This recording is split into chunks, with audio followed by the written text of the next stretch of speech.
everybody. Welcome back. It is I, your friendly neighborhood Prax. I have wonderful friends around me. I'm going to let them introduce each other in a hot second.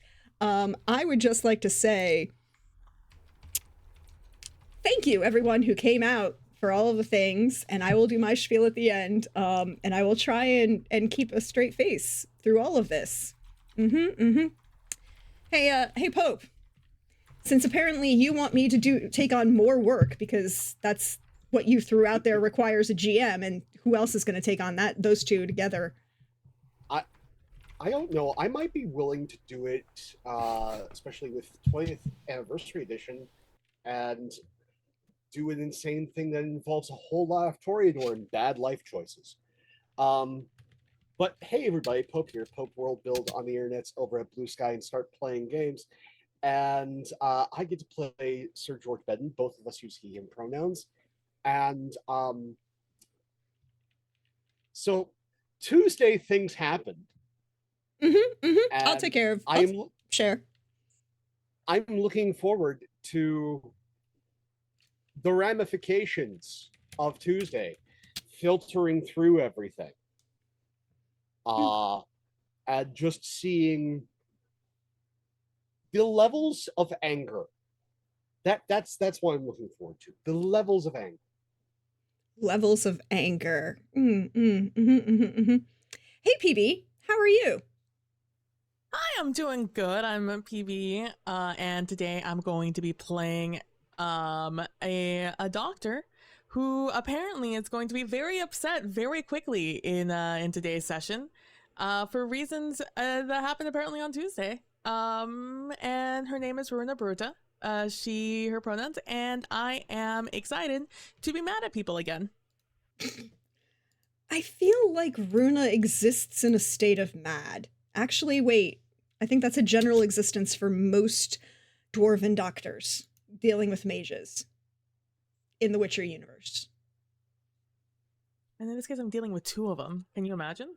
True. Hey, Norden, how are you? I hope you're okay. You're muted, so I can't tell. I'm feeling judged. That's what I'm feeling. I'm not responsible for your emotional responses. I'm not saying you're responsible, but I will blame other people. Hi, my name's Jordan Likadir. My pronouns are he, him, and I play Carrick. You know, Prince Carrick Drakenson, whose home we're now all in. Last you saw Carrick, what was it? Which episode was the last one? The dueling one? That was the last episode? No, there was something that was there. Yeah. Oh, right. We'll get to that. Looking forward to being here and experiencing no consequences at all. No consequences whatsoever. Hi, have you ever run a game with me? Consequences exist. Well, for everyone else. I'm free. Okay, we'll find out. Hey, everybody. Thank you for that. So, first things first, you will notice that above me on the overlay is our Tiltify for our charity to support World Central Kitchen and their work they're doing in Gaza. And you will notice that I upped the total again to $500. So we're at $255 of a $500 goal. And because people asked for this, I said yes. If we get to $1,000, I will reach out to Trooper and Lindy and Billy to see if we can get a repeat of surviving the Lord Math experience again. There you go. Do the thing. The link is in chat. There you go.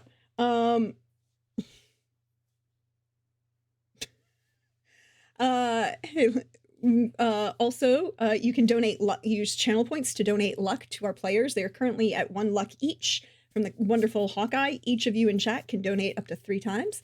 I'm currently sitting at 15. I'm sitting at 15. Because I didn't use any on Tuesday. Because Tuesday was an emotional conversation and fun time. I had fun. I got to sit back and eat cookies for like a big chunk of it, which was absolutely wonderful because I had 2 wonderful players who did some wonderful, wonderful character work and a beautiful, beautiful moment. And if you missed it, you should go check it out in the YouTube. It's on YouTube. It's there. But yes, I got to sit back and eat cookies. And, you know, as a GM, that is always the best time. But recap for those of you who weren't there. Last week on Sunday was this big festival, tournament, grand challenge, open challenge that Carrick then took on 3 comers. Conir of Kovir, Astrid Viper Witcher of Lyria, and the Creefson. And he went 3 for 3, winning all 3 bouts, which was good because his sister bet a shit ton of money on him winning all 3 bouts.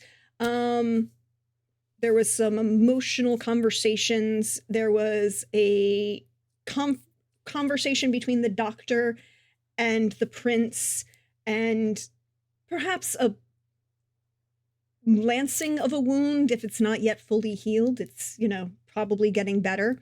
Oh yes, and a recommendation for Sir George to join the flighting competition.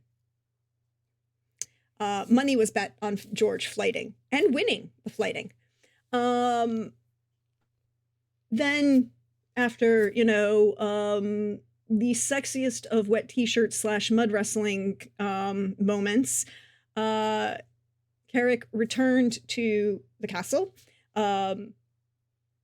Also, there was only a small altercation with Prince Vestibor when he got his nose broken in 3 places. He kind of deserved it. But we saw the prince go off, or excuse me, Carrick go off to his rooms. And then if you were here for on Tuesday, we found out what happened almost immediately, because someone got their mail. Cadarn got his mail, and decided that perhaps he really is, this Carrick really is the same Carrick that he loved and lost to a demon. And Eleanor, being very ill and unwell, should try and fix this anchor navigator problem that's going on. Teleported onto Carrick's balcony for a very emotional, half-dressed Carrick, still wet hair conversation with his ex, who he's still in love with, while at the same time starting to have complicated feelings for someone else. I'm not saying what those complicated feelings are, I'm just saying that they're complicated. And then Eleanor came in and was rightfully asked 2 very important questions. Number 1, what the fuck, why did you keep Eridan's head? Like, it's his skull, why did you not burn it? And number 2, like every woman who's ever been to a doctor ever, why won't you just listen to me when I tell you what I'm experiencing?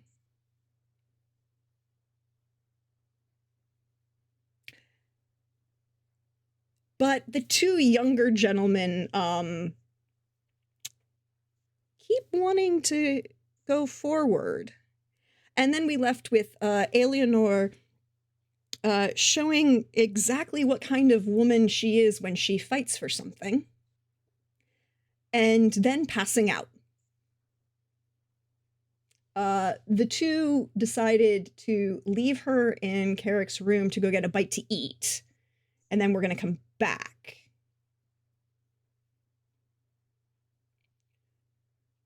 So what I want to start with, George, is a flighting competition.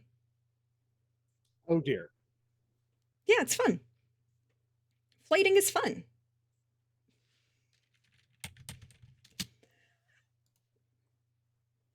So I have a question. Yeah. Oops, wrong one. Do you know what I realized? How much of a pain in the ass I made myself, the fact that I gave 2 NPCs in 2 different games a name that is only 1 letter difference? That sounds unfortunate. Mm-hmm. Anessa. It's me with all the C names in this game. Look, they're at least kind. The sea names are at least obviously different. Cadarn, Carrick, Conair, they're obviously different. Corbeth. Anessa Anessa and and Asena. Asena. Yeah, no, I noticed. I wasn't paying enough attention. I did that to myself. But in this game, in this world, the Princess Anessa, after her uncle left the lists to go get cleaned up and rest before, I'm assuming he might come back for the evening's, closing feast and invocation. We'll find out. He might be hanging out with somebody else. Sir George, Anessa would come up to you and be like, so are you really okay doing the flighting? I have no idea what it is, but I'm willing to give it a shot. Insulting everyone and their mother in verse. Hmm.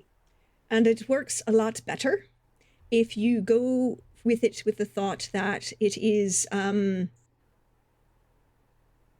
avoid the easy stuff.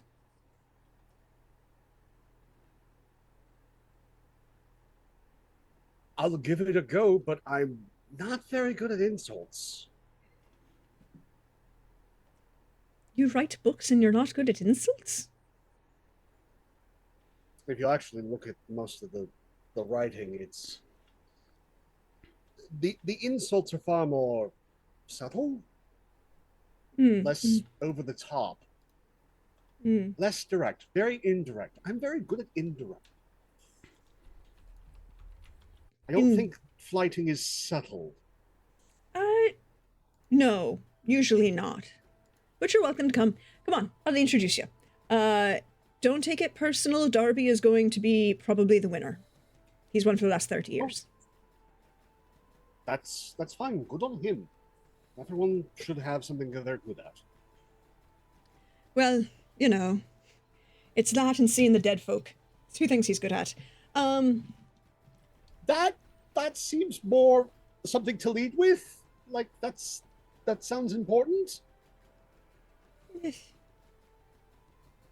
His seeing the dead and other people's seeing the dead aren't the same thing.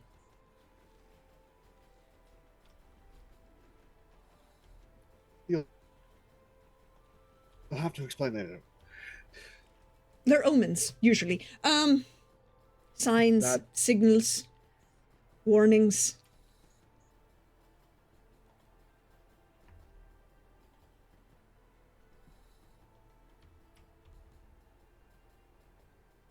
And we may have lost a pope, but that's okay.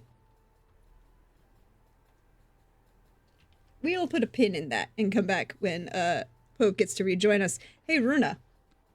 Yeah. Siobhan brought you a drink. And then proceeded to wander away to deal with drunken louts. Can I get you to roll me an awareness, please? Yes, I can. Oh my god, all I have to do is hit an awareness button? That's crazy. Oh my god, Jesus Christ. Hey, I'm so paying attention to how I shouldn't be here and I should be elsewhere, and I'm too concerned with that. Where should you be? I should be, back at the medical tent. I should be making sure that other people aren't hit in the face. But I think I'm supposed, I think the nice thing, I think knights are supposed to do certain thing. I'm very confused by the social etiquette rules I'm supposed to be adhering to now that people are calling me, or referring to me as knighted. And it is really messing with my head, I think, maybe. And, yeah, and I think, I'm, staring at this, ale in my hand. I'm, just staring at the mug. As, I take a drink and I'm just staring at it and, trying to think real hard on all, every single, etiquette, etiquette thing I've ever heard about Kovir. Really thinking about what Carrick has told me about things in past times, and not remembering anything really. and it's weighing on me, I think. I would think that it's totally fine. Siobhan would come over to you, this older elven woman, kind of look you up and down. I want you all to know that it took a while, but I did finally find the perfect face claim for Siobhan. Oh, nice. Because it was vitally important that she be the right kind of person, and there really only was one answer, and that answer is I want you all to picture Mary Kate Danaher, and if you don't know who that is, I'm sorry for you. You suck at classic film history.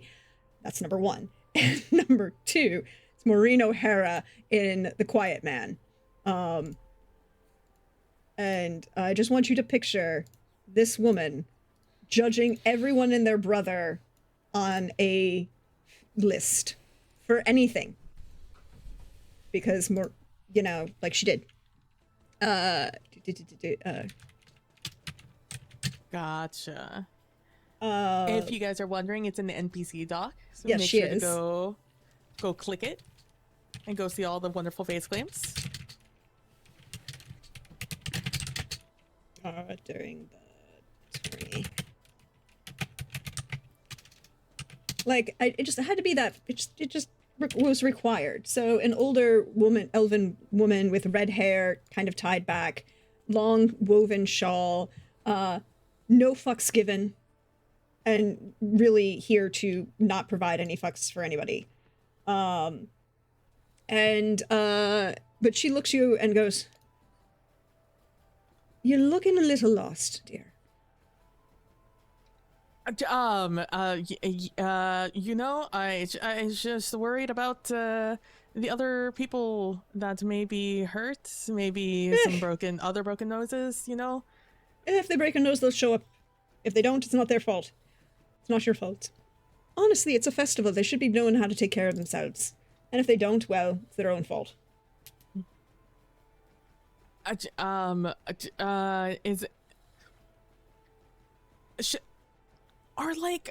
knights supposed to act different in Kovir? What do you mean? Knighted? If you're knighted, is there like a different etiquette that they're supposed to follow? I'm not sure what you're saying, dear. Are you supposed to follow an etiquette? Sure, I guess if you're doing all fancy grand stuff, but this is a festival. There ain't no fancy and grand here. It's just a bunch of folk. The end of the season. The lady guiding us. And making sure there's light at the end of the tunnel. Well, winter, I guess. Yeah, of course, We're not so grand as those folks over the mountains. I mean, I just don't want to make a mess of anything for Prince Draknison. Yeah, his worship's fine. Don't worry about it. I will do my best to not worry about it. And she'll kind of like reach over and pat your hands. It's like, darling, you can't make it any worse. Really, the level of drama that's going on in this, the fact that his uncle is here, well, uncle and his cousin, honestly, it's just a big family party and that all the judging will happen after the fact. Carrick won himself, and, you know, that's the important part. Outsiders aren't real important. That's a relief to hear. That's a relief. Okay, all right. Well, it's great ale. You're serving great ale here, Siobhan. If you want to slip away and get yourself a little bit more oriented, you can go back up to the house. I think I might just take that advice. Thank you so much. Is this where you always are at this bar? Is this your? Well, this little temporary establishment. Yeah, I'm here for the festival. Yeah, but usually you can be found running the kitchens up at the main house. It's fine. Oh, okay. All right. Well, I look forward to seeing more of you, Miss Siobhan. Take a moment, take a breath. I know they're nice loud and a little bit aggressive, but they mostly friendly folk. And, if they're not, just shove them down the hill. I mean, I will do my best. You're low enough to the ground, you take them out at the knees, they'll go tumbling down themselves. Yeah, I will take that advice when the opportunity arises. Speaking of advice, I think I'm gonna take yours and head out. Thank you so much for the ale. Take a rest, take a breath. Don't worry so much. You can get some time as you need. Okay. And I will stand up and put the now empty mug down.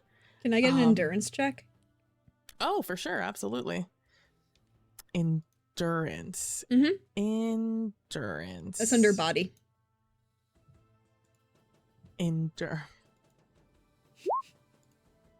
Oh, okay. 16. That's not bad. Yeah, that's good. That's actually really good. You're fine. You stand up, no problems. You walk off. It's all good. You're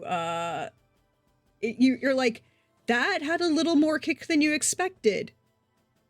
Almost like actually drinking dwarven ale. Like, this is not human level shit. This is like, if we were to perhaps make a comparison, this is a nice fortified red ale. And if you know, you know. If we're talking about ABV, we're talking about like 15-16%. Yeah, I'll walk out with that thought in mind as I head to the main house, impressed about their selection here.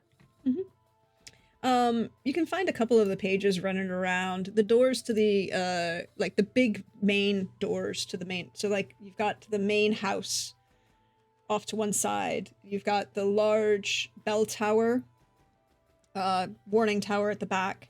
You've got the stables, the large what's the word I'm looking for? Courtyard is kind of in their banners and torches and candles leading the path up to the big courtyard from the fields where the main events had been held.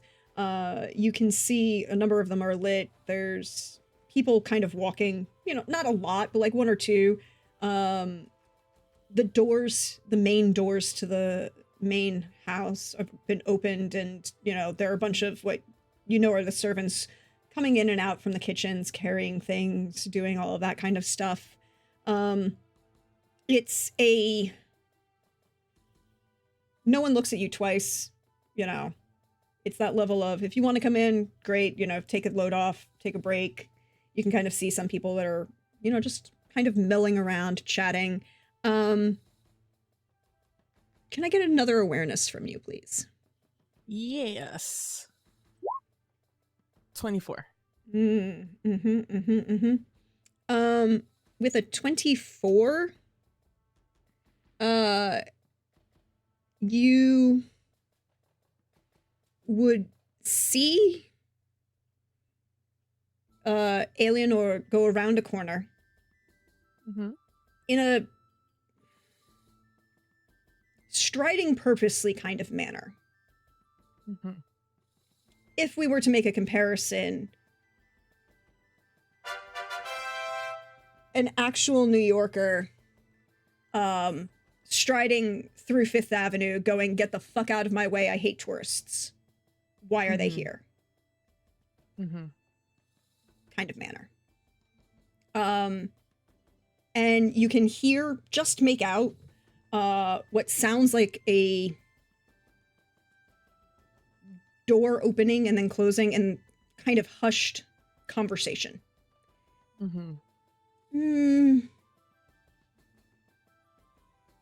That 24. Roll me human perception. You don't get a bonus on it, but you can roll it because you rolled high enough on the awareness. Yes. 12. You know what? High. I just want for the record, my empathy is not very high. No, so 12, pretty good roll. 12 is a very good roll. 12 is very good roll. For you all. Oh, yeah, I forgot. You have Witcher level empathy. Yeah, I have a 4. I have very low empathy. She sounds not pleased. I'm as I head into the house and people are passing me by, there's a lot of doing the server swerving, where like it's like, oh, I'm out of the way, but I have to hold the thing over you, all right, and I'm going by. Behind, so in order to get out of the way, I'll find like a little bench or something along one of the hallways or corridors or something, and just like sit down kind of close to that room. It doesn't sound like there's fighting happening or like anything like that. But if something were to happen, I would like to be close enough to hear something like that. Especially if like no one else looks super concerned about the noises coming from that room. I'm just gonna take a second to just like sit and rest while whatever is happening happens. We'll come back to that in a second. Sir George. Yes. Anessa is leading you into the flighting tent. Okay. And is leading you over to a slightly gnomish man. Sir George Bedden, this is Darby. Darby has won the flighting for the last 30 years. Darby, this is Sir George Bedden. Himself is going to be a challenger this round. And this little gnomish man blinks up at you, very, very nearsighted.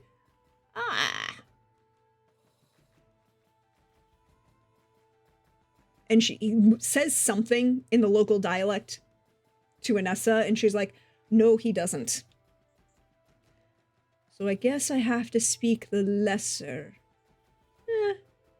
It's been worse. Come along. Has he had anything to drink yet? Yes, it was plenty.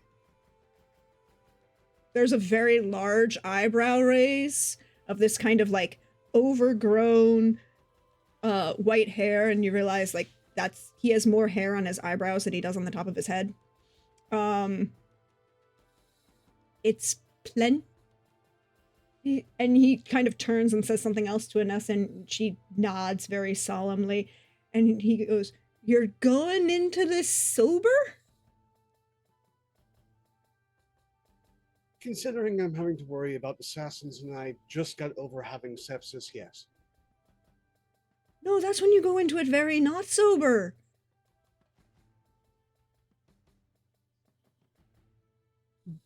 I go to the former statement, the assassins bit. Yeah, that's what they're for. And he points to, like, the 6 guys in armor standing around, looking very decorative. They are in polished armor, but they're all wearing a elderflower brooch, or not brooch, but boutonniere to pin their kilts. No offense to those fine gentlemen, but considering the magic's involved in the people trying to possibly kill me, I don't think that's necessarily going to stop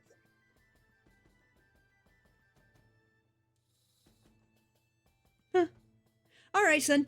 So, let's get this party started. And he kind of stands up and cracks. And you can hear, as he stands up, like that old man crack of every bone as he stands up. Ugh.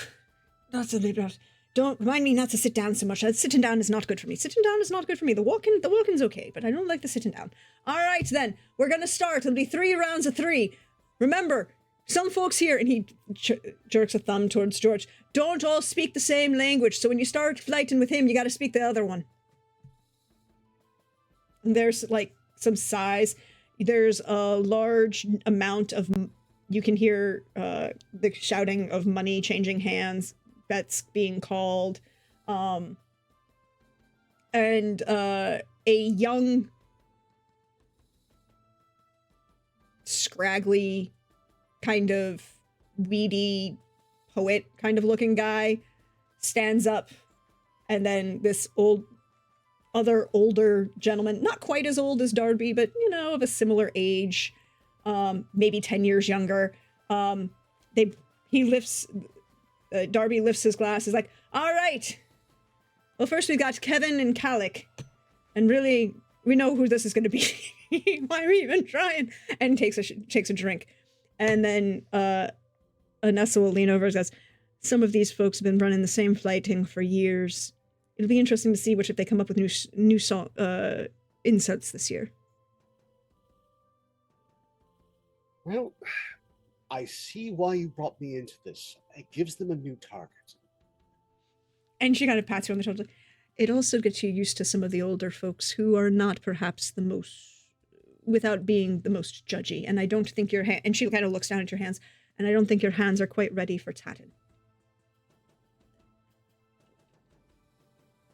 I trust your judgment. You have very nimble fingers, George. I saw it on the hurdy-gurdy, but you're not quite ready for tatting. Again, I trust your judgment. I am a stranger in a strange land right now. Well, just have fun with it. Oi! And she kind of turns around as like you reacting to something that was said on the stage. And shoves it off. You're supposed to be insulting each other, not me.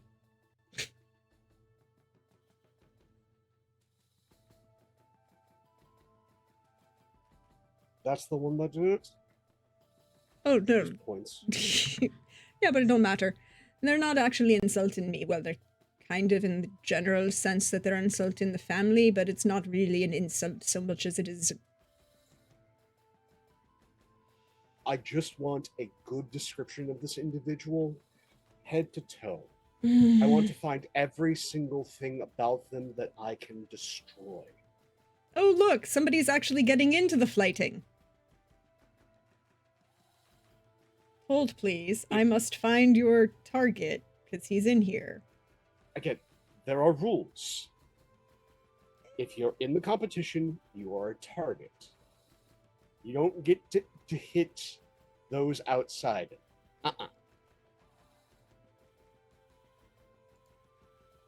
Mm-hmm. Where'd it go? I'll find him. But he, there's a kind of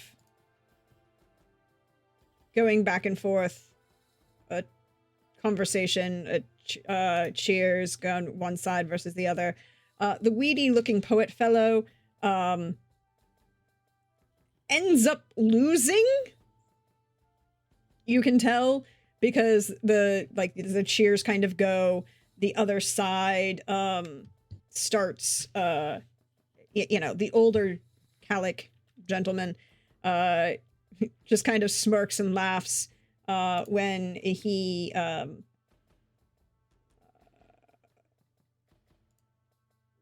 wins, I guess is the right word for it.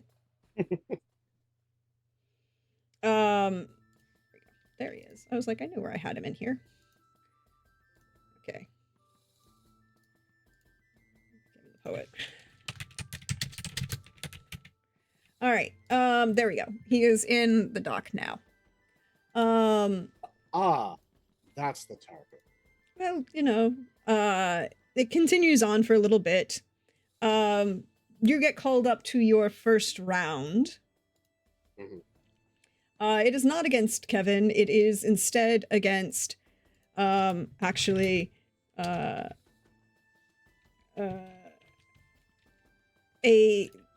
older, not Darby, but where'd he go? Stop doing that.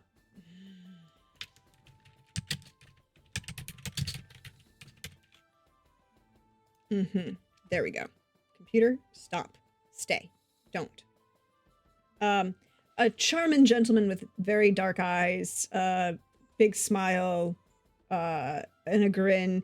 Another kind of poet-looking fellow, probably maybe a few years younger than you, but a lot of people seem to have a good favor about him.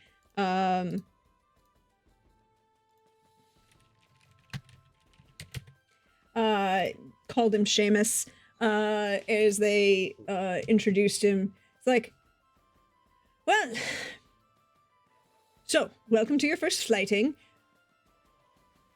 Does he know the rules, your worship?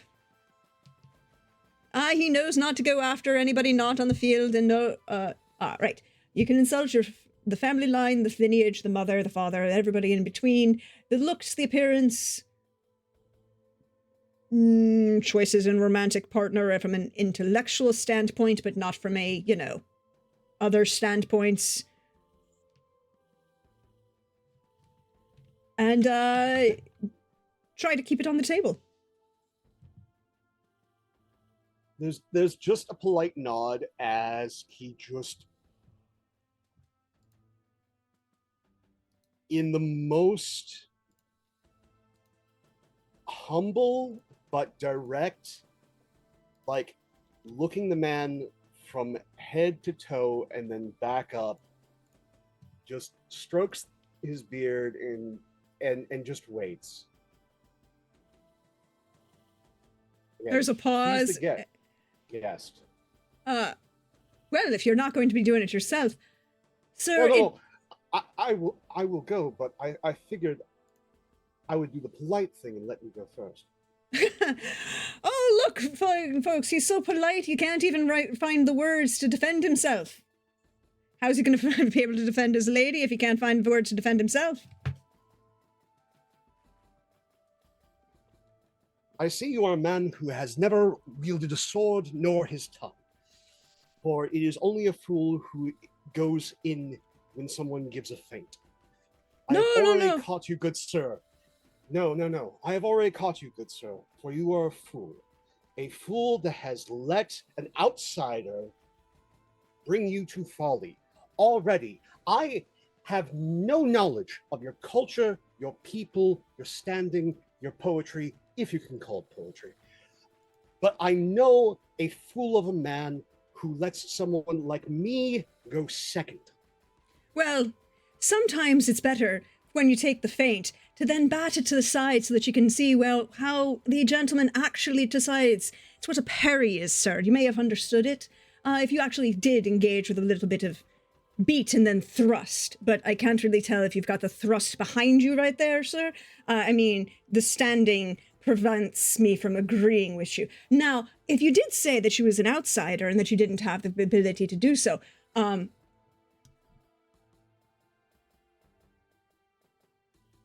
and you stumble. And just like that, that was Prax. The Prax stumble. That was a Prax stumble. Prax breathing. Breathing Prax does not always happen, as we have discussed. But he will go on to continue. Could you go ahead and for this, because it's funny, and I am here for all of this. Wait, I need to make sure I had it the right way. Right skill to ask for, because you have fine arts, but this isn't. I don't think you have fine arts flighting. No, I have fine arts poetry. I have performance, public speaking, performance acting. I will say that with this, I figure the best answer is charisma. Just straight charisma. Okay. Straight charisma? Okay. Mm-hmm. I will use the 1 point of luck the chat has graciously given me. Mm-hmm. And we'll see how poorly this goes. Yes. Because it's... Poorly!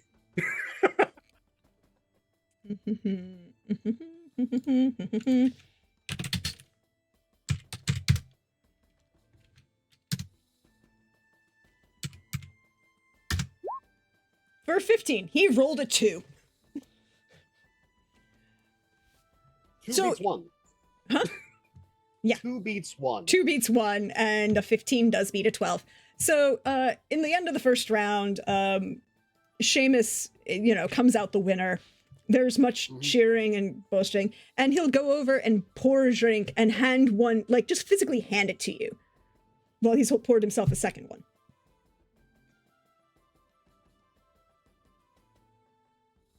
I'm not going to down it, but I'll take a sip. Ah, well, no, it's a beer, sir. You don't want to chug this. Cheers. You want to keep your whistle wet and then keep going. But you didn't do too bad for your first outing. You got a little too passionate about it. Remember not to overthink. Don't overthink. Have thinkings, but don't overthink. You think I'm thinking? I'm Oh, not thinking right now. you need to think you need to think the other way around. It's all about balance and lyrics. And if you can get a pun in, always good. Ah, puns. Mm. Ugh.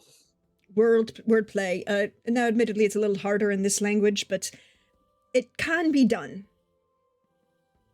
I know. Just puns were my father's go-to. Oh, He couldn't have been that bad of a man. You're standing here, aren't you? you haven't met the man. Pray you never do. Well, not too bad a showing for yourself. Not too bad a showing indeed. The rounds will continue. I'm going to roll. Are you continuing to participate? Yes. I will go the full rounds and see how poorly this goes. Yes, roll me 4 charisma checks for you.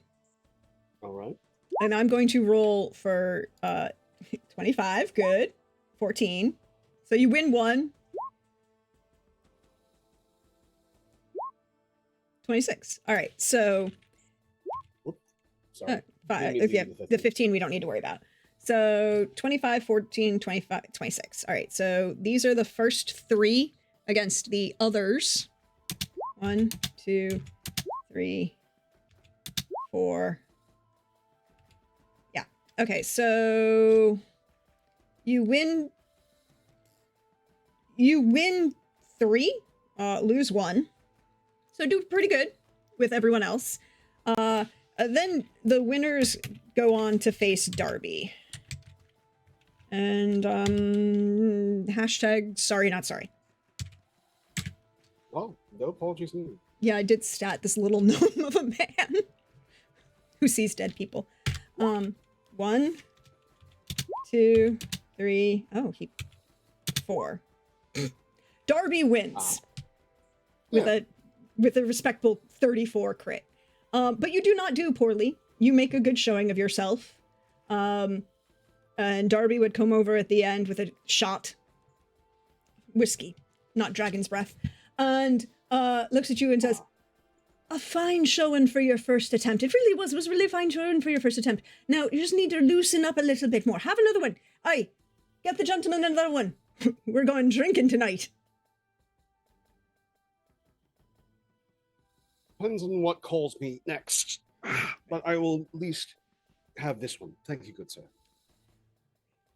Shakes it, shoots it. Can I get an endurance roll, please?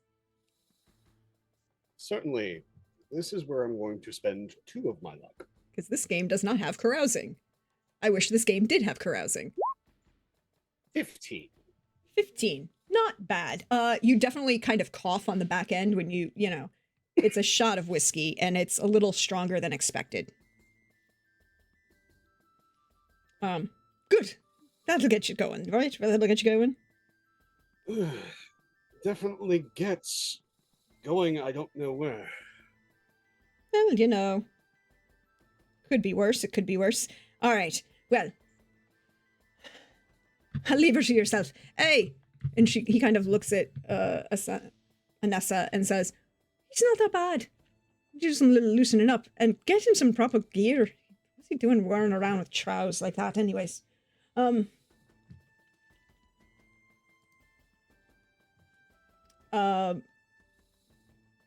You just hear Anessa kind of nod. It's like, we'll get him there. We'll get him there.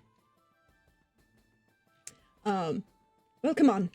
Let's get you something to eat. There's some lamb, and I think there's chicken. Lamb is lovely. Meanwhile, up at the manse, Carrick, after you leave, you and Kadarin get something to eat. Where do you go after you leave Kadarin?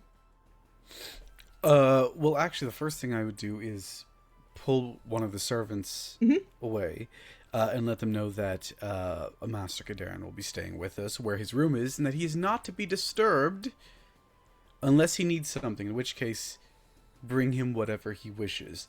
If he is gone for seemingly a long time, leave the room as is. Like a far guest room.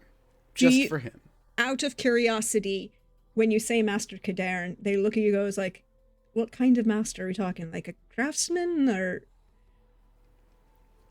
A mage. Not touching nothing. Got it. Yeah, exactly. I mean, the full product telecommunicator here. I'm not... No one's going in there to clean. It's just going to be a... You know what? If he needs things, needs somebody to change the bed sheets, we'll get to it. But you need a call for that. That's a full-on do not disturb. Yeah, that's exactly it. And I will find some others to help remove Eleanor from my room, my bed, and take her to her own bed. As gently as they can. Could you roll me awareness when you walk into your room? Sure. 22. So I'm aware. The first obvious thing is she's not there. Oh dear. The second obvious thing is that she mom cleaned your room. Oh. You know, that level of straightened things but didn't actually move things, you know, just organized the pile of papers that you dropped when you came in. The wet clothes that you were carrying are now kind of like thrown over the folding screen to dry. The plate with the cookies and the note from your sister are set to the side on the table. The shards of whatever bowl were there have been swept up, but she's not there. Well, you know what? That is not my problem. Clearly, she wants to be left to her own devices. It's fine. I will set a fire in my fireplace and place my drying clothes in front of it so they can dry a bit faster. I do remember I was the last one with the skull. Yeah, you had it in your hand when you used the float spell to lower her in levitation so that Kadarin could pick her up. Yeah. That's still there. I'll have it like bundled up in a cloth before I left, and I'm just going to take that and find a place under my bed to store it for now. You have Eridan's skull minus one tooth under your bed. That's going to be great for me. No consequences, right? Yeah. And then I will go about the business of drawing some blood. Whose? Oh, yours. Okay. Well, we only know of one living anchor. So we've got to figure out what makes an anchor tick, biologically speaking. Yeah, I'll draw some of my own blood and have it sent over to Kadarin to study. Could you roll me a deduction? If this deduction just says give up, I will not. No. 20. So you will think about two things as you are drawing blood in your very strong stance of not giving up. Number one, when you mentioned transferring the anchor to something else, she never denied you. She changed the subject.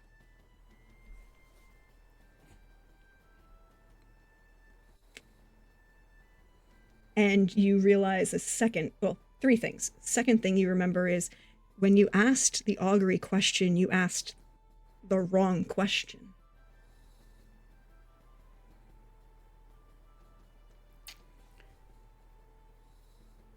I asked who or what is... No, Eleanor's... you asked what. You never asked who.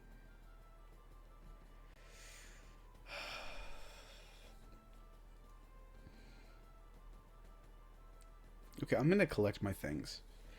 And one last portion, important point for Yeah. you with that 20 deduction. That one thing she stressed whenever you were talking to Runa about the anchor, and you were mentioning, you specifically said the anchor's wishes aren't taken into it, and she said neither are the navigators, and she kept stressing consent. And that consent was really important. So did Conir, multiple times.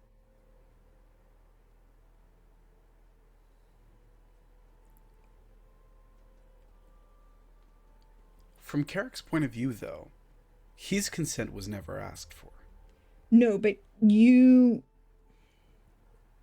How to phrase this so you understand. Yours is slightly different because you were cursed, and so the whole situation is twisted in a way it wasn't supposed to be. At least that's what Conir kept saying, and that's what Alienor kept saying.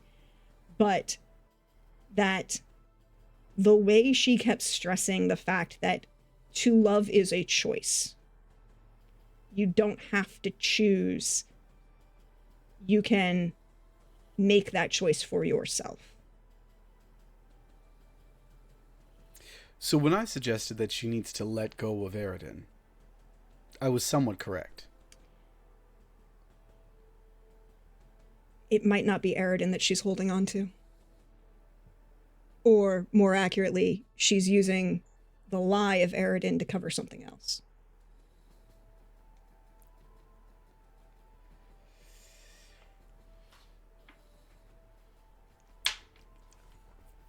But here's the problem. Mm-hmm. If it's who I think it is that she's covering up for, because there's different kinds of love. Yeah, but it wouldn't be that. You know it's not. Familial love doesn't count? Not in this instance, because the anchor has to be an equal, right? I'm going to run through my list of people that I know. Who is Alienor's equal? Who could she be denying herself of? You don't know the answer to that. You don't know the answer to that in this moment. I am going to light a candle. Mm-hmm. And while the fire, is crackling Mm-hmm. in my fireplace, I'm going to take a nap. Mm-hmm. Mm-hmm. I'm going to take a little nap. I'm just going to take a little nap. Mm-hmm. Nothing on my attention. Not any weird kind of nap. Just the kind of nap that one needs to get a dream that you might need of someone, in the past. Mm-hmm. Mm-hmm. And I'll spend a point of luck on this. Mm-hmm. Yours or the chat luck that they gave you? I didn't know I've had chat luck. How much chat luck do I have? Everybody had one so far. Well, fantastic. We'll spend it on this. It's gone now. I won't subtract my own luck from it. That's a 20. Mm-hmm. And if memory serves, the DC is 18 for the present and only 15 for the past. Mm-hmm. We're going to put a pin in that. Yeah, okay. You're looking to the past, I understand, correct? Or are you looking to the present? Last 7 rounds. I'm looking to the past. The near... Because here's the thing. There's always a spark, right? Mm-hmm. So that's what I'm searching for. It's okay. There's a pin in it. Go ahead. We'll put a pin in that. Runa, you are sitting on this bench, outside. You realize it's kind of like a slightly off hallway. Mm-hmm.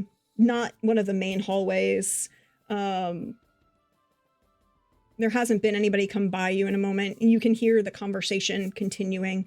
And then it gets loud. Oh, okay. Remind me, do you have any actual points in Elder Speech? I do. I have 2. Could you roll Elder Speech for me? I can. Mm-hmm. 14. 14.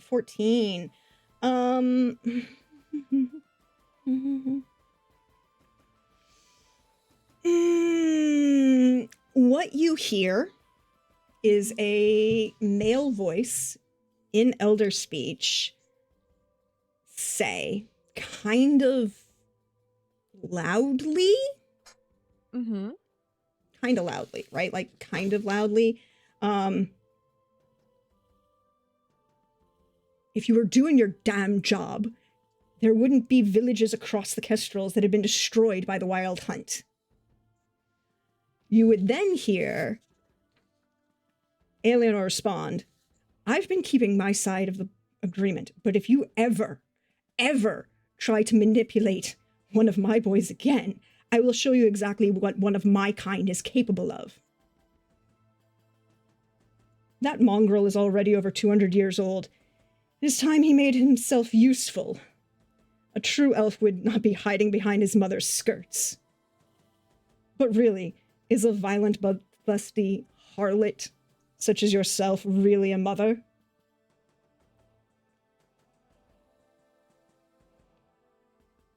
And you would hear her say something that you don't understand. But like, do I understand the, you know?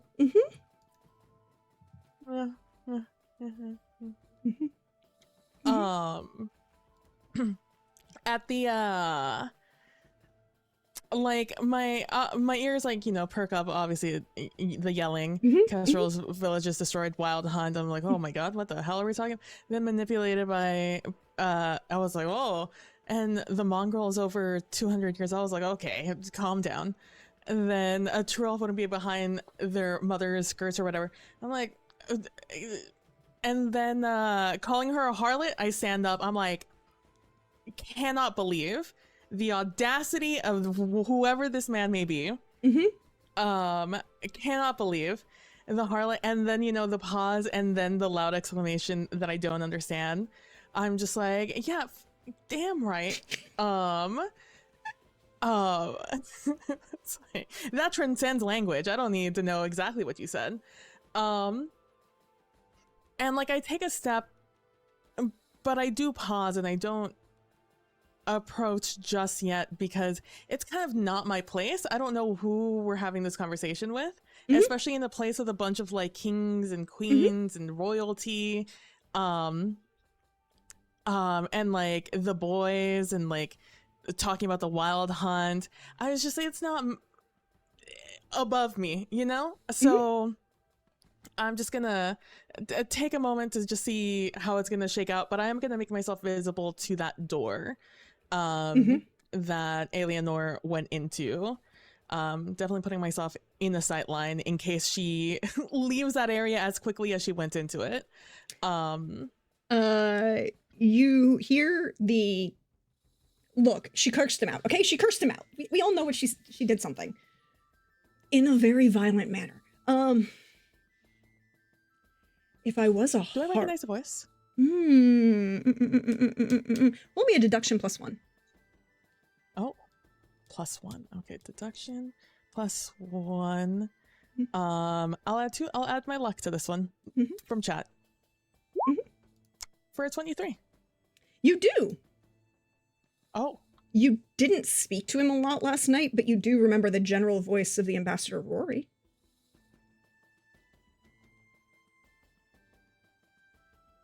The Ambassador Rory, the audacity, and furthers my reasoning to not enter that room, because I wouldn't have nice things to say to a literal ambassador.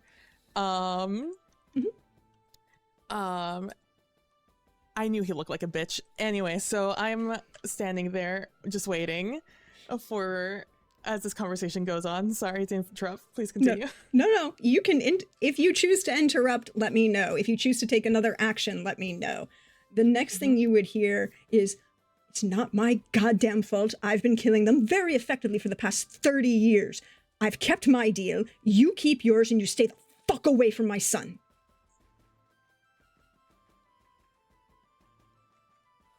And he responds, well, you're not dead yet, so I don't know how you're really keeping that agreement.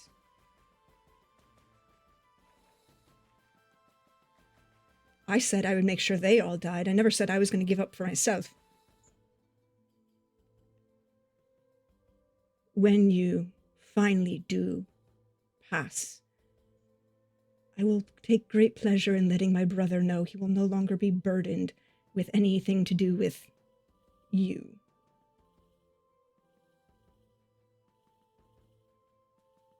You're a flaming cunt, Rory, and I should have cut it off 100 years ago when you first opened your goddamn mouth. And you can hear the slide of a knife. And see, here's the interesting thing, Rory.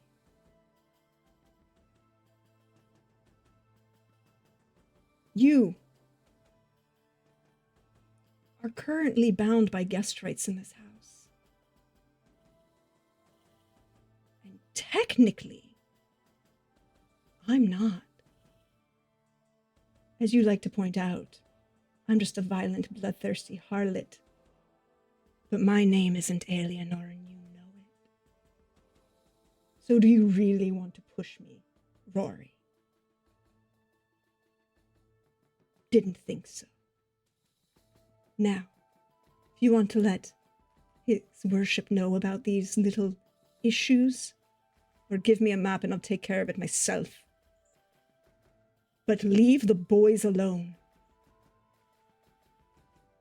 And you'll see the door open and her stride out. Kind of notice that you're there and just keep walking. I'll let Eleanor pass by, because of, the ambassador's over there. I need to act nonchalant, if he walks out. So I say Eleanor pass by. I take note of the direction she's going, and then immediately turn my head. I don't know Elder Speech. Why would a dwarf know Elder Speech? And I just like, I meander elsewhere around the corner. If I can, before taking no note as to when Ambassador Rory leaves that room, if he does. And I will meander for a while to make sure that I was still whispering I'm rolls. not obvious. I was still whispering rolls. I'm sorry. She rolled a 28 on her intimidation. Fuck yeah. There was a moment where, like, during that conversation, where, like, Verona, like, started jumping up and, like, doing a little bit of, like, jumping up and down from just, like, I want to go interrupt this conversation and just, like, tear this guy a new one. But she's holding herself. She doesn't need me. But I need this energy to release in me somehow. Just for the visualization for everyone else. But yeah, so I take note of the direction Eleanor's going. I turn my head and walk away before Ambassador Rory comes out. Could you roll me a deceit? I sure can try. Oh, I can sure try. A 13. 13. I just want you to know I rolled a 9 on the die, and I got a 13. I just, for the record, we're very proud of you. Thank you. Rory's gonna try and he's a little flustered as he comes out of the room, just kind of and just nods and kind of walks away. But Rona, you can kind of see that he's, given her statements, that perhaps she was threatening with that knife, not his throat. As she fucking shouldn't.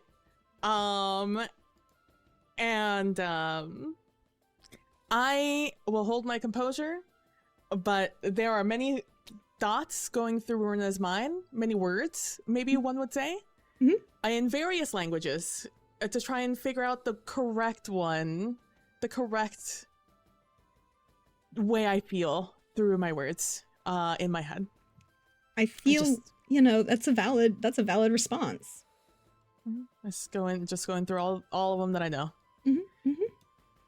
And as they walk away, eventually I will just meander towards the direction Alienor went to, not really with the intention of finding her, but if I do find her, I'm not gonna avoid her, She went back out, like she's going back out to the fields. Could you roll me awareness?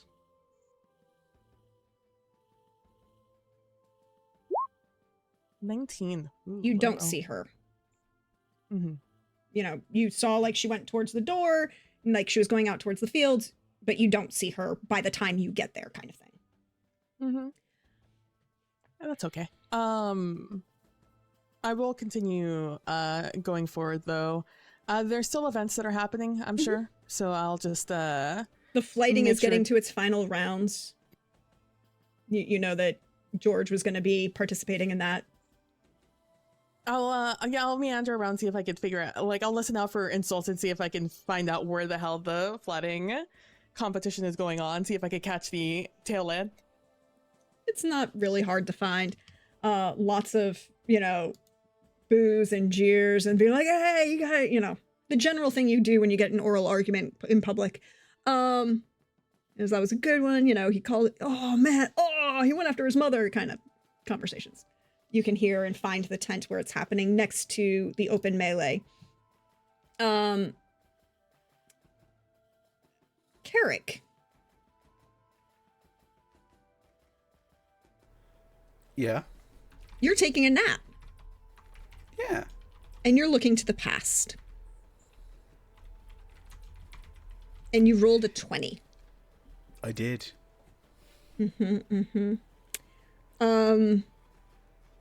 And you're looking for what in particular, what is the actual question you have?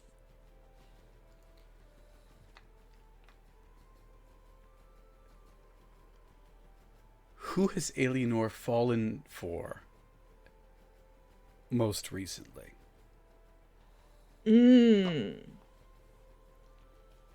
Oh, this is good. This is good. Who's she trying to hide from us, We're her family. Well, I'm not her family, but the rest of them are her family. They'll support her. And she needs a new anchor. This is desperate. Oh, I am a dangerous one. So you fall asleep and look to the past. And it is swirling, misting. It's harder than it should be. You feel like there's other magics involved in this moment, but you can still find what you're looking for. In a room that you've seen once before.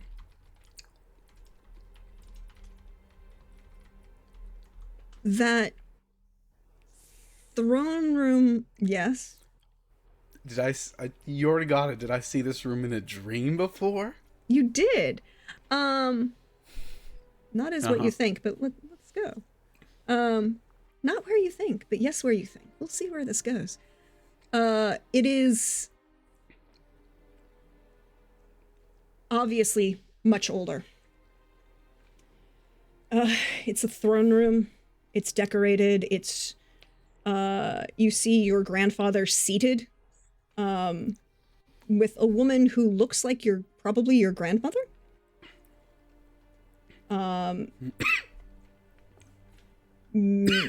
You see your mother sitting next to them on smaller chairs.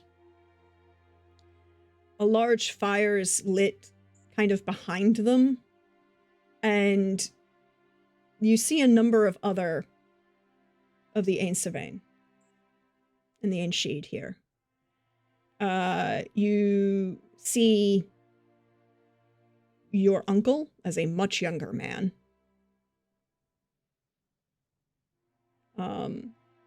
You see Francesca. She looks like a teenager.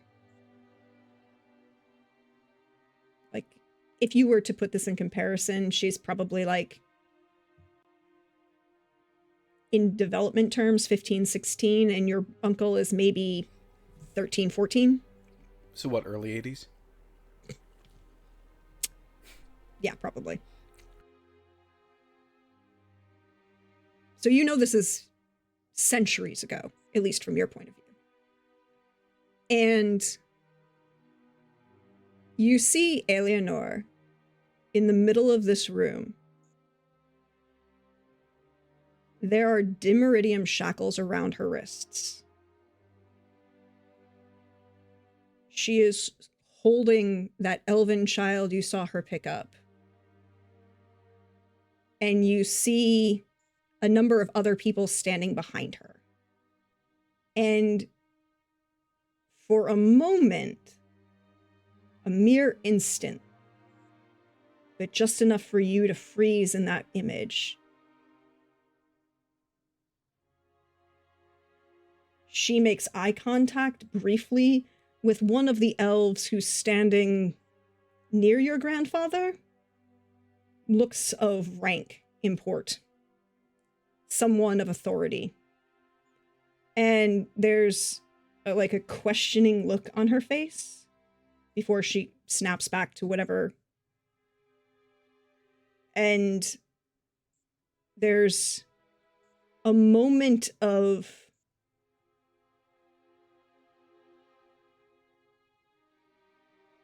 on his face, a sneer, but then it's gone.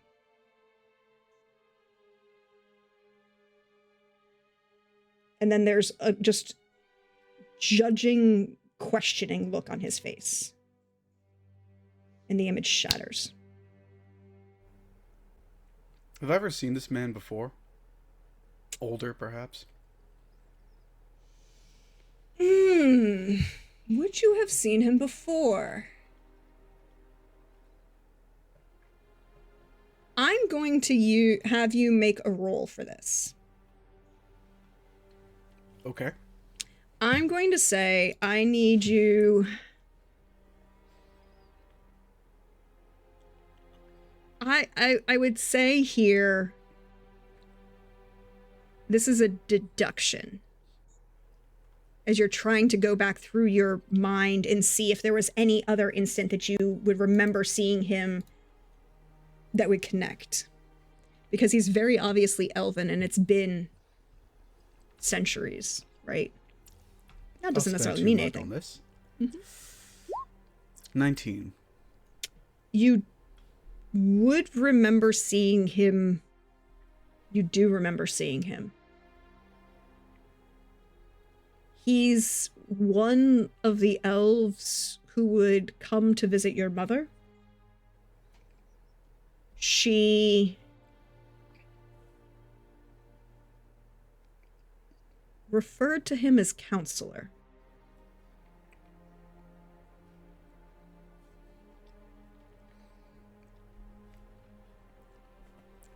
We have records of visitors, don't we? I'm assuming so. You'd have to find them. But apparently somebody keeps avoiding their father's, papers. I had a lawyer look into them. Yeah, and he sent you back notes. Like a good lawyer should. I'm going to look at the notes. But I will call down the hall. Mm-hmm. And ask for records pertaining to the brief period of time in which both I and my mother were alive at the same time. Mm-hmm. Here. Visitor records.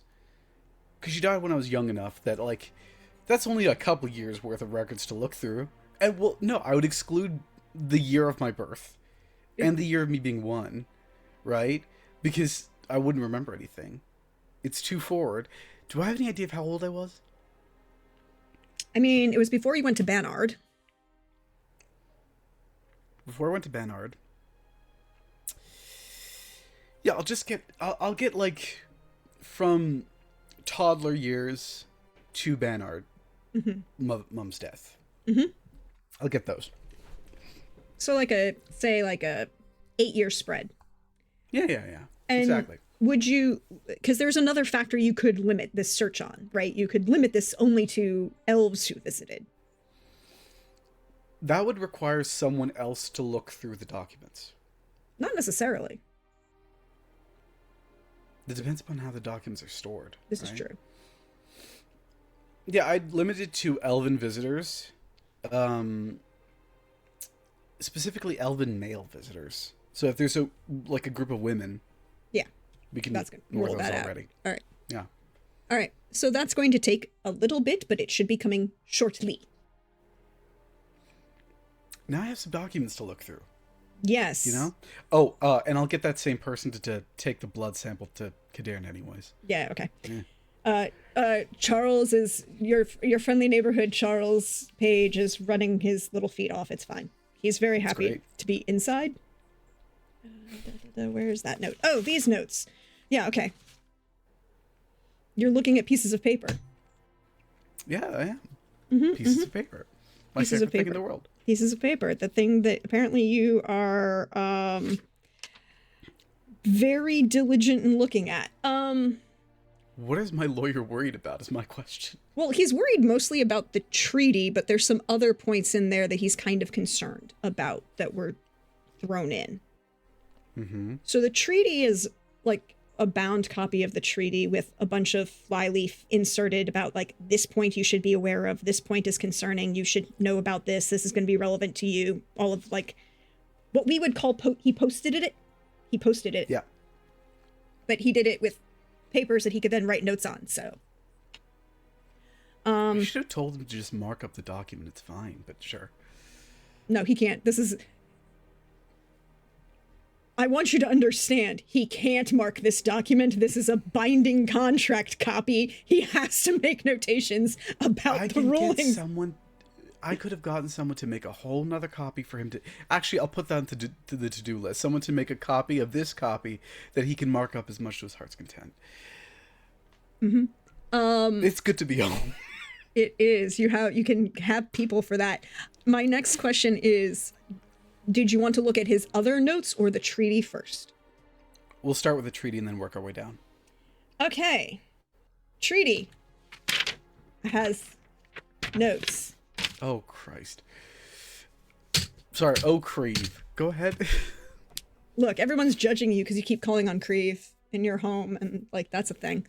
Been away too long, you calling on foreign gods. At least they're northern ones. I'm not calling on frickin'... Who's popular these days? Melatelli? Militelli, Lilavani. No. There's only one lady for me. Okay, that's fair. There's only one lady for you. The Weaver of the Mountains is, quite happy with what she's got for the moment. The first thing is that the notes, that this treaty is thick and covers a lot of different things. But he would say that I only focused on what was important for you. The notes specifically dealing with the children from the product of this marriage, specifically you. Because it's important to note that the marriage wasn't actually a thing that existed until after you were born, so it's about you. Do you want the interesting news, the problematic news, or the one you're not going to like news? Let's start with the worst and work our way up. Cool. So, you can only inherit from your grandfather if you are a mage and an augur, with training in that. Check, check, check. You must be able to wield a sword. Check. You cannot harm another recognized member of the family. Wait, hold on. Sword? Do you think there's leeway in there for any kind of weapon? I'm a bit of a glaive. There's notation. There's like a questionable notation about that from your lawyer. I mean, you can wield a sword. The question is, is it required to be the sword that you were proficient in, or can you get the glaive? That's a note that your lawyer made. You cannot harm a recognized member of the family. Check. And he circled the recognized part twice. Lawyer. You must have a recognized marriage or hand fasting to inherit. Soon to be check. I'm not worried. Next level would be the question of the marriage itself, because there are notations about your marriage in here.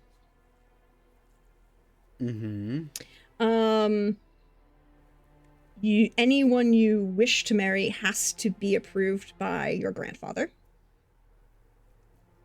Okay. You have to be magically compatible. What the hell does that mean? It's Magically compatible. and there's a little question mark from your lawyer. Your lawyer is not a mage, but he is a good lawyer. Where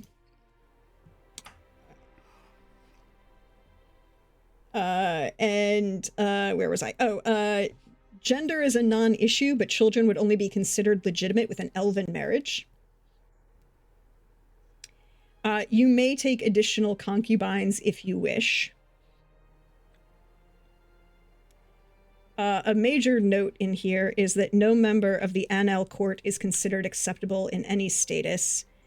Fugitive Anel are only permittable for marriage with oaths taken to Carrick, and they cannot be the main or legal spouse. Main spouse? Plural marriage is allowed here? That's messed up. We don't do that. It did say you could have a concubine. It also lists a tentative betrothal with an Ain Sheed, but that requires the approval of your uncle. Specified your uncle. Oh, yes. You mean the missing uncle? The missing uncle, yes. Great, yeah. Oh, yes, and your eldest child belongs to the elves unless it is a daughter, and then she belongs to the principality.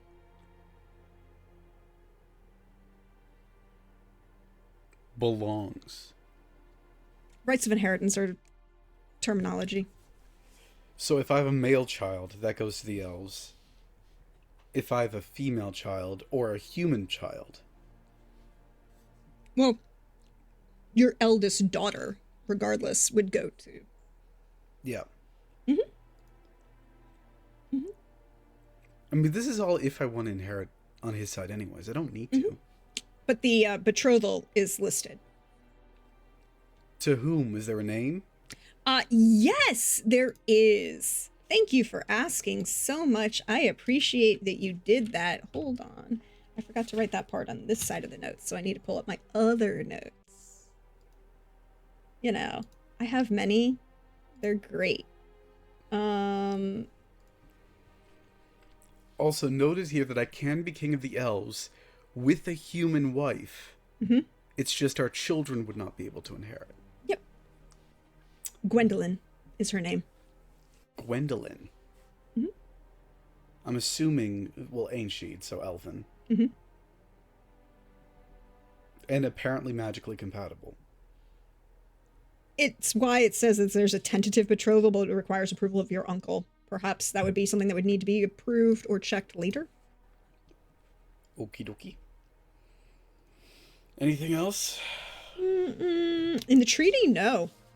Those are the big highlight points. You don't have to worry. Just, certain people you can't marry. Well, I wasn't planning on marrying anyone of the court. And the only one who I have a fondness for is decidedly not part of the court. Anyway, those other notes, right? What are those? Could you roll me, he has 3 pieces of paper that he makes of notes, like, I can't quite figure this out, you need to look. Would education help? Education, deduction, or magical training, you will get different answers with all 3. I'll give you magical training and education because I think that's what he would go for first. And if I really struggle, I'll give you deduction. Mm-hmm. Was there a last name for Gwendolyn? Or No, a because well, locality? it's a patronymic. That's a 21 magical training. Uh, Education? the patronymic is Oswald. 16. Gwendolyn Ap Oswald. Sorry, you said magical training was a 21, right? Mm-hmm. And then wait, so we're starting at the 21 magical training and a 16 education.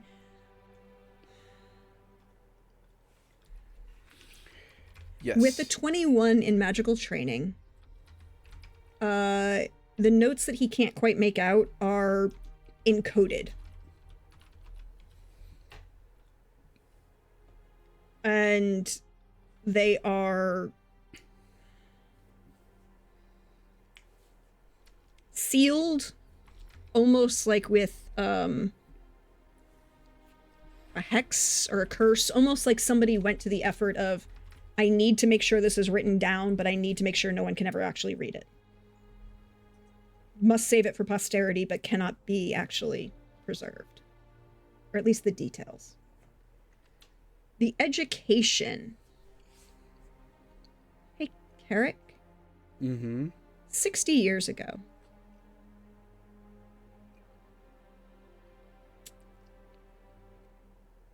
Who were you seeing 60 years ago that died?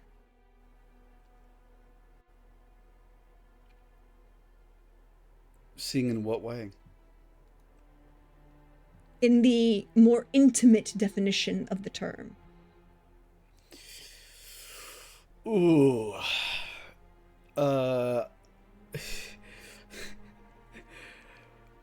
We know who it wasn't. Basically, you're asking me to come up with a name. That's what this is, right? Yeah, okay. So, Yes, give me a name. I will I type can't it do in our everything. chat. Thank you. Thank you. Karina Povis. Wait, hold on. Corrine of Povis. She was the daughter of a merchant. Pleasant woman, by all accounts. Yeah. I tried to take a break from, fighters. Yeah, this one you didn't kill. She did end up dead, but you didn't kill her. Great, thanks. Burglary.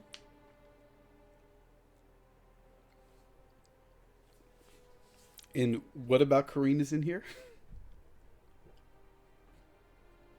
You don't know, because you can't get through. Well, you might be able to. You could consider using a spell.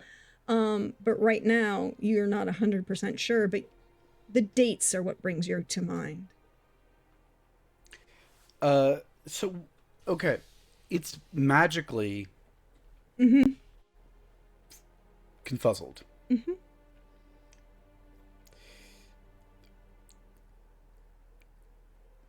That means there's still an active... Is there still an active spell on it, is my question. Yes. Or hex or ritual. Yeah. Yes. You need to roll it, and then I will tell you how much stamina to spend. Because, again, I don't make you spend stamina for dispel before you successfully dispel it. It needs to beat their casting roll, though. Yes, that is the point. So I've got one luck left. I'll toss it on this just in case. 28. You do beat it. It's only 4 stamina.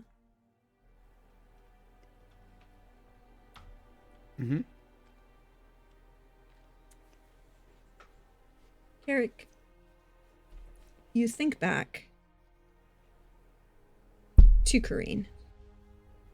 What do you remember most about her? Oh. Her hair was silver before its time. And used to shimmer in the moonlight. She was fond of children. And that she had made intentions to adopt one.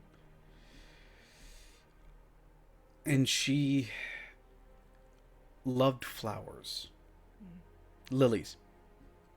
lilies. This note, which is odd to be in here, you can't really think of why this ledger notation is here in this pile of things given to you, specifically given to you. Why would somebody give this to you?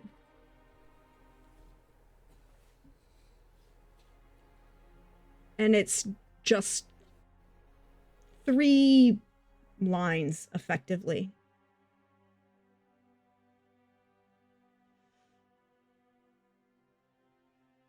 She spent too long talking to him. They both planned his death. I dealt with it.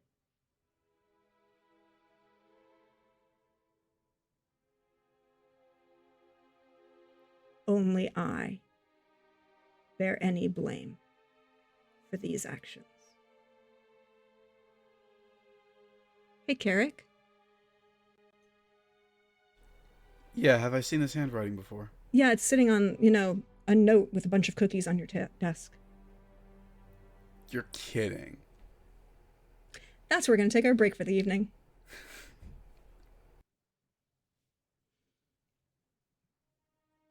We'll see you in a little bit, everybody.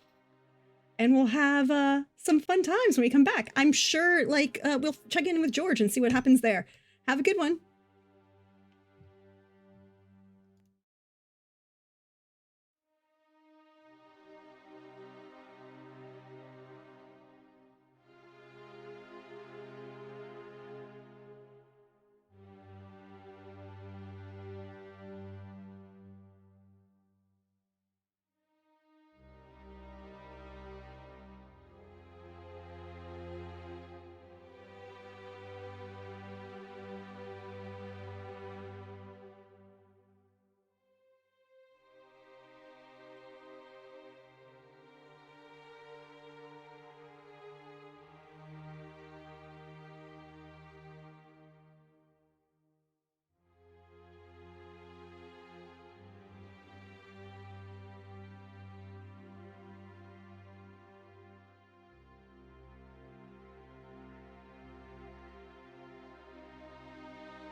Hello, everybody. Welcome back. I hope you're refreshed, you stretched, you bioed, you did all of the important things. We are still raising money for World Central Kitchen, as you can see above my head. We are currently at, I can't read the little mini thing, so I'm going to look at the bigger thing, which is telling me we are at $280 towards our $500 mini goal, and then $1,000 for Lord Math. Or an attempt to achieve Lord Mathness. Dependent on Trooper's schedule. Please, chat. Open the door for math. Okay. But we left off with a note. Carrick read. Cookies. And in this moment, is there anything that Carrick wishes to do? He's going to fold up that note into a tight little packet and toss it into the fire. Mm-hmm. Because he's already figured it out, and at this point, it's his job to protect the line and his family and the principality. So, the fact that it was written down at all was foolish. Yeah, except for that last line, you realize. Could you roll me deduction?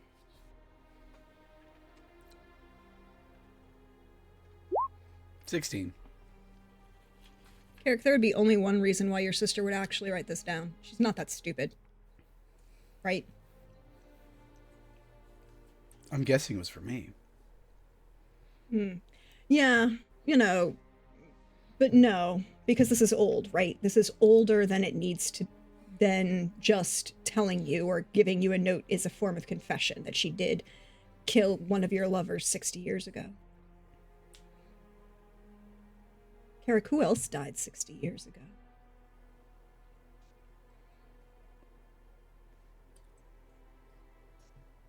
Yeah, I'm going to leave that note burnt. The only reason she would do that would be to protect... Nope. Mm-mm. The thought's gone. What? What thought? No thoughts. No thoughts? No thoughts at all about what your sister would do to choose you over anybody else in her family? The thoughts are bad here. But that would be the only reason she would write that down, is to ensure that any fallout, any magical, perhaps, fallout from that choice fell on her and her alone.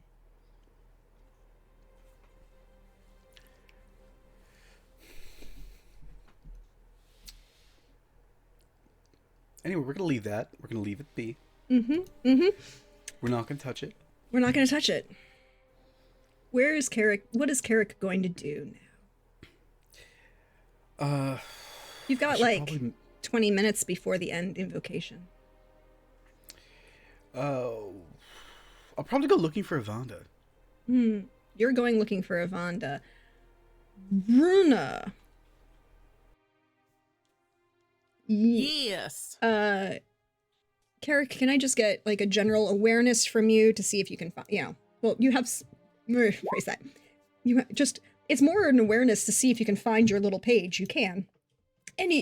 Charles has been very diligent because apparently, the certain important folk were being very nice to him, and he's getting, is getting lots of attention. So he is diligently available to help you find Evanda. He would let you know that she was last seen at the flighting tent, watching the finals. Off I go. Mm-hmm. Runa, you went... You did not see Eleanor. No. I went to the word battle. The word battle. Look, y'all, if you are of my generation and you lived in the New York area in the 90s,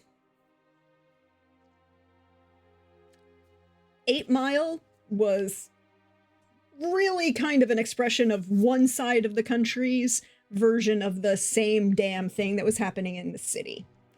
Just would like to point out that,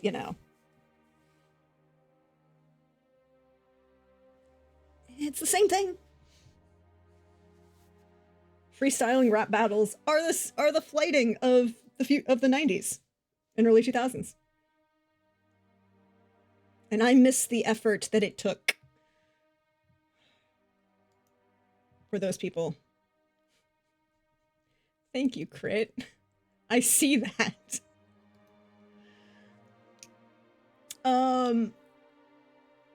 So yeah, you can make it in just in time to see George compete in the semifinals.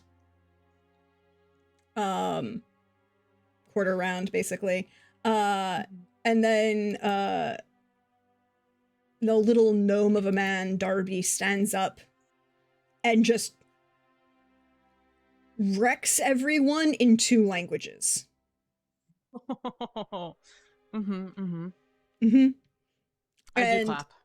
And you would see him come off and, talk to George and Anessa and get around into George and then kind of like squint around, is like,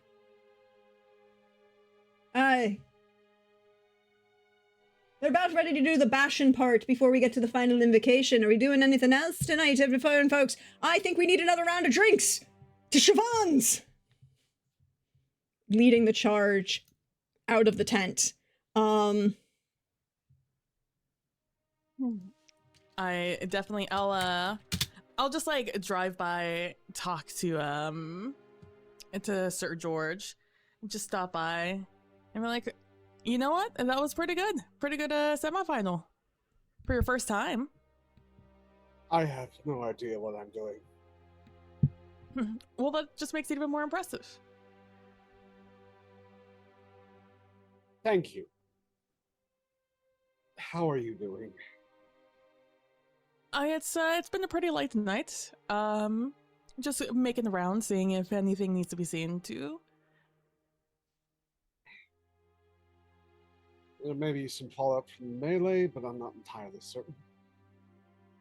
So will be the next stop. That's where I think, aside from the bars, I think that's where the most injuries might be. Hopefully they get drunk enough that they don't feel it until morning.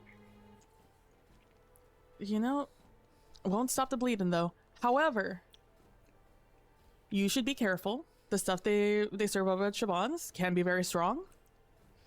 And I'm concerned for you in particular. I appreciate that, and I'm trying to avoid imbibing as much as possible, given I don't want to ruin your perfectly good job that you did in, making it so I don't die. Probably wise, but it is a party. You should be enjoying yourself. Runa? There are many forms of enjoyment. Have you seen Evander about? I thought she was here. I just got here. I didn't see her here, right? I think she was in the audience. And you haven't seen Alienor, have you? A passing glance. No. She seemed well. She seemed determined. Like she had somewhere to be. I have an idea as what that might be about. I'm going to scan the crowds for Evander. Roll me an awareness. If I must. 11. What have you been up to tonight? Oh! I ate. I read. During a party? Aren't you supposed to be out with the people? I've already done that. I've fought 3 times for their enjoyment. I think I can take a break. I mean, I guess I thought that this was like the thing that the royalty was supposed to do, just like be amongst the people. I am amongst the people. That's not what you just described. Eating and reading is not being amongst the people. No, No, The you're people supposed to be read. enjoying them. Like at the bar with Siobhan and doing all these things. Cheering on George here, who had his first time. Oh my god. Flighting? It's flighting, right? Fighting, Yes. yes. Flighting. And how did you do, George? Mediocre, but that's to be expected. Held his own up until the semis. Then that's when the experts got him. That's something to be proud of, at least. I am not here for pride. I'm here to learn. Pride can happen later. You do look But- as if though you're lost in a labyrinth and being chased by a minotaur. Again, there's a lot that's dynamically different, and It's a lot just the to great. learn quickly. It's just the Great North, George. It's not that different. You have your own dialect that is thick and somewhat impenetrable. You get used to it. You get used to it, yes. It takes I am not a quick learner. This is going to take a effort for me to start chipping away at to where I have some passable understanding. Right. So, stop holding yourself up so high.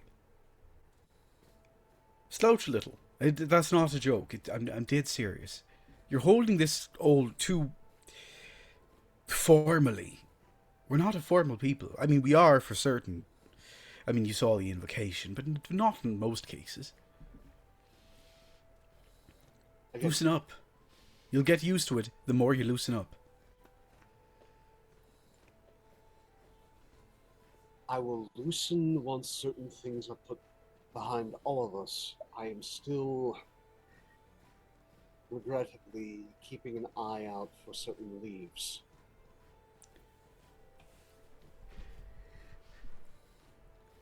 You need to stop letting your injury, letting what they did to you, to rule your life. You lived. Tomorrow you'll still live. There's no sense in being in a state of fear about it, because to be frank, that's what they want. They want us to be hopping up at the next little happenstance, freaking out all the time. It makes us look pathetic. Quite the advice from someone who doesn't know how to let things go. Well, a grudge can be held forever. But I thought it was an action. You know, that's for you to think about, not me. And last I checked, we were all good. Not about that, but I'm thinking more further back in the past, before me. Something that may be holding you back in making you make weird decisions now, actually. Now I'm thinking about Who's it. to Actually, say that kind of thing is in the past, friend?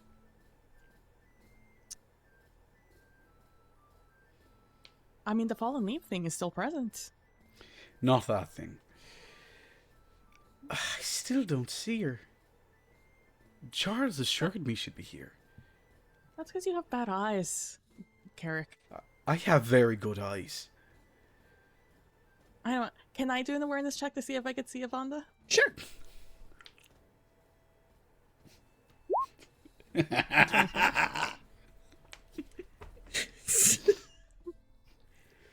So the answer to this is you look around and you realize that Avanda wasn't really visible for a hot second, but she's kind of, the way you've been walking around has moved.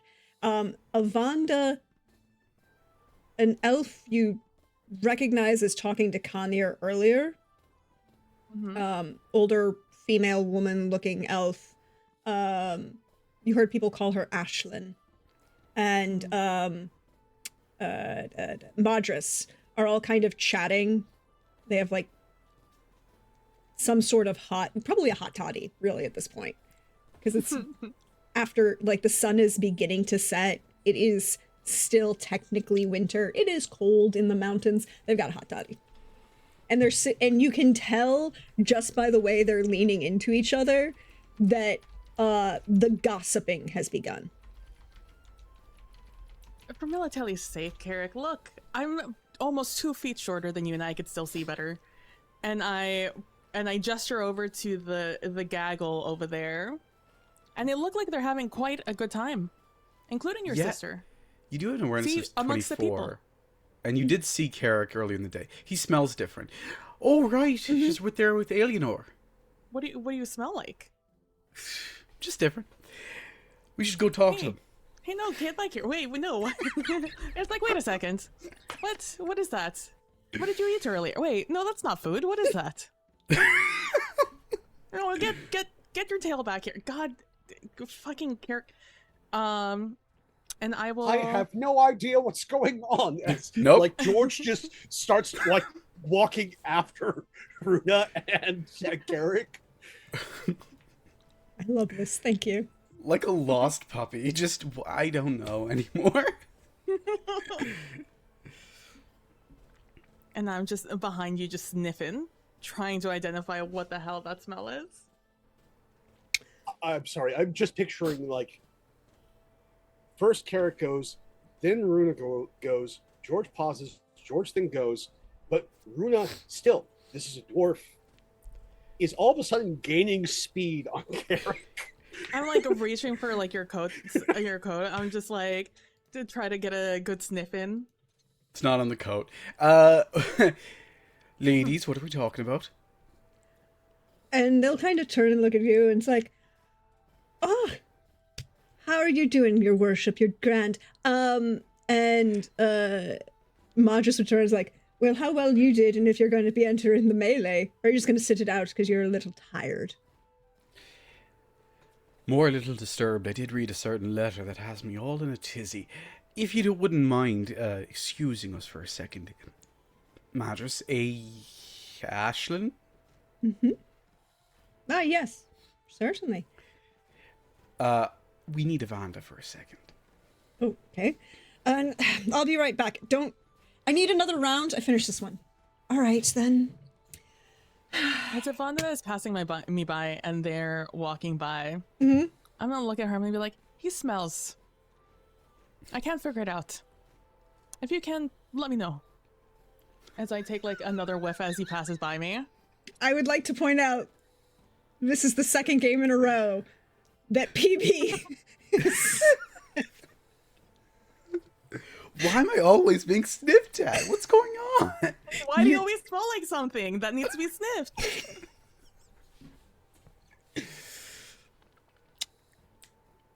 You came to my room with a gaping hole on your side and expected me not to react to it. It wasn't gaping. It was just... I don't know. It smelled very potent. Look. Unlike this smell that I don't know what it is. No. There is the possibility you do know what it is. There are two options here that you do know what it is. Mm-hmm. What do I gotta do to find out which of the two it is? I don't know. Norden, is this really obvious or subtle obvious? It's subtle obvious. Mm-hmm. But it's like, you know, like he spent close contact with someone who left a scent on him. You know when you hug a friend and a little bit of you get a little bit of their perfume on you? Mm-hmm. Like that. Mm-hmm. But you don't. He doesn't smell like anyone that you've interacted with recently. No, no one you would know. Yeah. That's what that is. Yeah. I imagine it smells a little musky. That seems like him, right? It does. I mean, yeah. Oh wait, hold on. I have the note for this because I know I have. Wait, hold on. I need to open the other roll 20. That's what I need to do. just. He tries too hard. He Something's does. trying too hard. And it's but I have this because he actually wrote this down. Because glamour.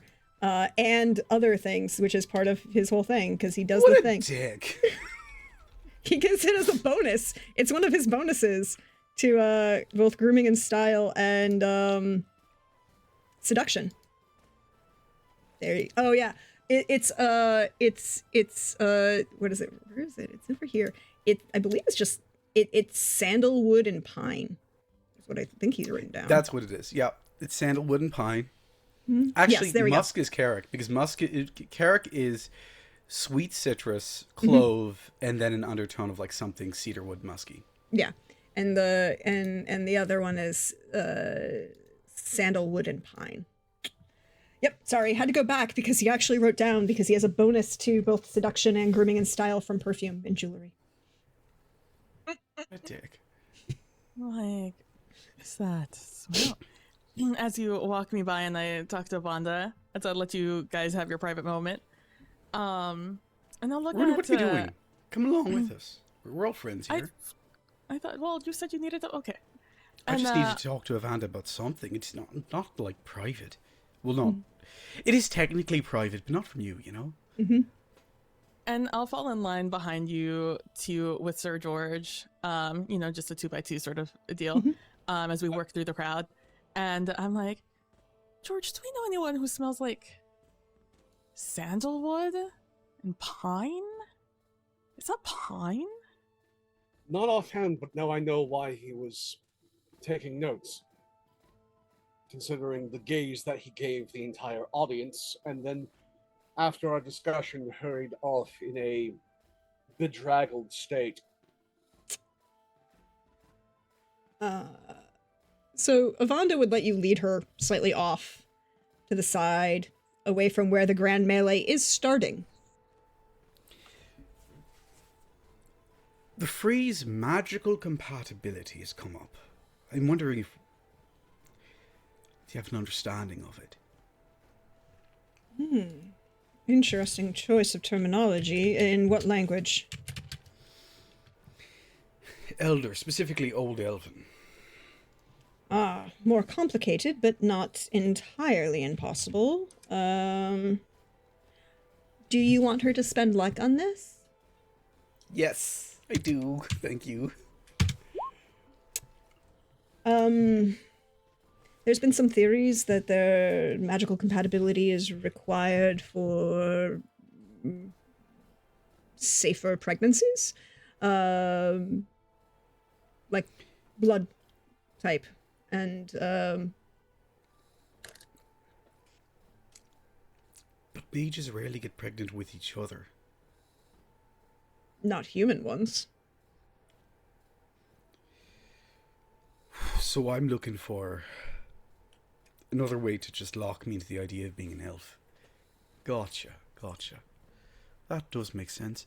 Would someone need to have magical capability to have magical compatibility?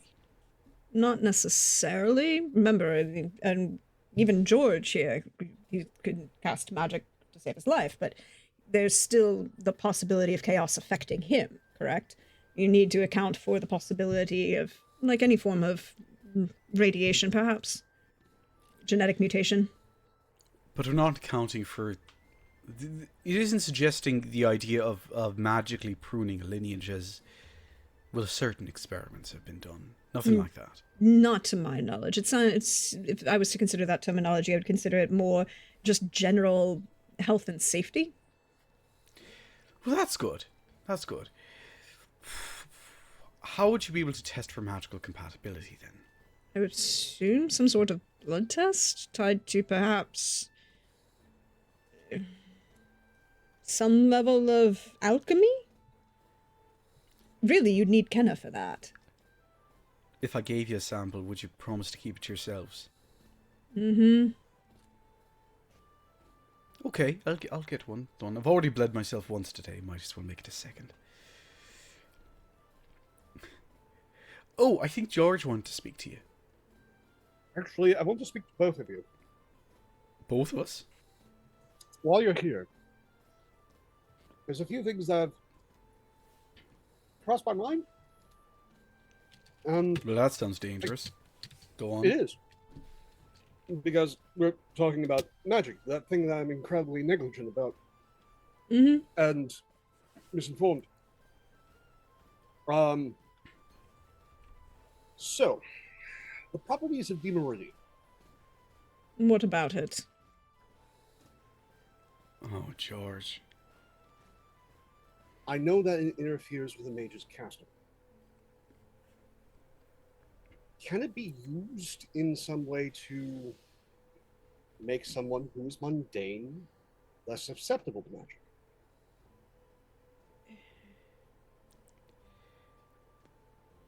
You want to consume a toxic metal in the hopes that it'll make you less magically... Not consume it, shape it, like a helmet.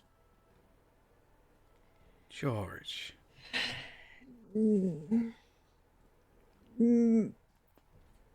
Telepathy is a problem. Telepathy's not I'm blocked trying by to figure out- Demeridium. Ah, see? There we are.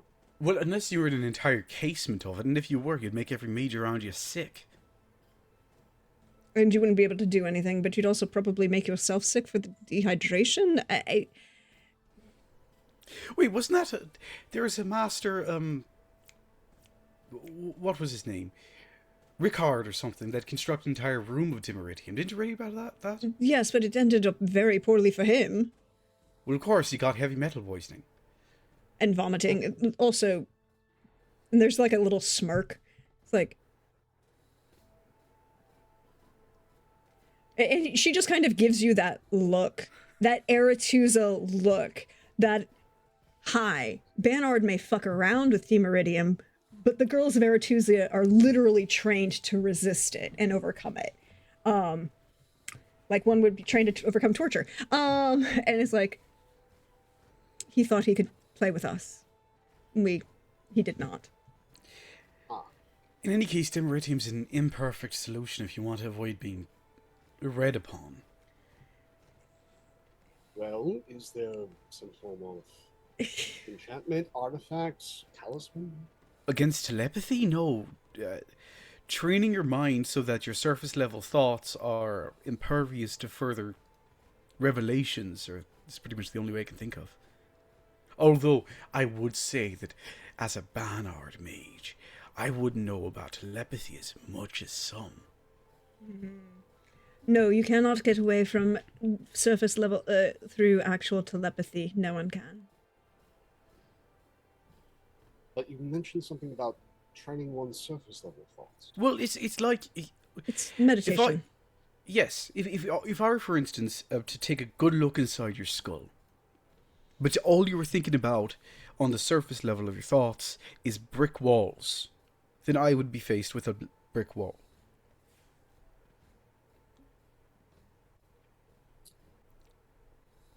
I think I have something that I can start doing as part of my daily preparations.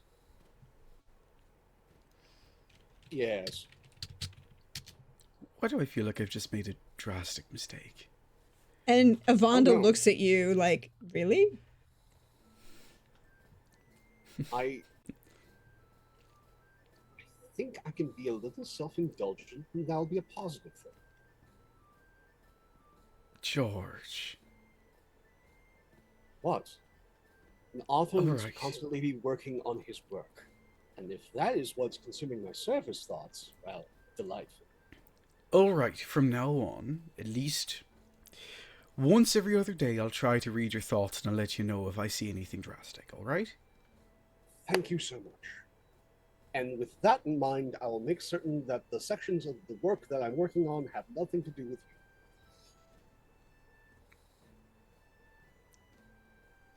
you. BR's blood. Okay, blood sample for you, Vanda. Also, if you wanted to... You'd have to promise that you did... And I take Vanda to the side just for a second. Mm-hmm. You have to promise that I didn't send you. But if you wanted to meet the master of the newest magic school, he is currently staying in my house. Oh, so that's what smells so interesting. What are you talking about? changed your cologne, Carrick? And then she kind of like pats him on the shoulder. Bloody glamours. 28 to listen in on that. Oh, she was quiet, but not, they weren't talking in telepathy.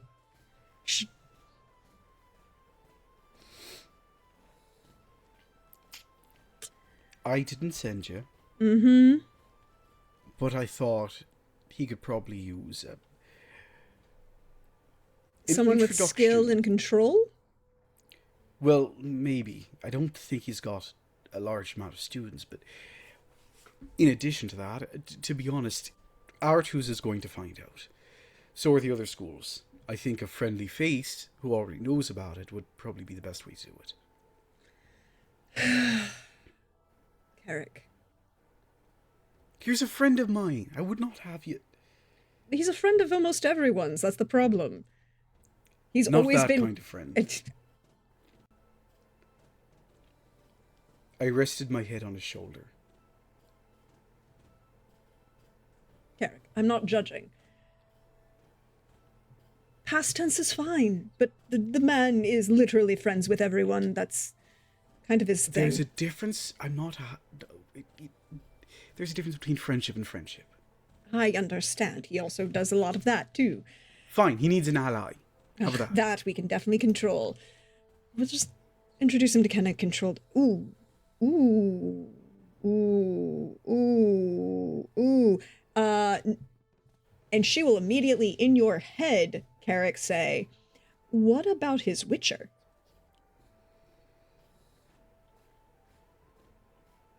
An image of Brenna appears in his head. Yeah, but you can respond because she's controlling the telepathy. Yeah. But like it's Brenna ? Yeah. You know? Mm-hmm. Like, what do you mean? Putting a Witcher and Kenna, like, still in telepathy, putting Kenna and a Witcher in the same room? Good, bad? She's not here. Okay, well, that's one thing that's in control then. So. And from what I understand, she's not that type. How open-minded is she?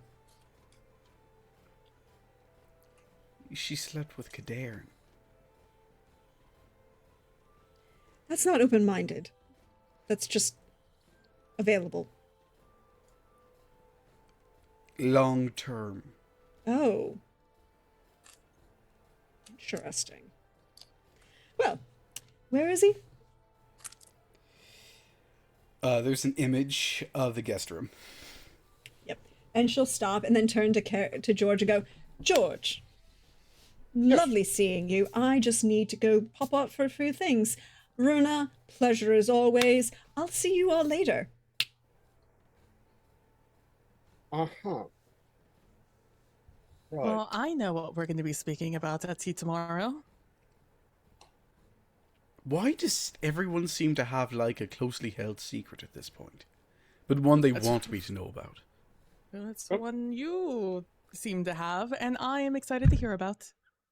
I have no secrets. I'm practically an open book at this point. George, try to. No. Honestly, secrets are how you get into, well, no offense, your kind of problems. What kind of problems do you think I have? Curses, politics, family scheming. I was cursed at life. birth. The familial scheming has nothing to do with secrets, as far as I know. Family scheming always has to do with secrets. Well, not my secrets. And I don't have a love life, Runa. That's, I would argue. You definitely have a love life. Not currently. I haven't. I am fairly certain you have a love life, good sir. What kind of love life do you think I... To have a love life, one must have their trousers off, and I haven't done that with someone in quite some time. Love has many different ways of expression. There are many different techniques. I mean, if you've read The Bear Pit, you would know a number of them. I'm not reading that one. I read the back. That was enough. But no, I'm very certain you have a love life, given that Runa's not the only one with excellent hearing from time to time. And All right, okay. What do you think you've heard? At this point, just lay it all out because it's getting frustrating. it's very clear that you had laid more than just your opponent out on the list field. Everyone could see that. Stop talking in tongues, man. Just be open and honest, for goodness sake. What are you talking about? You seduced the audience, and then after a brief discussion with both Runa and myself, made yourself unavailable for a while, and then come back smelling of another individual. I laid my head on his shoulder. He was a good friend. Visiting, as it turns out. See, I'm not the only one that speaks vaguely. I have not laid with a man recently.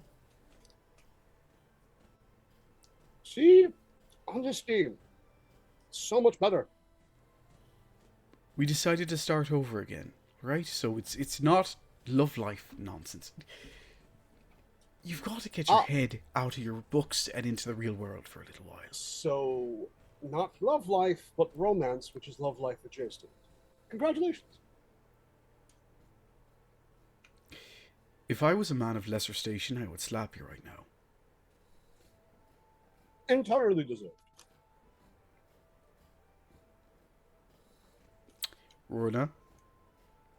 I am happy to save this conversation for a different time. Well, then let's all just go to the invocation and... Wait, who are you looking for? I was just meandering around, seeing if anybody needed any assistance. I heard that the flighting was nearing its end, and I wanted to help come and support George. Of Very which much I did. appreciated. Well, the invocation should start soon. We should head over. Honestly, I mean, we should check in on see how the Grand Melee is doing as it wraps up. Oh, please, What? we all know who's winning. At the But I same still time, need to go check in. Make sure no one got too injured. there's that. And also, again, if somebody surprisingly proved themselves and whatnot, I'm of that specific culture, and I should be there to either lay upon praise or for those who earned mild derision. Fine, then I'll put 1 crown on His Majesty being half drunk and beating everyone within an inch of their life. I mean, I don't gamble. So, Considering the Northern's customs of seemingly a man standing on its own, I don't think this particular list is going to indulge His Majesty quite so much. You haven't been to a melee here in quite some time, have you? Fine, let's go. Should be wrapping up soon. So, as you make your way to the field where the melee is being held with the box up front, currently seated in the box is Madras, Anessa, the Voice, the 3 matriarchs for the guilds. Mistress Ashlyn is no longer there. You would see Conyer kind of leaning against the post, watching the melee from outside the fence. Dambor is participating. So is Vestibor. After his nose got broken? Mm-hmm. There's reasons. Creevson is standing next to Conyer, and the two of them are... Conyer, Creevson, and Decimir are kind of just standing outside the melee going like, no, we had our fight, we're fine. And the 3 of them are judging the melee and color commentary, you know? Oh, yeah, no.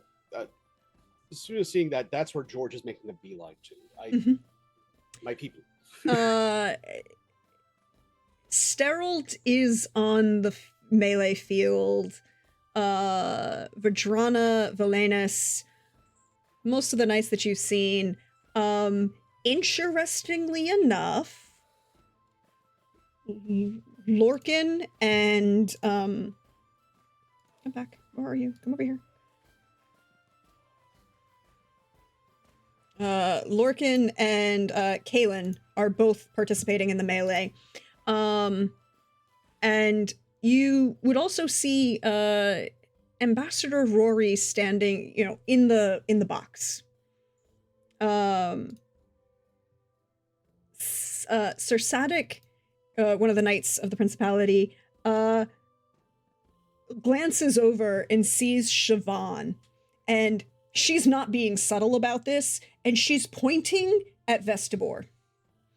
And Sadik nods, and literally, he takes the sword that he is fighting in the melee with and just kind of slides it back into his scabbard. And the term we're looking for is left side, blind side. So there are rugby tackles, and then there is left side, blind side. Lawrence Taylor, full on pile driving Vestibor into the ground. Like, as soon as I see this, I stop from going over to the lads, and I just go back towards Runa, and like just within speaking distance. His Highness is going to need your help. Oh yeah. And if you need a spare set of hands, I'm available. Now I do need to roll for like 3 people. Isn't it great that I have all of these things to roll? Okay. None of those. There. All right. So let's see what good old Dambor gets to do. He's getting a bonus because he's drunk. He rolls like shit, though. Sadik.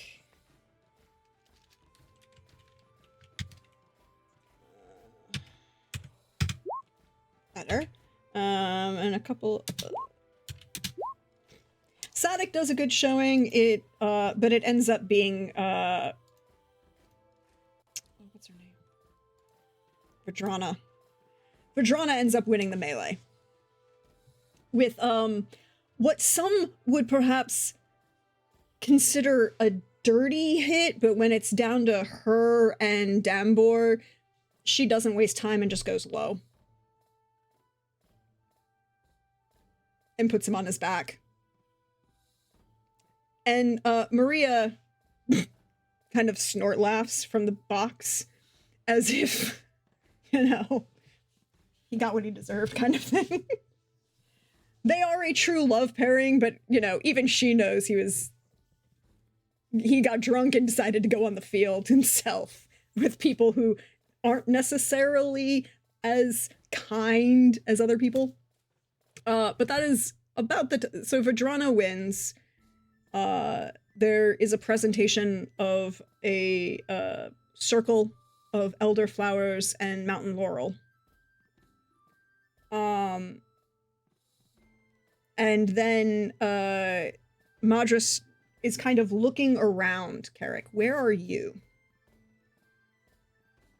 Probably like at the edge of the arena, Mm-hmm. Just like how a different entrance to the one Conir, Creefson, and the rest are just hanging out at, but hanging out alone. Uh-huh. Yeah. Mm-hmm. Mm-hmm. Probably with Rona and George, not to declare where you are. Yeah, she'll kind of make eye contact with you as like, are you coming to do the thing? Or are you going to stay? That level of, she's not putting any pressure on you, but she wants to know if you are going to come up for the invocation or if she's just going to play it off that you are not. Because she, either way, works for her. If you two would like to join me, come on. Join you with what? I cannot do this alone. All right, let's go. and the three of us will go to the main box, which is probably very crowded at this point. I mean, it's like more a viewing stand than anything. It's not really a box. It's just like, kind of there. It's a little elevated from the general riser seats that are around. And Madra, the minute George gets up close to her, Anessa moves up, slides next to him, leaves a space between her and Madras for Carrick. And then there's a space, they both step back to let the voice kind of step forward to lead the closing invocation. What does Carrick do? Oh, the same. In lockstep. So can I get a social etiquette roll from all three of you? Yes. Do I get a bonus considering this is my family and I should know what I'm doing? Yes, because you should know exactly what you're supposed to be doing. You can have a +2 because you know what you're supposed to be doing. Yeah, I do. Spend the last 3 of my luck plus the +2 from training. 17. So both Runa and Sir George look good in this moment. It looks very like engaging with polite. There's a level of you've got the timing down, you're responding.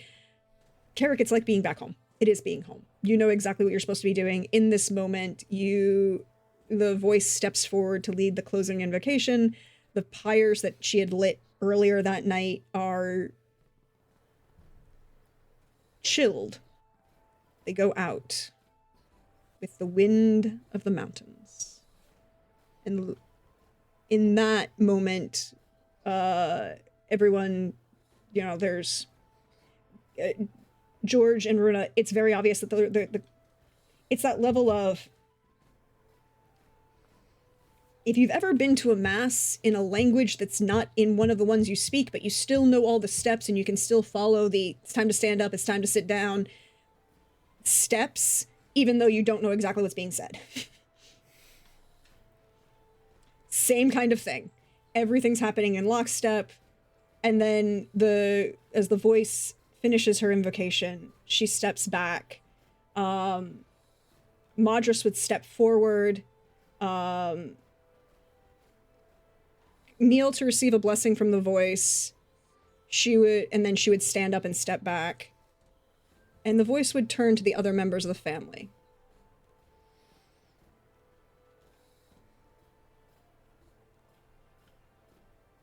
Do you come forward for a blessing? Of course I do.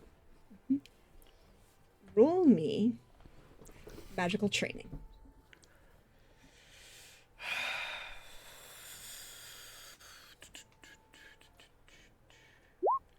25. Hey, Carrick. Uh-huh.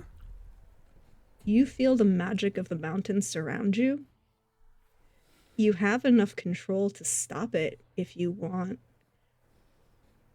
Or would you like to breathe ice fire like your sister out in the middle of this moment? Hold on. What? Paused. You're not cursed anymore. And other members... Neither is she. But after that curse was broken, Anessa could still control the flames.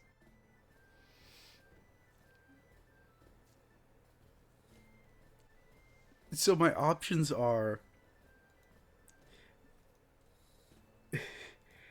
Anessa didn't breathe fire, though. No, she just gestured to have it happen. Can I divert this so it doesn't cause a panic,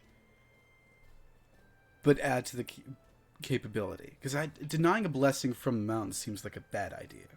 No, you can keep it. You can just control the expression of it if you want. So you don't have to publicly do this in this moment, but you can keep this blessing. That's what what the magical training is for. Can you control it? That's exactly what he will do. Mm-hmm. He will control this blessing and keep the fire down into his stomach. Mm-hmm. Anessa would step forward next, leading, kind of grabbing George's hand and leading him with her. Yeah, get blessed, George. Get blessed. I if she is dragging me along, I have been backled by plenty of dancers and officiants my entire life. I know how to do this. She is leading you along. So I will go as I am led.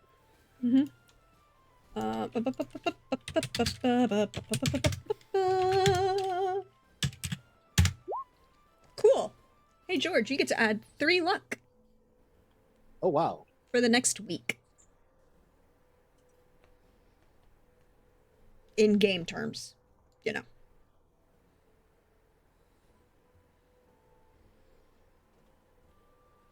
But they step back. The evening is done. Madras will step forward. Is like, and y'all already know the feasting's happening down there. The drinking's happening over there. And if you really need me or anyone else, come knocking at the door. Have yourselves a grand night, everybody. And she would start walking up. She would go, like, I'm headed up to the house if anybody wishes to join. If not, take it as you wish. Can I, This is probably against the rules of the spell. We play. But can I throw up a ball of fireworks instead of fire for Anya? For Anya? Yeah. Yeah. Like, what do you want it to look like? It goes out like a big expression of fire towards the sky, making a cloud, and then splits into several balls before crashing in the middle. Pew! Okay, a nice, very fireworks display. Yeah. For this whole thing. Beautiful, on time. You can definitely do this. It'll look great. I would like from you to roll one other thing, though. Uh-huh. Charisma or deceit. Your choice. And add a +3 from that spellcasting. I will. Is my charisma against humans for the most part? I mean, yeah, it's the audience. It's how well this looks and is received by the audience, basically. I forgot to add the +3. That's 23. Okay, so 23, yeah. Everyone, there's lots of cheering, lots of clapping. Madra's kind of just sighs. She knows exactly what you did. It's fine. It's a party. You're showing off. And have yourselves a good night. And she kind of rubs her forward and starts walking up. Is there anything you would like to do before we close the night? I'll sleep. I'll just go. I just go find Cleglis and end the night. Some people are not ending the night. It will be a long revelry, lots of partying, all of those kind of things. But Oh, before I do, I'm gonna go over to Siobhan, lay down. I don't know. What's a fair amount of gold for something like this? 50 gold? For what? 50 gold to just, you know, keep the drinks coming.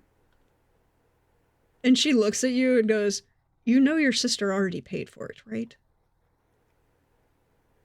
And I'm imagining the Dambors at least drank half of what my sister paid.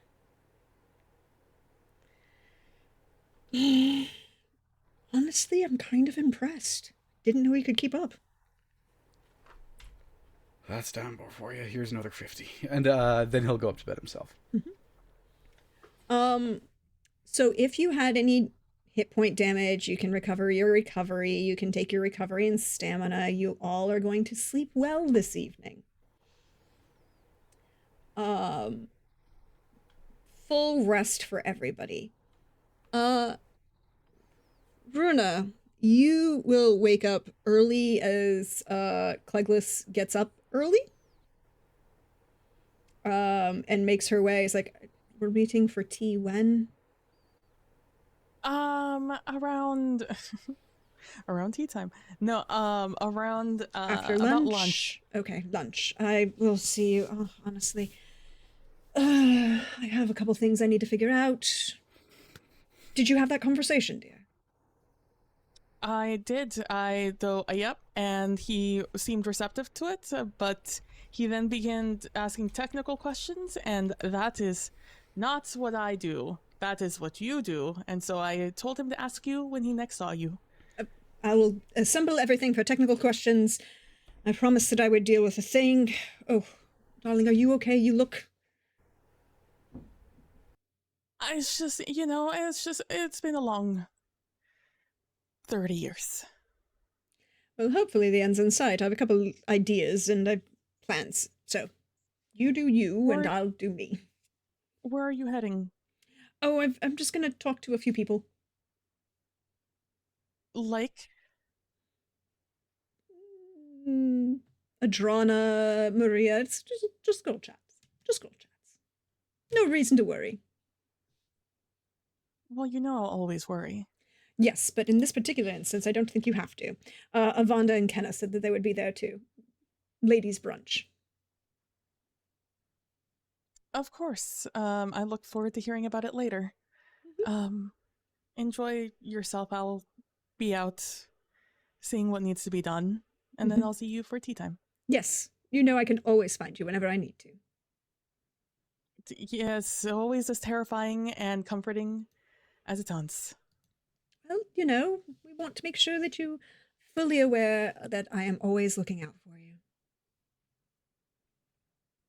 It's still just as creepy, but it's with love, and that's okay. Yeah. And she will lean down and kiss you before she goes out the door. Of course. And it's like, no, please go enjoy your day. I will see you later. And I will reciprocate the kiss, obviously. Yeah. Where are you headed? I am headed to Alienor's room. If I know where that is. Well, yeah, because you've been treating her, so she's technically like 2 doors down from fair. you. Yeah.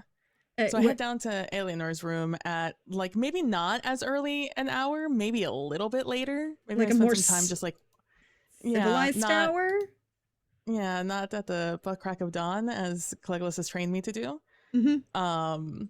Look, she's gonna go pray and then go for ladies' lunch. There will be mimosas for extended periods. Yeah. So I'll probably like just organize my things, do the things that I usually do early in the morning, and wait until, the sun's a little bit higher in the sky to go knock on Alienor's door. Oh, of course. Come in. Ah. Good doctor. As she closes it, and it's like, what can I do for you? Good morning. Hi. Well, first, I just want to make sure that you're doing okay. Well, I mean, yes, you do this, but we both know that you just poof to make yourself seem however you wish to be seen. It's not quite that easy, but yes. What can I do for you, doctor? I want to make sure that I answer any questions you have. Well, first of all, are you feeling okay? Or are anything ailing you more than usual? Yes. No, I'm totally fine. Do I believe her? You can roll human perception. I will do. As there's apparently a knock at the door. And she sighs and walks over to it.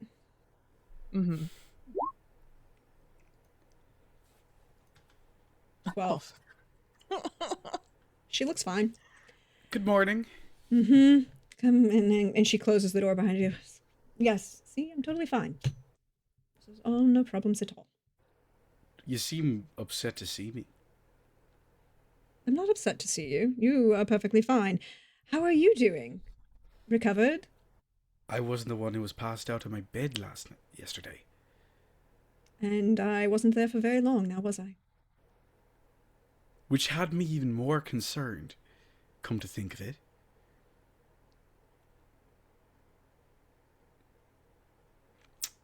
Oh, Ruin, I think... Hello.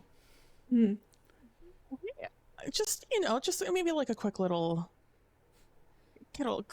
like maybe just catch me up with what may have happened yesterday.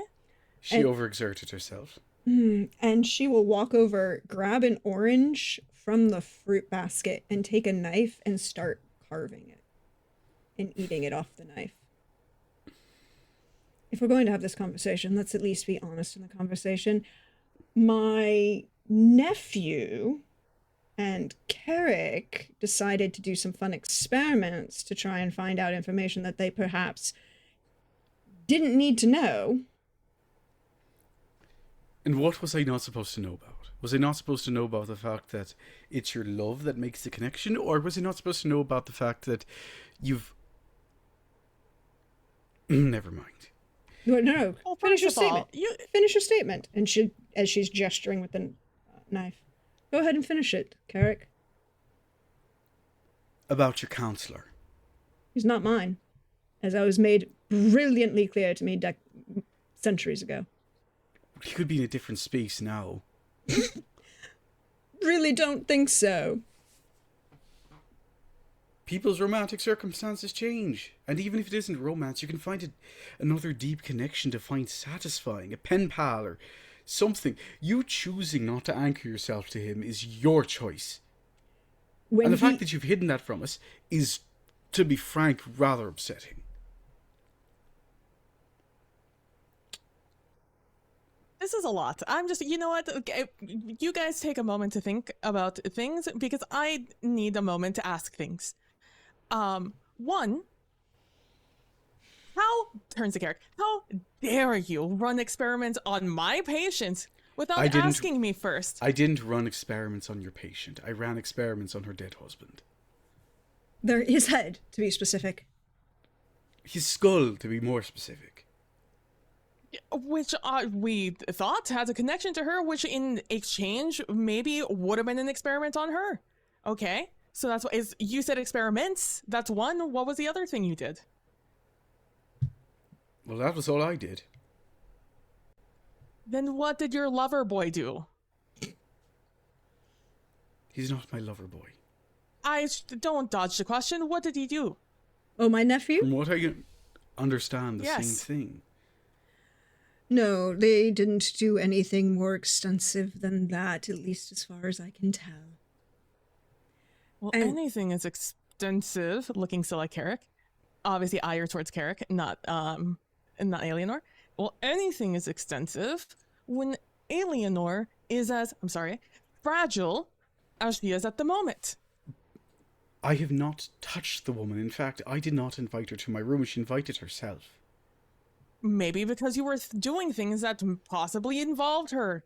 To a skull. I didn't play that upon we the connection. believed was the anchor. No, wait, no. All right. Let's... Renai, thank you very much for your ardent defense. You're a wonderful, wonderful friend. Carrick.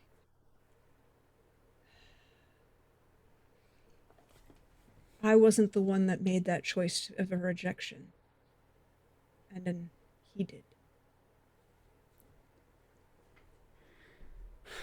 That doesn't mean that you can't find someone new, one, because you already did. You did it once, you can do it again. And second, perhaps most importantly, it doesn't mean that circumstances have not significantly changed enough for you to put yourself back in that situation. I can make the connection if you like. Runa, how much did you hear yesterday? Hear what? I mean, some of it was a little fuzzy, but when you guys started getting a little loud, that's when it was a little hard. Getting a little loud? Not here. Not to notice. Who's getting a little loud, Runa? It's not my place to say. Might I remind you whose castle this is? If you want to understand, it was your charming ambassador, and as it's quite made apparent, no, Carrick, I literally can't. What, isn't you that ambassador? Him? Good Lord, no. As I said before, if I wanted to, I did try to cut it off. I want you to understand how much restraint I had yesterday, Carrick. I want you to really understand how much restraint Restraint I had. for what? What exactly happened in my home that no one's telling me about? Well, one of your guests was an epic fucking dick to one of your guests. Unfortunately, Said some very that's the choice ambassador for you. things. Well, that doesn't change what he said. But he's not And maybe wrong. that's why no one told you. He's not wrong. Doesn't change. To that give he's a myself dick. credit in a rare way I rarely do, I rarely am. What exactly did he say? Merely reminded me that the job isn't done. And the agreement stands. He's been keeping an eye on the wild hunt for you? Because that's the only job not being done that I can think of. Keeping an eye on the wild hunt for me? No, Carrick, it's not for me. It's for them. You don't... Carrick, you don't You'll honestly give me a think... list. Carrick, you don't... You'll give me a list. No, I won't. Carrick, you don't honestly think that I'm allowed to live here freely. You don't honestly think that, right? Alienor? Might I remind you that you're in my home? Okay, and might I remind you fuck that, off. No, like no, you, fuck no, off. no, no, Fuck no, off. no, No, no, stop. no, If you no, want an Runa. honest conversation Runa. with Alienor at this moment in time, stop saying this is Let my me house. finish Have the a sentence. conversation with her. Let me Well, finish then the stop sentence before you- saying that you're Enough. being a dick. Okay, well, Enough. he is, but we'll let him talk. This is my house. And I too have a connection with the Wild Hunt. Last I checked. So if they're active, I should know about it. And perhaps most importantly, take part in pushing them away. This burden is not only upon you, as I promised another one of us last night.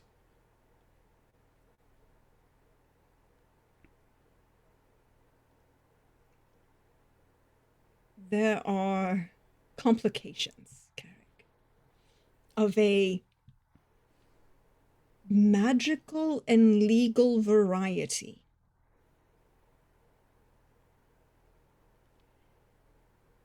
I cannot, and she looks you dead in the eye, and you feel the weight of her gaze, give you more explanation unless you know other things. What other things do I need to know? Runa, how much did you overhear yesterday? I heard Ambassador Rory tell you about the villages and the wild hunt and everything past that. Okay, good. More specifically, what he said. And she is looking at you so hard, Carrick.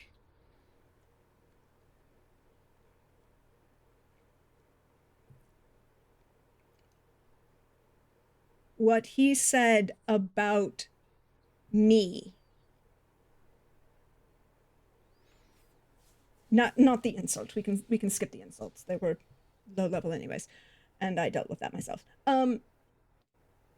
What insults did he do against you in my home? Oh, never mind. Fine. Let's focus on... Get to it. Get to the point, please.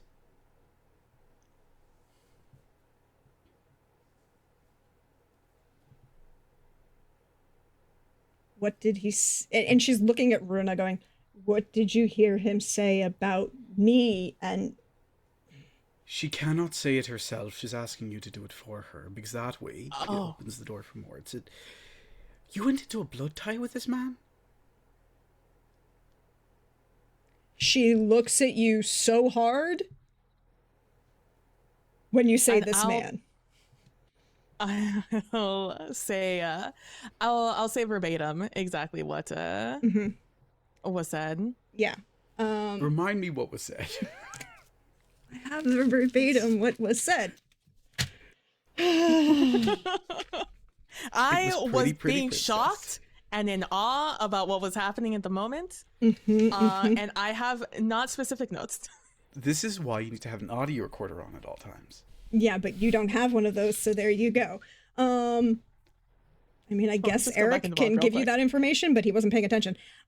He said, if you were doing your damn job, there wouldn't be a number of villages across the Kestrels that had been destroyed by the Wild Hunt.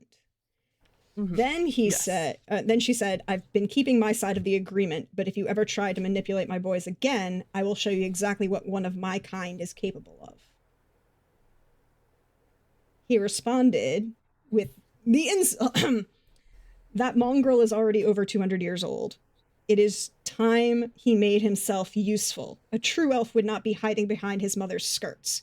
But really, is a violent, bloodthirsty harlot such as yourself really a mother? To which she said, you didn't hear the insult that she decided to give him? knowing you didn't know what that meant. You could repeat it, and Norden, she said basically in NL that he was how did you enjoy motherfucker? She called him a motherfucker in a slightly more explicit fashion. Like giving the actual impression that he fucked his mother.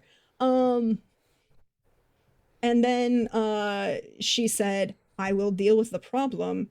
I dealt with Eridan, didn't I? And I've dealt with everybody else. Leave them out of this. I am the only one that has to carry this.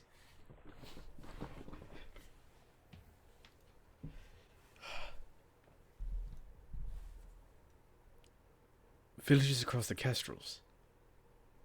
Apparently, but that's a side issue that I will deal with. I can help you deal with them.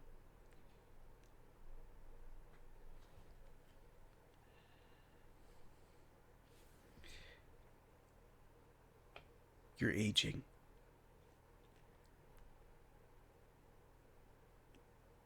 Others will have to carry your banner, and I don't mind being one of them.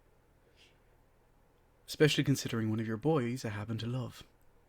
Which one? And the other one happens to love me. There you go. That's it.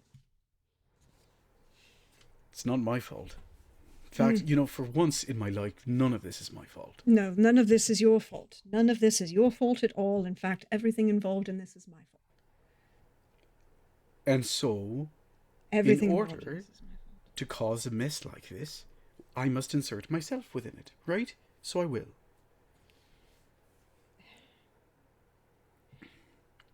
If you can find a way to get him to give you the information, good luck. But he's going to laugh in your face if you say you're going to take it.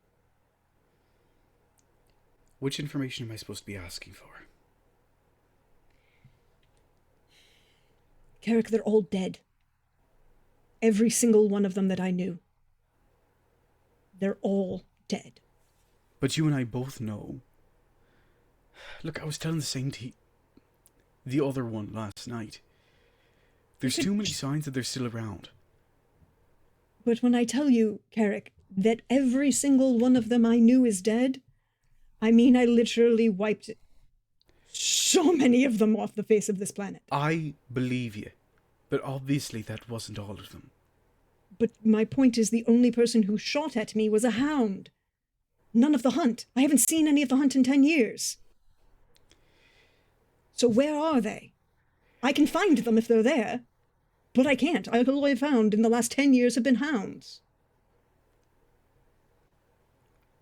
But let's be frank, there are ways to hide themselves from you, aren't there? No, there aren't ways to hide from me. You're telling me one of these wouldn't work? And he reaches into his pocket and pulls out. No.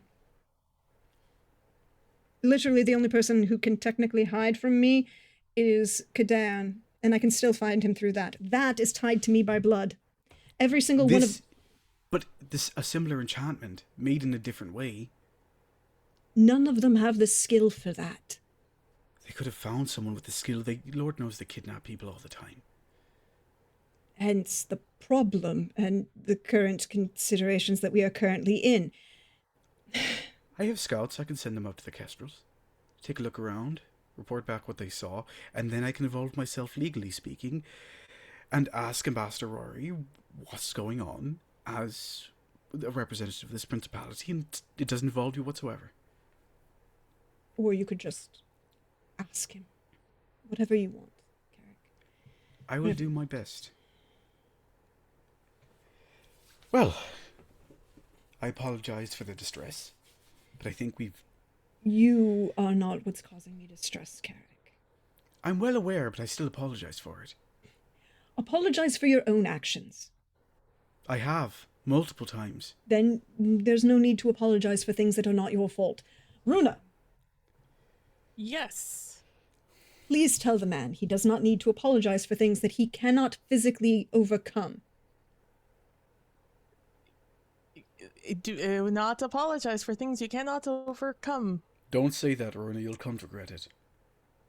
You know, I am just doing a salt.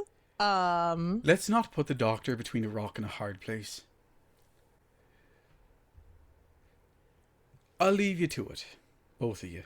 And just to clarify and make sure you are firmly aware, no, Carrick, I do not have any blood ties or connections or restraints to Rory, who is No, the I mean, only person that would have that authority. I mean, not, not a actual blood tie. I mean, Yes, you a mean, vow. yes. And who would be the only person? Again, not Rory, who is the only person who has that authority. I can think of at least three, There's only one. one of whom happens to be missing. Well, it would still work if it was with her. And to be frank, everything else has been going on to do with her lately, so you can forgive me for thinking of her as an option. No, she didn't have that authority at the time and therefore would not have been bound by it. Speaking of people who have that authority, I might.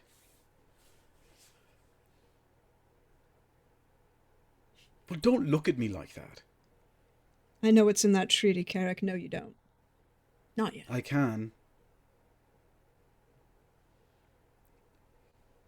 Enough about politics. I'll leave you and your patient at it, and if you wanted to look at the skull before I burn it or break it or grind it down to parts, you're welcome to visit my room. Well, actually, you'll be visiting my chambers anyway. I had them set up a nice table out on the balcony. Cleglis will appreciate it. She's out having a brunch with some of your guests. Brunch? I was invited. Yes. I turned it down. That must be a southern custom. You Enough do like about tongue, Go- right? Go, Of course go you do. about your Everyone day. likes tongue. And I head out. Go about your day.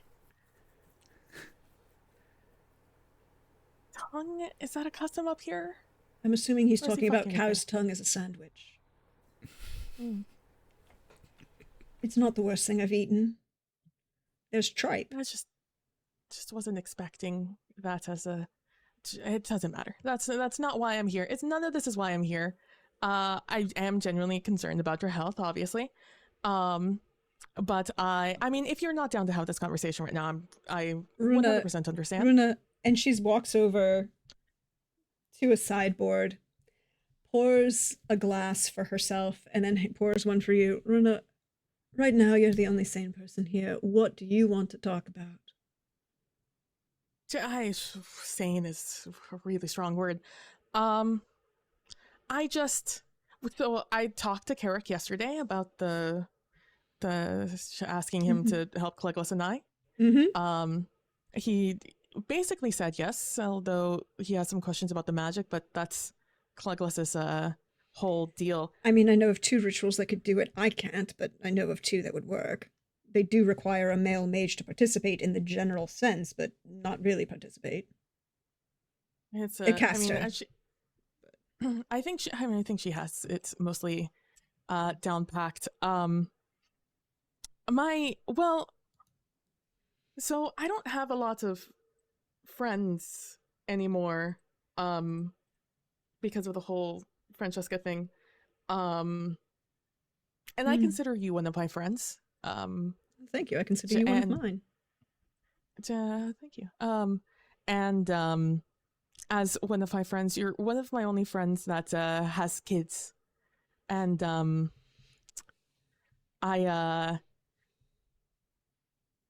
I've wanted kids for a very long time. I've wanted children pretty quickly after getting with Cleglis.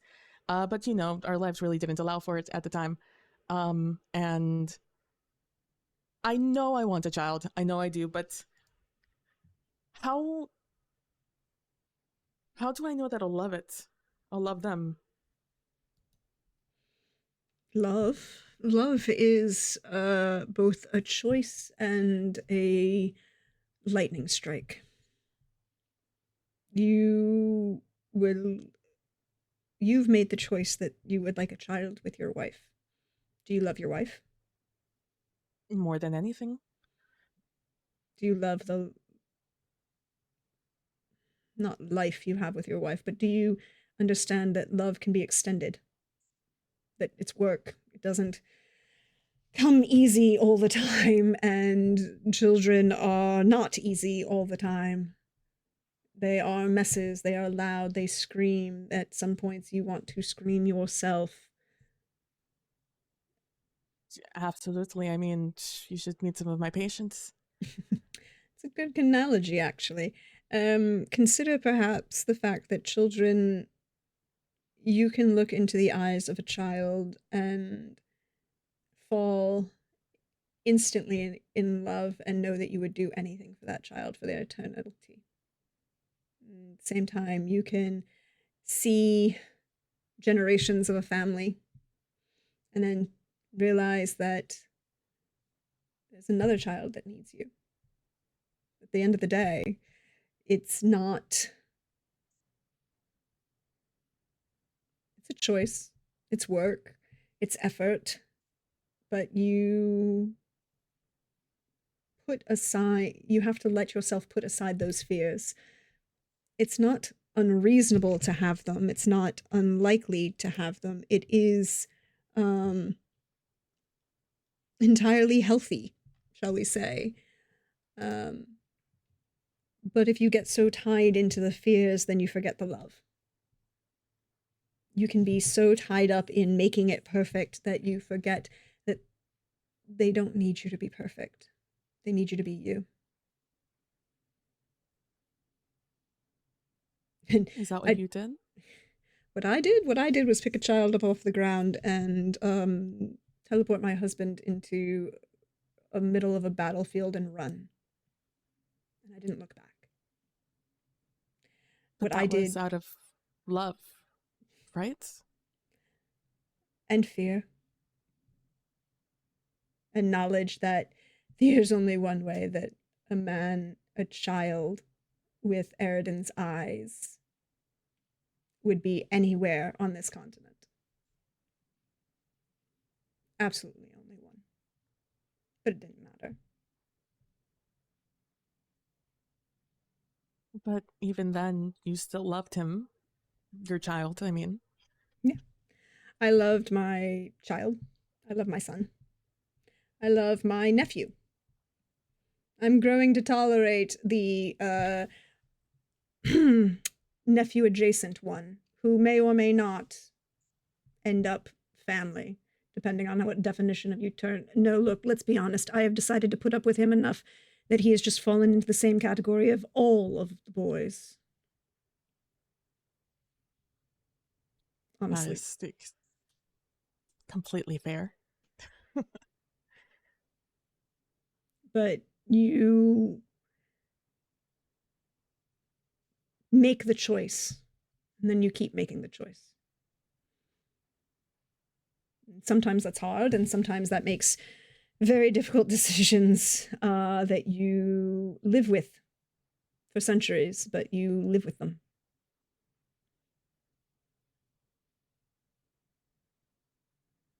I mean, you did it scared.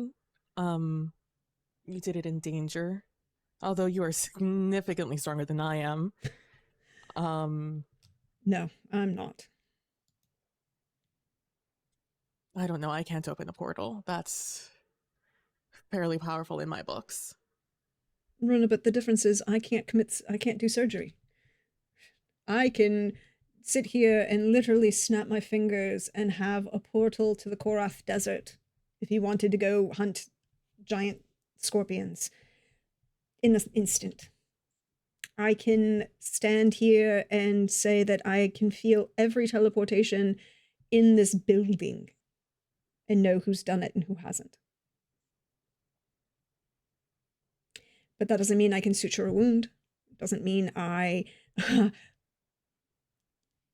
can successfully tend a fever, no matter how hard I try. You can do what I cannot, and I can do what you cannot. That doesn't make one better than another. Being scared is fine. It's the choice that you make when you're scared that's the important one. And you will be scared. You will be scared of stupidest things. You'll be scared the first time they discover that they can walk. The first time that they decide to ride a dog. I mean, hunting dogs are hunting dogs. You will be scared of the stupidest thing. You'll be scared that they'll get their heart broken. But you know that'll happen anyways. Because that's life. That is fair. Oh, that is fair. I don't know. Well, I know I will always do my best to love them. I just hope I do, you know? Runa, can you picture anything that Cleglis makes that you would not love? No, don't tell Cleglis. But there is a pie she makes that is not very good. I will still eat it, but just if she ever approaches you with a meat pie, just find an excuse. Oh, there are so many easy excuses out of that one. We can work with that. That's fine. I mean, no, something she actually makes that comes from her. No, I love everything about Cleglis. Good and bad. Then you will love the child that she gives you.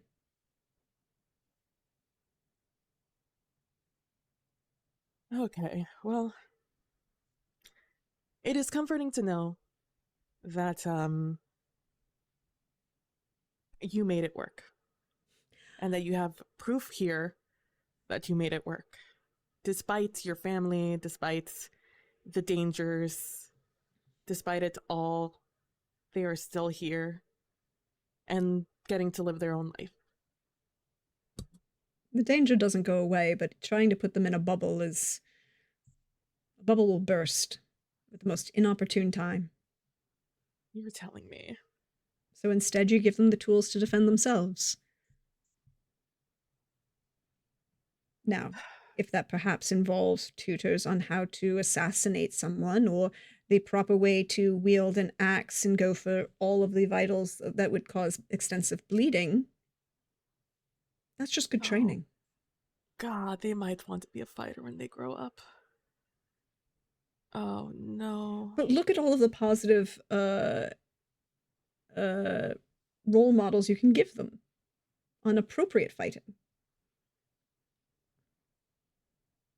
Oh, but I know them and they're not appropriate at all.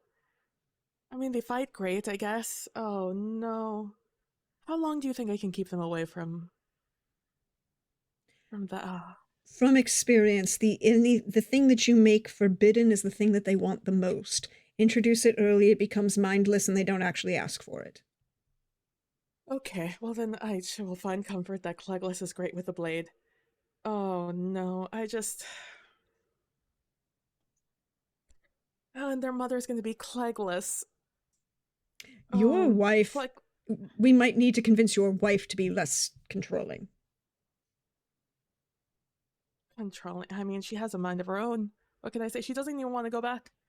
She has decided that she is staying until we see the end of this saga with the Fallen Leaf and them affecting our lives.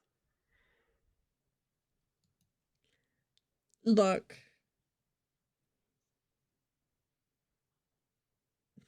There are worse things? Oh, I guess, but I mean, at least she would have been safe elsewhere. Here, I mean, I'm worried that she's off with powerful people out in the garden enjoying drinks. Then good for them. Let them be powerful people together.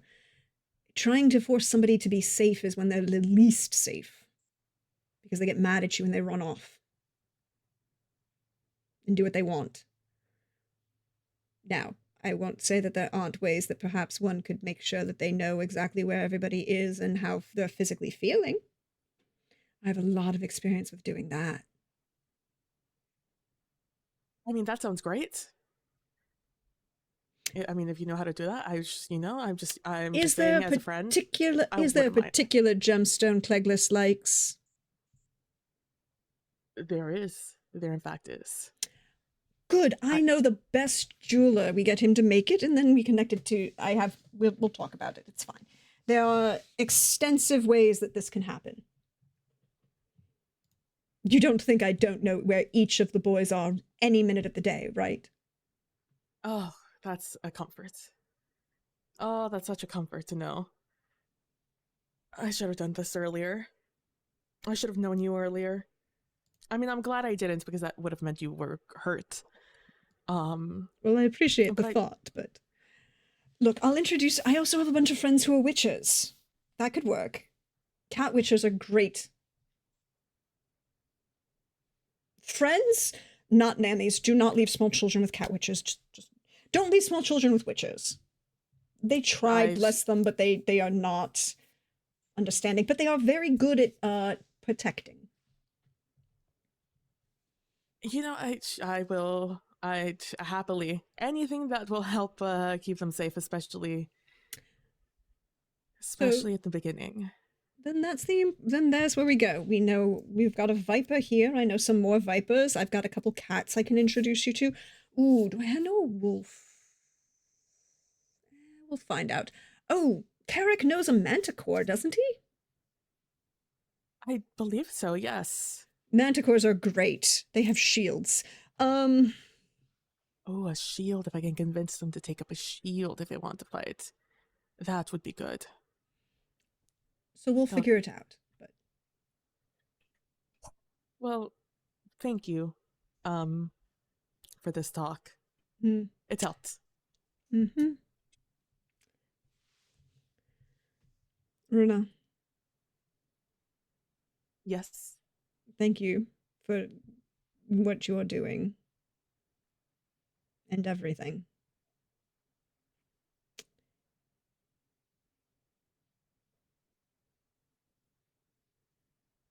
When he figures out exactly who's involved, just remind him that other parties are still allowed to say no.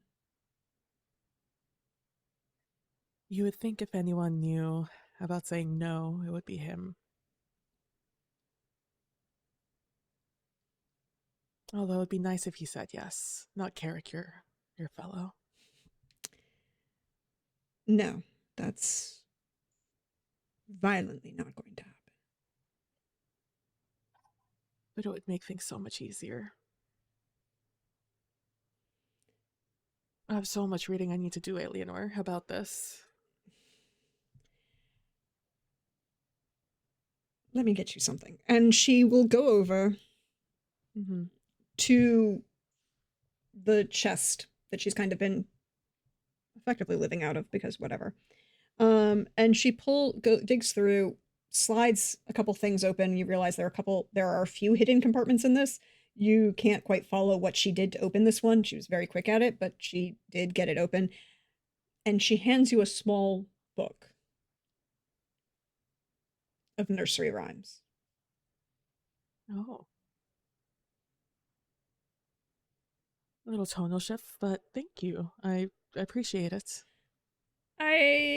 Sometimes they give you the best ideas. Or they at least can give you an understanding of things. But if you no longer need me, I need to go make sure that other people are doing things because apparently the ambassador needs me to do work. I do have one question. Ask. Do you want me to find a solution? Do you want a solution to this? Do I want to see what would happen if any of my boys get a happy ending? Yes. Do I expect it? No. Well, you don't need to expect it. I'm a doctor. I perform miracles. Miracles. I wonder what I remember when I last thought about miracles. Well, I didn't think I'd have a child before I died, so they happen every day. Even to people like you, Eleanor. People who don't think they deserve it. Just like I don't think I deserve a child. If we're comparing murder stories, darling, trust me, my body count's miles higher than yours. No, it's never about murder. It's not about death. Just making the love of my life live away from me for decades, for my own fears. I got my husband killed by a cat witcher, decapitation and Well, everything. I hear he wasn't that good of a person, though. Sadly, no. And, and Genocidal Caligula is maniacs. and Caligula is like on this side of just being a saint. So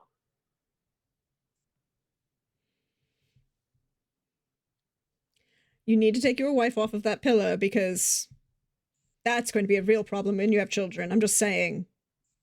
If you're trying to like maybe hold her up on put me. being sainthood while small children are vomiting on you, then that's just going to lead to more stress.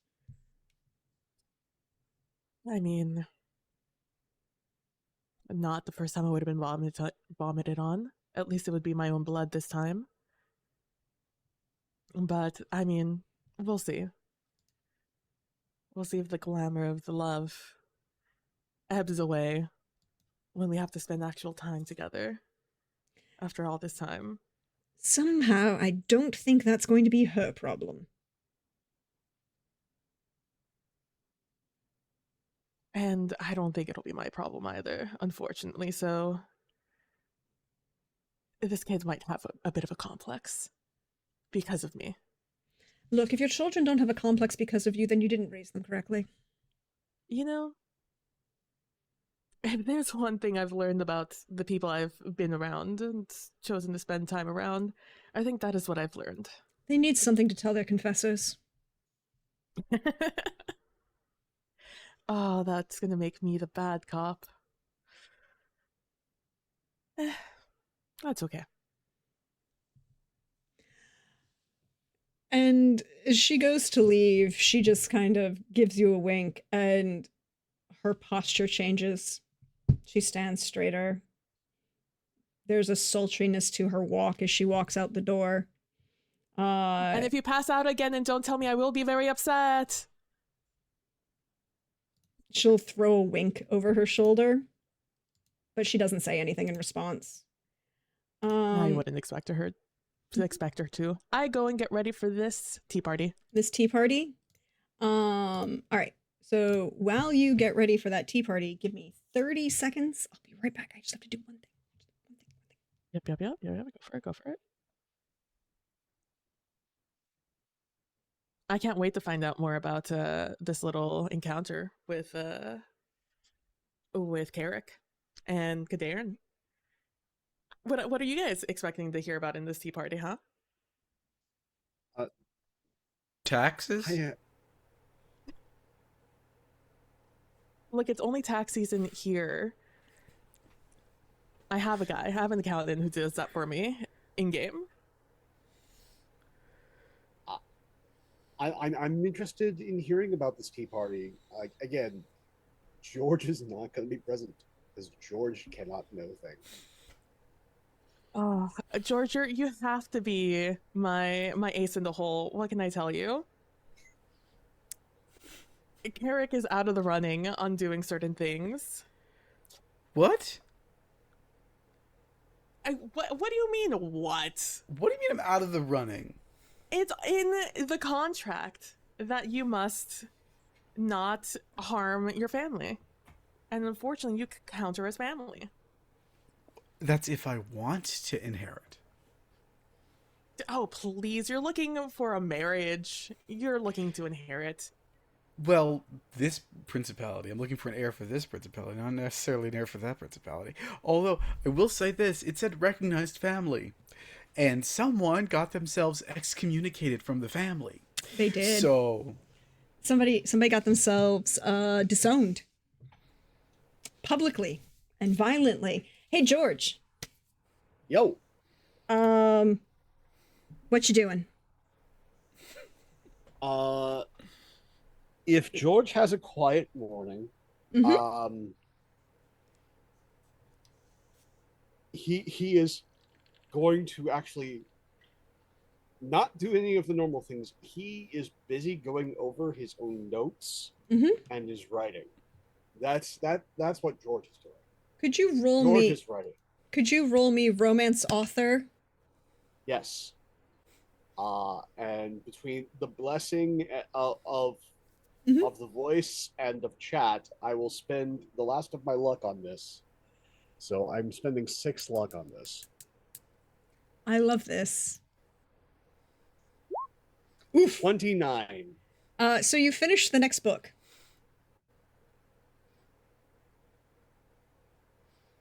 Oh. Oh, I know what's going to happen. Mm. Soon as he finishes this, it's just like, given everything that's going on,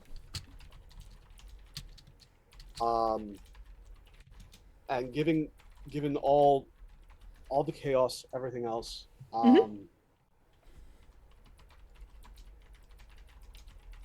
he's going to find Avanda to hand her the copy.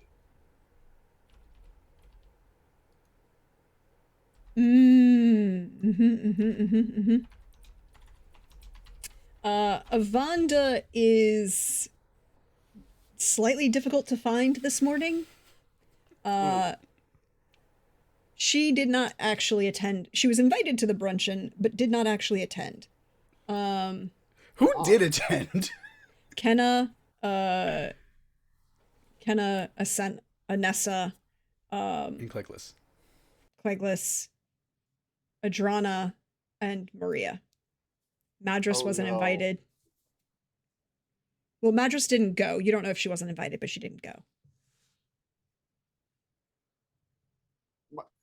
Here's my question. In him asking for Avanda's whereabouts from the local pages. Yep, Charles is easily found. Is it like he does not know her whereabouts, or does he tell him that about the brunch, and does George end up at the brunch? What thing is happening? Because this can go delightfully in so many catastrophic ways. So Charles will tell you that Mistress Avanda, I don't know where Mistress Avanda is. I know she's not at the bruncheon. I don't think. No, she's not at brunch. Okay. Last I heard, she was supposed to be. She was not to be disturbed, and neither was the Master Kadan. They were doing things. The Master Kadan is here. I guess. Is he a guest of the household? I guess. Do you know where he's staying? We're not supposed to go there. You're not supposed to go there. I'm not going to disturb them, but I just want to know so I can avoid it. Yes. I know where they are, but you're not supposed to go there because they're doing magic stuff and that could be bad.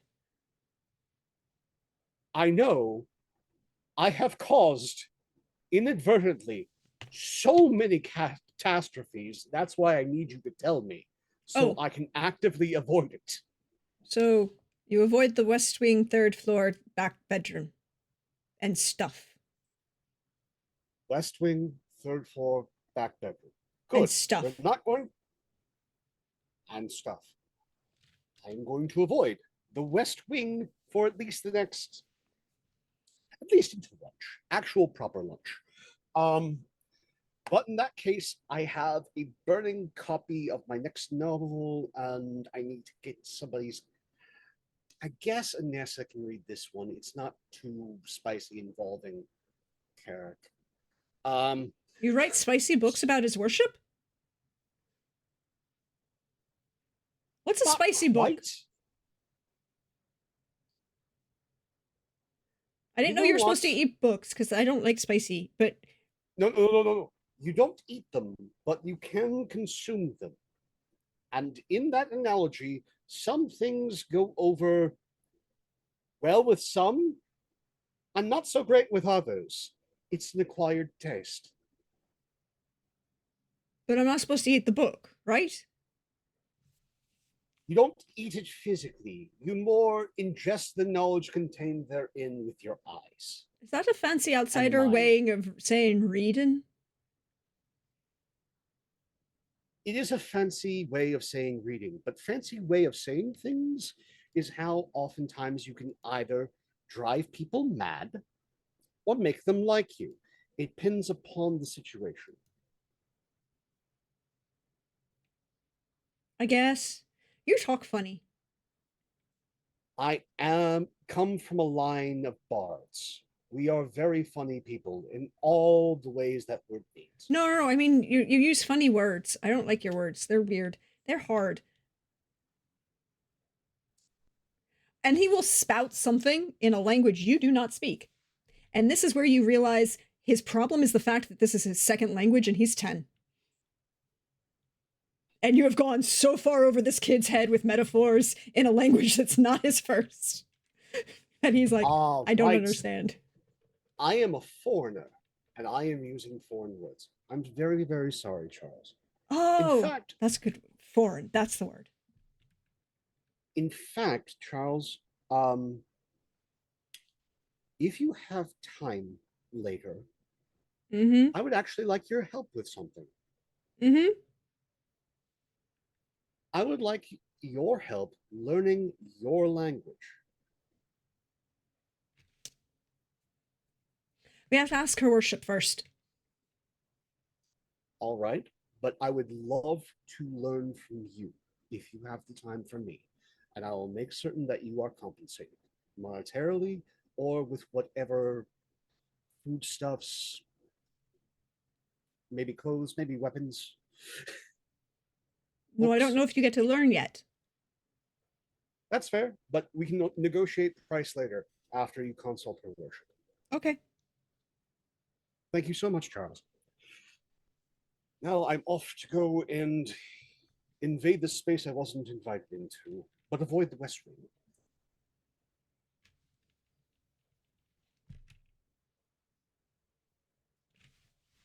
As I'm going to go and make a beeline for Anessa with copy of book.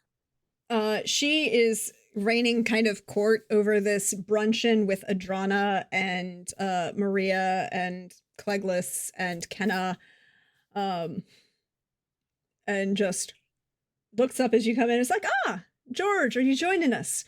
We're having some refreshments. I definitely acknowledge and occasionally enjoy refreshments, but I need you to alleviate me of something that is causing me some consternation. How can we help you, George? I'm merely here to assist you. I finished my next book. Give! And I hand it over. Ladies, we're having a reading now. And this is where I part No. ways. And she will reach over and pull you down next to her. You should sit. Oh dear. I mean, if you really don't want to stay, you don't have to. I'm not accustomed to a live reading. Just get used to it. We're very big into public sharing of art. And the critique thereof. Again, first draft, please be gentle. All right. Ladies, let us begin. And we'll proceed into a full reading of the book, which they quite enjoy, given, how well it's been going for the past few chapters. There's an entire section that Odessa's going to want to skip. What did you do this time? I mean, you left so many things implied with how you left things out on the field. I felt inspired. I'm gonna go flip a table.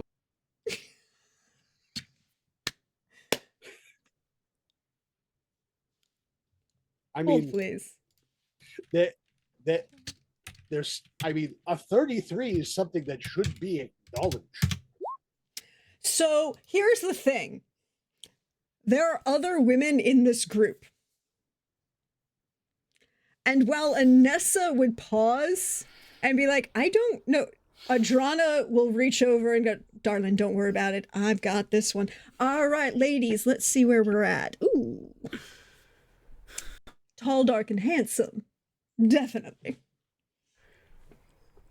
No. Now, this one is not incredibly spicy. It's far more detailed with... Oh, I remember the bear pit, but this is not anything like that. We're going to have a lot of fun here, Maria. This one's far more action-oriented, political thriller with high moments of romance. Romance, thriller, politics, I'm here for all of it. Also, tall, dark, and handsome, honey, I am here. Oh, Just no, because I rolled a 33 does not mean I made the entire audience wet. He rolled a 22 simultaneously. Tom and his Jones. And no, there was also, before he finished, mind you, there was this entire discussion the other day about his head rested against my shoulder. And Yeah. I had to put that in there. And he did, and somebody doesn't know that that was a different person. Yeah, no, not at that time. Mhm. So I just went with what was given to me. So the reading will be going well. Slide to luncheon. Between Runa and Carrick. As Runa, you walk in and Charles runs up to you and hands you a note. Because he's like literally eye level with you. Oh, I leveled him. Oh, thank you. And I'll open it and see who it's from. It's from Cleglis. She says that she is excusing herself from this luncheon. Brunch got really good. We're doing a reading of the latest book. We'll give you all the deets later. Oh, those are two things Carrick's not gonna like to hear. And I'm like, thank you. Charles, was it? Mm-hmm. Do you know how a book can be spicy? Unfortunately, I do. Oh, I do. Runa. Hello. Okay. It's none of your concern. You're not gonna. That's a different level. You know how there's like difficulty in reading levels? Some books are really hard to read and some are really easy. The ones that are really hard start to get spicy. So you have a lot of time before you have to worry. Difficult means spicy. All right. Difficult is spicy. Charles, I'd like you to take this small vial. Hold on, actually. I wrap it up in a piece of cloth. I'd like you to take this small package to Evander, please. All right. I'll leave it at the door and knock and run away because I said not to come in. No, stay at the door and hand it to her. Just, if it hits the ground, bad things might happen. Oh, okay. So not hitting the ground. Great. All right. You know, lots of people with really big words, and he goes running off. Fortunately, I do. Well, Cleglis will not be joining us. Apparently, brunch got very interesting with something you're not gonna enjoy hearing. What did George do this time? Oh, well, I think George may have finished one of his books. And is getting a test reading. Just hit me in the skull right now. I just, you shouldn't have been so inspiring. I mean, I can imagine after that fight in the mud and the ice and the eyes at the crowd that it might have been a little inspirational. You see, this is why I'm quitting dueling. This is the reason why. Right now. I just received the message. I'm just conveying it. Well, I have tea set up for 3, also coffee and malt cake. Oh, okay. There's a selection of sandwiches too: tongue, salmon, and these are cucumber. Very interesting. I will have to try them all. Well, let's go sit and begin to enjoy tea. Yeah, we're sitting on a balcony. It's probably freezing. I mean, I do be like that. Well, it sounds like you got up to some things last night that were interesting. Hardly. I would consider your ex to be a little interesting. Yes, but we just talked. For the I was first glad time in to how see long? him. Uh, 100 years, give or take? I would consider that to be significant. You know, it was probably more like 80. Keeping track of the years is difficult. It's a few decades. Of course, of course. And I mean, how'd it go? Hard to say. It- It all came crashing back. Hmm. Like old times for both sides?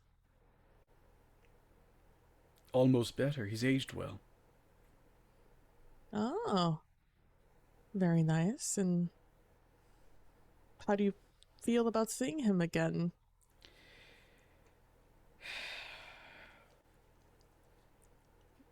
It took me a while to have to stand up in front of him again. I mean, you were kind of mad at him for a long time. Are you past that, or? No, it's there. I am mad at him, I think, but... You know, when I saw him for the first time, it was like all of that was melting away. I had to grip it to hold tight to me to keep angry at him. I didn't want to be. Why did you choose to hold on then? Because if I remember him right, sometimes he needs to be put in his place. But is old anger, really the reason to do that? Would you not just find something else to be angry at him about if that was the case? I don't know if I could.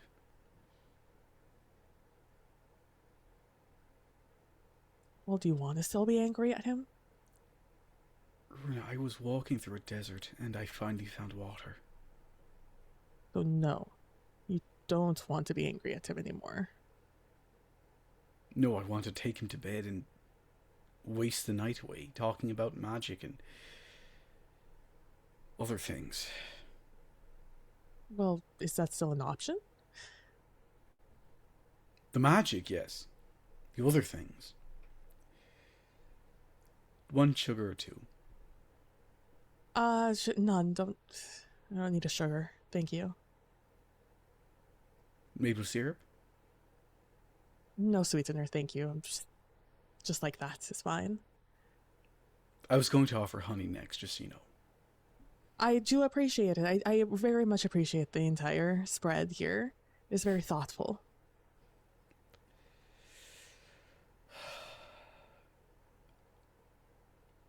I forgot what it was like.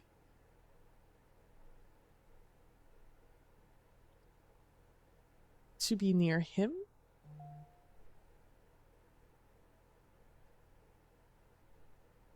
To be near.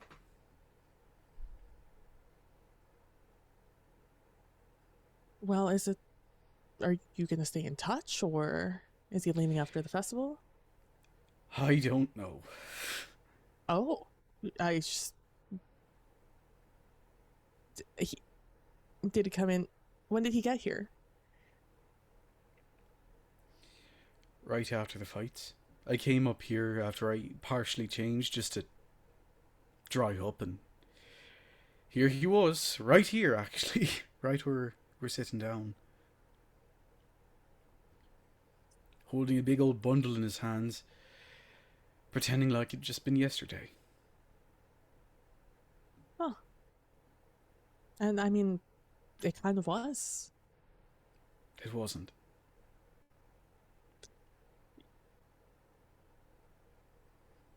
What was different then? Aside from just, I guess, emotionally and him looking a little bit more handsome? He's matured, for one. A bit. Not a lot, but a bit. Well, you knew him when he was young, right? Y'all were, what? 70? I don't know your timeline. Years. The whole elven, half-elven thing confuses me sometimes. We were more human in those days. more young. Young. Actually young. Well, then I could see why that would be quite an improvement. He's in another relationship now. Well, is it serious? If Eleanor were to have her way, yes. Oh. She likes them together, then. Fondly. Oh.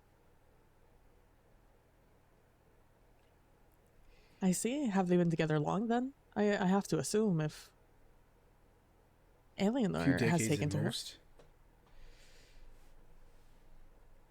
My aunt, actually.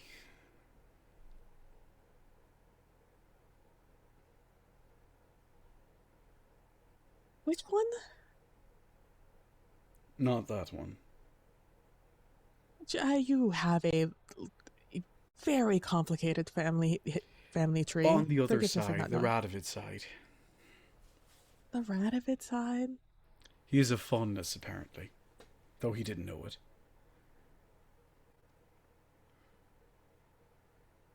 Well, he dated my uncle before. And me before my uncle. Quite a history he seems to have there. Certainly does.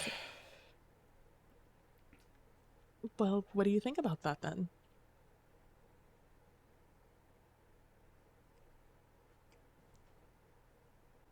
I'm a gentleman. What I think doesn't matter. It's his choices that matter, of course.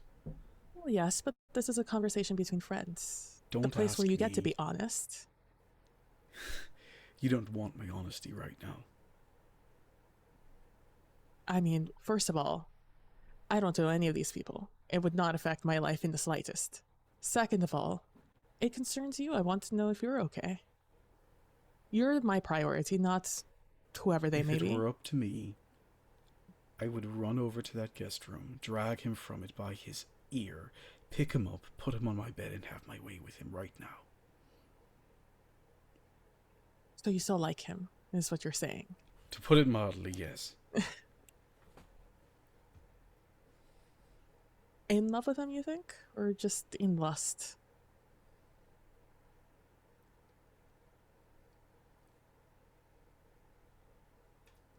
I forgot how much I liked his laugh.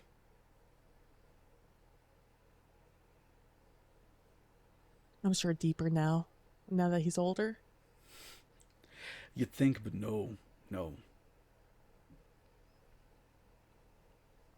Always sounds the youthful, same. Well, it must be difficult having him in the castle now. It's worse than that.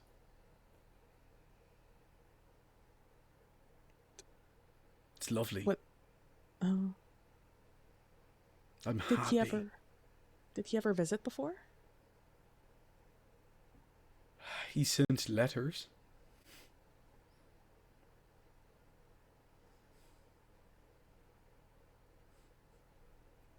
So I could see why it would be joyful to have him around. If you knew the content of those letters, it'd definitely be. It's different.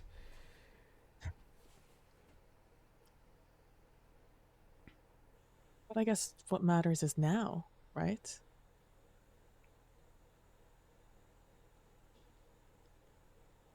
I don't know what to say to make him choose me. Especially because...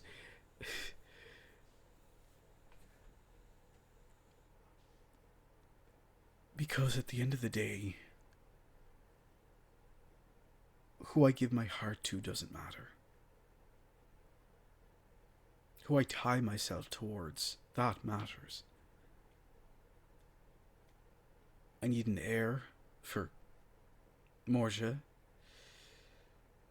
And according to the quite a long treaty, I'm promised... an heir from me has already been promised to the elves.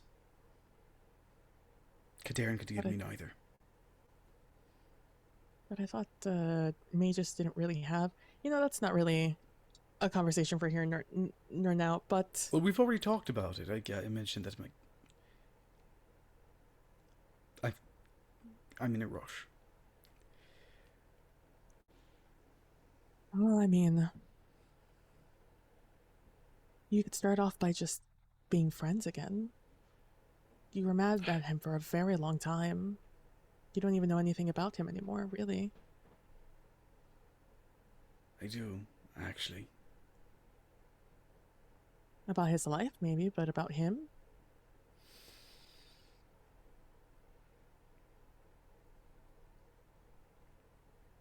He still favors his right.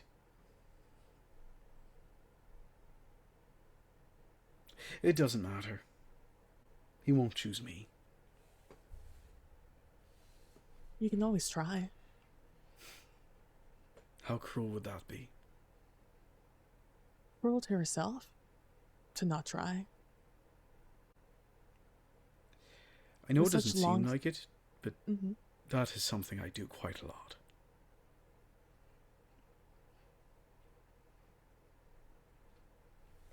I don't know. It's just a long life. Both of you are gonna live. I think it would be a shame to just not give it at least one go and just be done with it. No, for sure.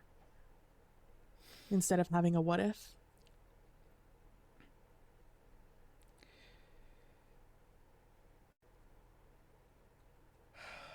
It doesn't matter. Love is a thing that very few people in this life properly get. I had it for a time. I'm not owed a second dose. Well, love is something that you choose to give. It's something that you look at something and you think, I choose to love you. And I think you, all people, deserve to be able to continue to do that. Of all Especially people. of all people. I mean, you did just finally break your curse that has marred your mind for so long at this point. If ever there was a time to allow yourself to finally be free of that curse, I would say it would be now. Especially with a safe option.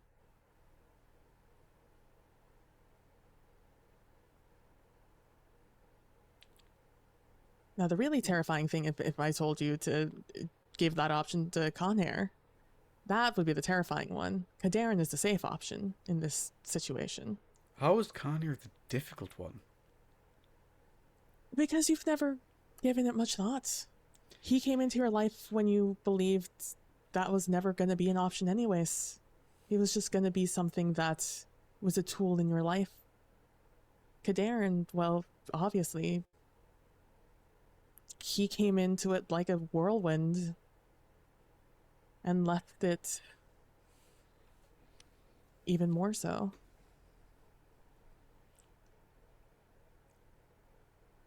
There's a mystery with Conair, with Kadarin. Well, as you say, he's in a long-term relationship that you don't believe he'd ever leave, but I'm saying you should give it a chance, but you clearly believe that it's a done deal.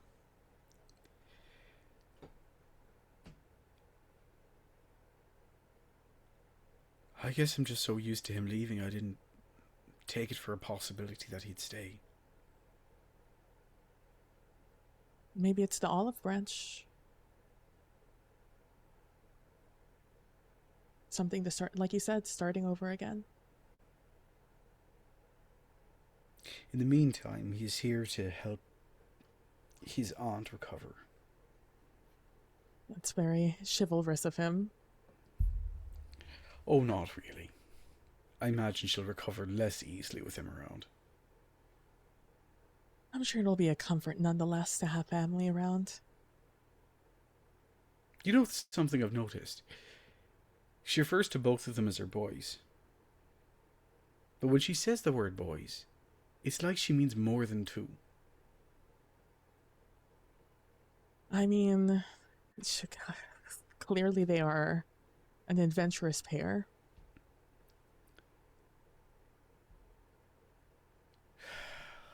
Oh, yes. And He's missing a leg now. Kadarin? Kadair. Oh my gosh. That must be quite a story. Did he tell you? He did. We ate in the kitchens, and he told me a little bit about fire. Oh. A lot of fire. Ugh. He's That grown is- as a mage. And a demon. Well, A him. literal? No, there is a demon called a him. Oh, I see. Understood. Yes, that's disturbing, and I guess it's lucky it was only his leg.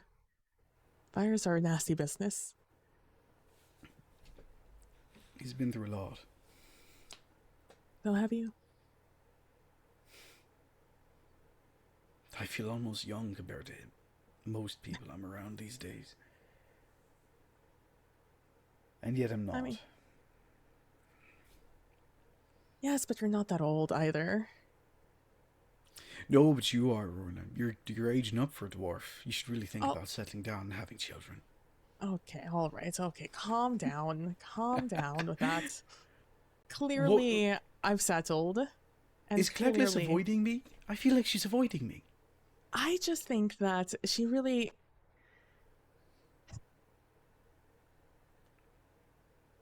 She loves being a priestess of Melitelli. But the people are... She's not always her cup of tea. So I think being around more colorful people is something that she's really enjoying at the moment. The last time you were here was winter. It always feels like winter up here. Well, when it's proper winter, it does feel a little grey. So it's that much more important that your companions be colourful. Well, that's certainly one way to put it. It's an old Kovir thing. I'll have to keep it in mind. No wonder you've kept so many colorful characters in your life. No, I just have an attraction to them. That's one way of putting it. Oh, hell. I'm having a private tea with a private friend, if you don't mind. And I say that as I'm opening the door. Okay, sir, but I'm sorry, but important people said that I should talk to you. So, About what? it's in the note. No. Don't read other people's mail. That's rude. Smart boy. You should give him a tip. I take a couple sandwiches from off the table. And just hand them to him. He is gone. There are sandwiches to be had. He is gone. What is this letter? Two short notes. One is from Rory asking for an audience. Oh, great. The other is from Eleanor. Eleanor's first. It's a very kind of polite thank you for... That's it? Well, it's a very polite thank you for letting her stay, and she's will no longer burden you with her presence. Rorna, Oh, yes? your patient's trying to run for it. Oh my god, aliens. I tell... Wait, no. We literally have plans. No, she can't. Oh my god. Runa, Yes? roll me deduction. A deduction. How many points of luck do I have? We're getting to the end of the night. I will use my 2 points of luck from chat. Oh my god, for a 26. Cool. For 26, with that deduction, she was not planning to leave when you saw her. Oh. Something changed. Something. Where did she go? Someone. It doesn't sound like she's left yet. It just says that she's leaving. This was a lovely tea. And thank you so much for this. We should do this more often. Hopefully Clegla shows up this time. I'm saying as I'm standing up, I'm gonna go sit on someone's trunk real quick. I will literally, be right back. make a small parcel of extra food for your partner. Just I assume that she's running. Yeah. Yeah, I'm already. I mean, if you want to come, that's fine. I'm just gonna go sit on the trunk real quick. Oh no, I'm being called to Ambassador Rory. Well, no, he's asking for an audience, which means I'm being called to him. And I tear up the letter and toss it into the fireplace, which isn't even on. No. If your sword ever falls on a certain part of his body, I would not. I'm just going to be indisposed. I will be busy at that moment in time. Just for the record. Do tell her from me, and you have the letter. Do tell her from me that if she chooses to leave at this moment, there is no chance in hell I'm marrying either one of her boys. I will make sure to let her know. As I scurry on over to Eleanor's room. Which isn't far. No, which is why I scurry. And I will.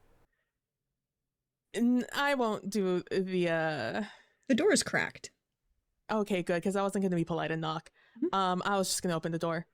I open the door. I take note to see if Eleanor is in the room. Is Eleanor in the room? Roll me an awareness. And at the same time, I'm mostly looking for her trunk. I still have my luck. I'll add another 2 to that. 16. She is still in the room. There is someone else in the room with her. Oh, okay. As you see, the ambassador himself is in here. Rory? And she looks up at you and...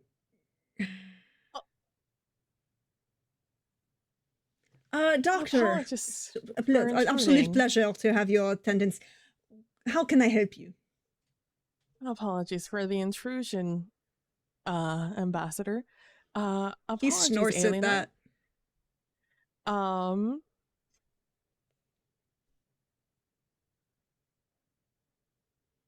in Carrick's home. I'm in Carrick's home. While we're on this, quickly, I'm going to corral someone to tell me where Rory is. Just so I mean, know. Charles isn't far. He just went around the corner to eat his sandwich because you gave him sandwich. Does Charles know that Rory's in? Yeah, because he handed you the note. Got them I'll both at the show same time. up in an appropriate time. Yes. I was just I'm George here, can show up as he wishes. I seem to have had a well, I don't want to discuss your medical history with a guest here. Oh, hey, hello, Carrick. Prince Dracusin. It's Dracusin. It's a pleasure to see you. Come in, Your Worship. I'm totally happy to have you present here. Oh, for the love of... What the hell is going on? And she just turns and gives Rory daggers and says nothing.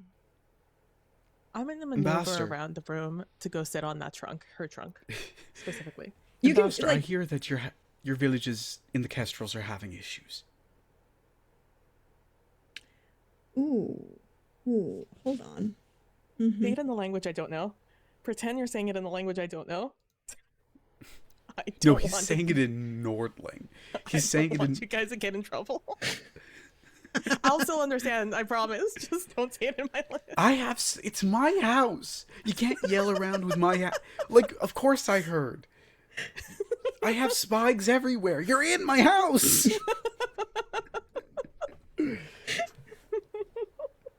The walls have ears and the ears are me. I think your sister would like to point out that it's technically her house.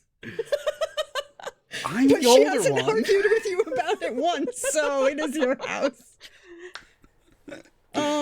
Hold on a sec. I just need to roll this. and he's gonna spend 2 luck. So yes, there are some issues of the frozen and dead variety. I look at the ambassador very just like as if he's the frozen and dead one. And why was this not brought to our attention beforehand? Well, it had to be appropriate time to have this discussion, and you were busy. Not busy enough to not handle my own principality. I'll send a few people to take a look at, and I'll show up myself in some time. I'd like these locations on a map. Do you have any idea who it might be? Oh, well, that's why she's going. And he literally points at Eleanor. She's not going anywhere. She is. No, she isn't.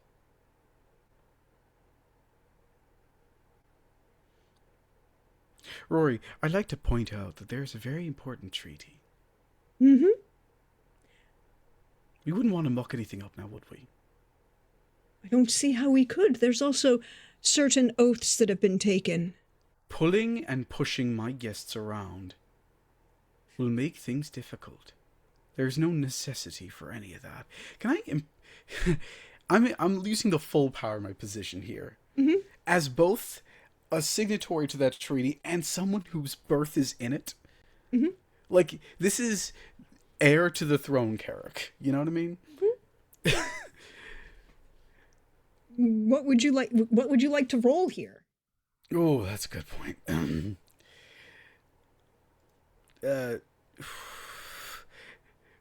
What would coerce him? I mean, you could try Charisma?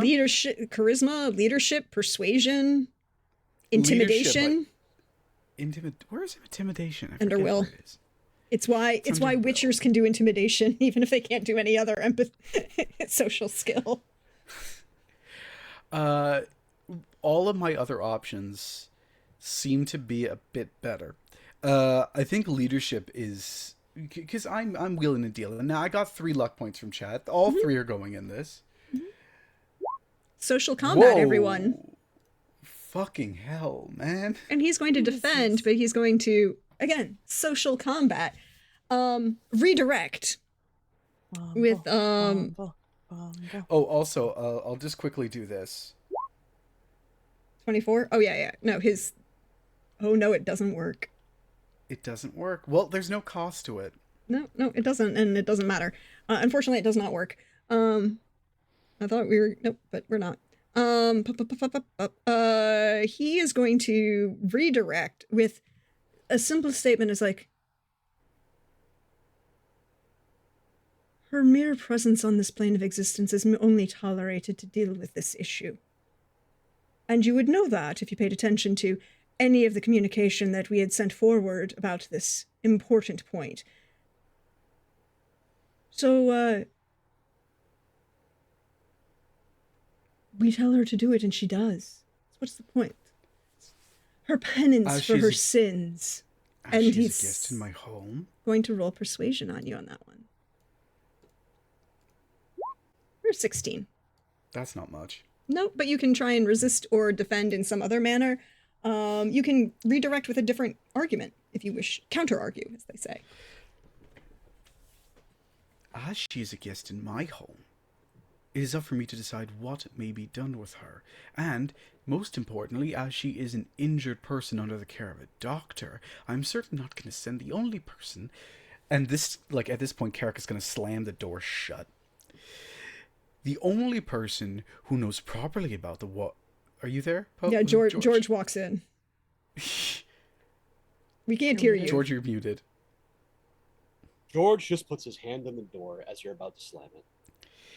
We're not going to let the only person with a true insight into the wild hunt fall into their hands. We're not fools here. And I pull George in and I still slam the door. And this is going to be... Like, we're doing the full force of my charisma, right? Yeah, whichever... I mean, we're in social combat at the moment. Charisma. 20. 20. Let's see. What is he going to try and do for defense? against this, because social combat, everyone, is actual rules for social combat exist in this game. And I need to go back to social combat.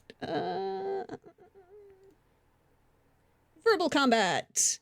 Antagonistic defense.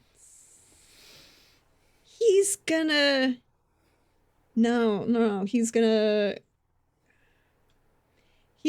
to just try and ignore you with resist coercion.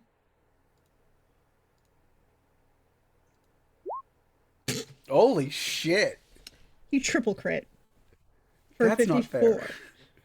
I didn't put any luck on it. Happens. It happens. And he just kind of was like, she's not dead, she can work, and really, I'd really prefer if she was dead. So it doesn't matter. If I may,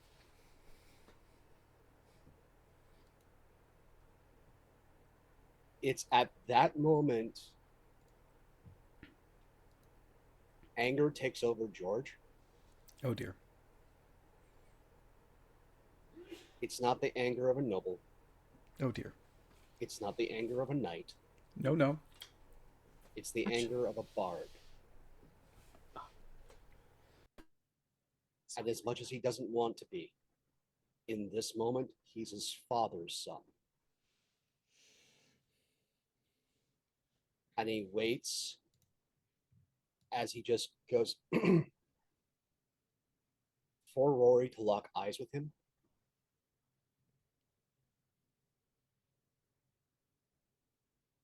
And he says, "Good sir, I wish you a long, interesting life filled with adventure, emotion, and excitement." Roll me a D100.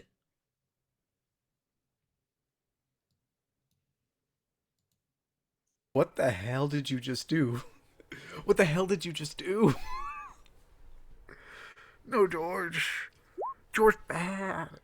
Carrick. Roll me magical training. I don't need to. No, you do. You do need to roll magical training in this instance. Because he only rolled a 55. So, roll me magical training. Yeah. 23. Carrick. You feel the rise of the emotions. You feel the rise of chaos. You have two options here. You can let it happen, or try and steal the spell.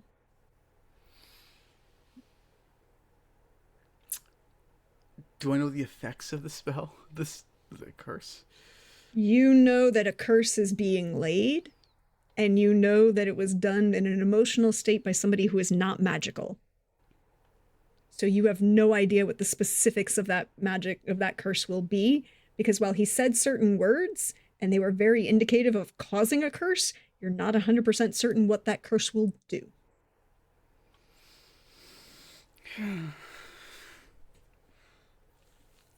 Well,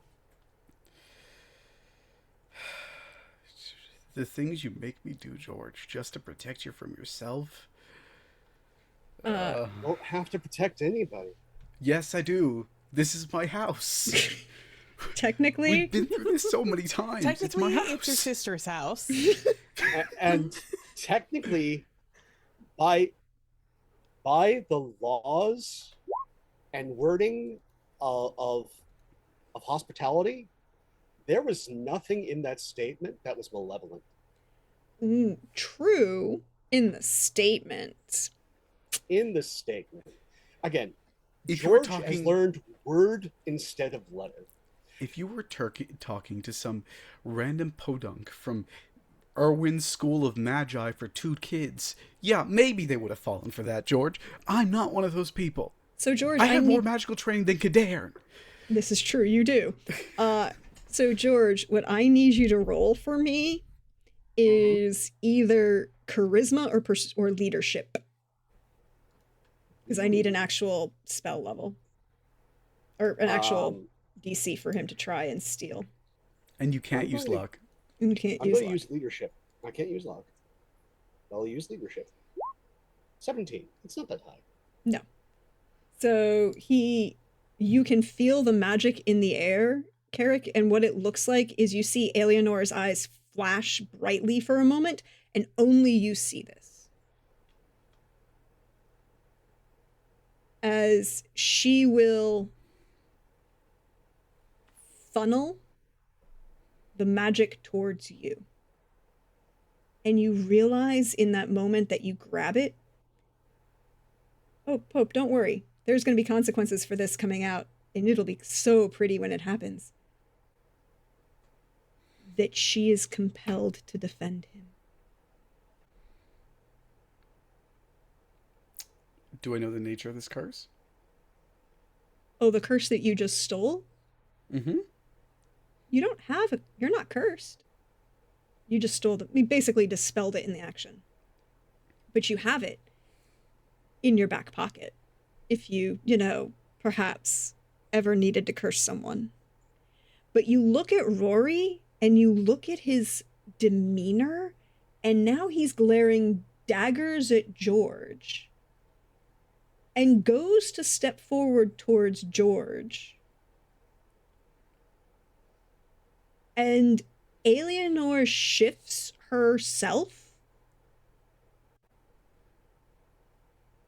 and goes to say something when there's a firmer knock at the door. Strong, firm, aggressive.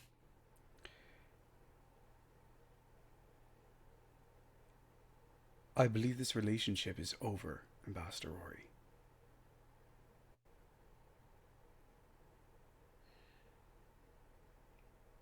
Is my brother in there, your worship? I have been trying to find him and you to discuss some issues. And you see Eleanor's eyes snap to the door, and she steps all the way back against the wall. I should like you and your retinue to leave.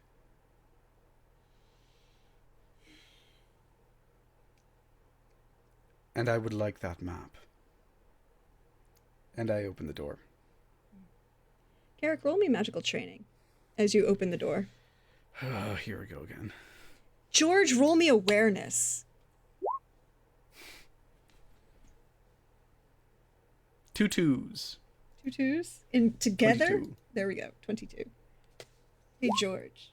17. 17. Cool. A 22 is actually a really bad roll for me. That's like a 3. Mm-hmm. Yeah, it's a 3. Yeah, it is. So George, as the door Okay, sorry. I just heard something. George, as the door opens, you see a taller elven gentleman with, interestingly enough, short hair.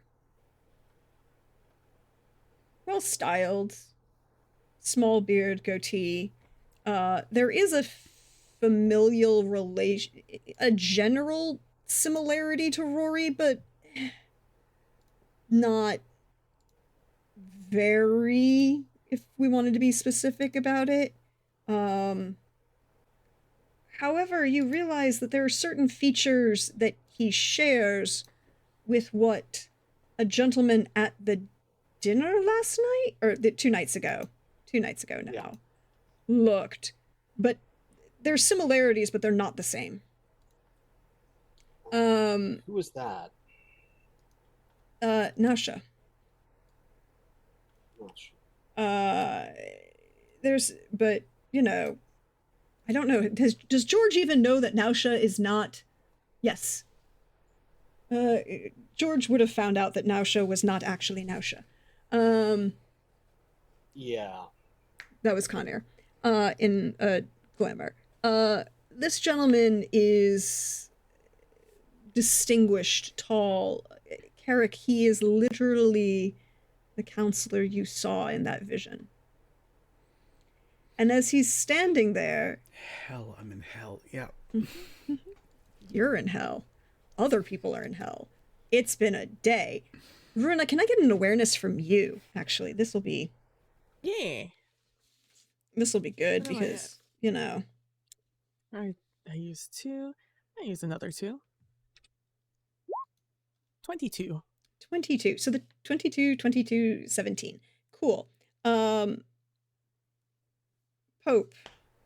as you look, you see this elven gentleman.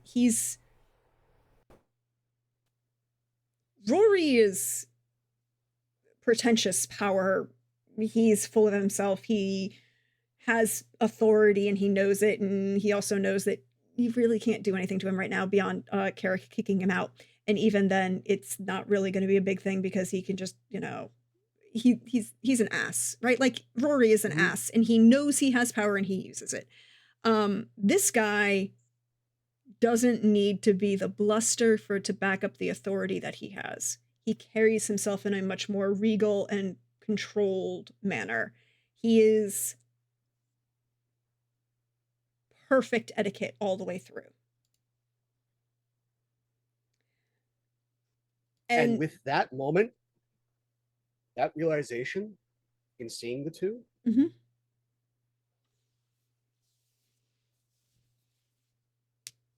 in a stage whisper, directed right at Rory. Of course, you would be a daisy compared to your brother's rose.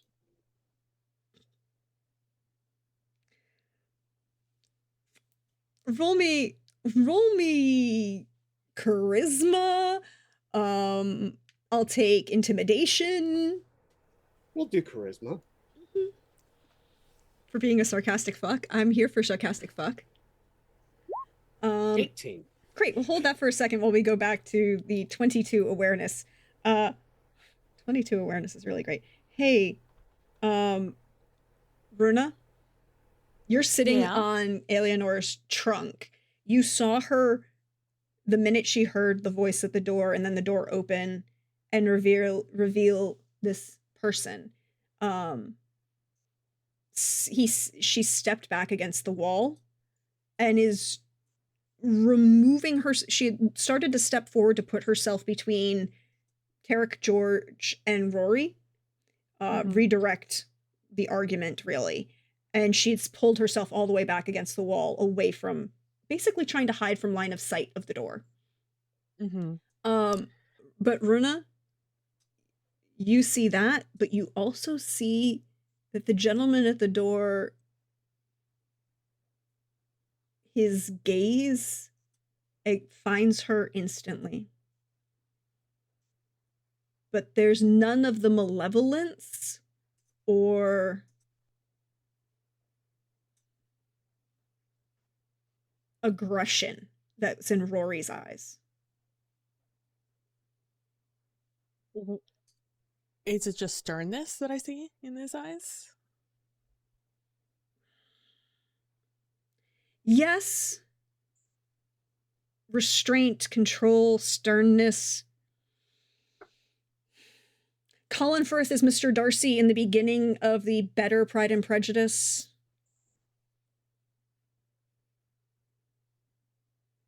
Class, power, acknowledgement. He's not, and there's no cruelty in his eyes when he looks at her.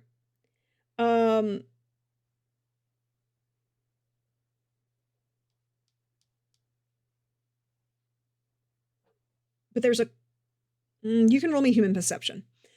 Do his eyes go to, what order do his eyes go to scan the room? Carrick, well, Eleanor, Carrick, Eleanor, Rory, George, then you. Mostly because it's line of sight.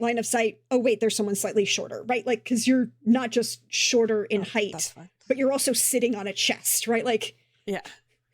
There's also probably wouldn't expect to see a dwarf here. I get it. Don't. I'm more concerned about the order of the other royalty in here. Yes. So okay. So hold that that. tells me. Yeah, that tells you what? That tells me what I would need to know. Mm-hmm. Hold that. We're going to come back to that human perception and that charisma. Carrick. 3 things you know immediately. There is this counselor who hasn't officially introduced himself yet, but you know what his position was. You're not 100% sure on his name. Perhaps you'll find out. Has an active spell. And this is why you know this. It's because your family just, God, you know, that telepathy thing that your family has is real strong. But it's not to you. It's not to anybody else except his brother when he makes eye contact with his brother. And you would see he glances at Eleanor first, then you, in a slightly deferential way. In that way of somebody who has high rank would be deferential to someone of foreign authority, but you're not in his chain of command, so he's not fully deferential to you, if that makes sense. However, there's a slight tinge to it because there's a possibility that you could be.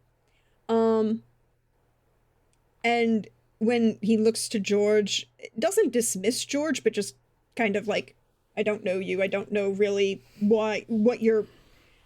Put you in a question mark box.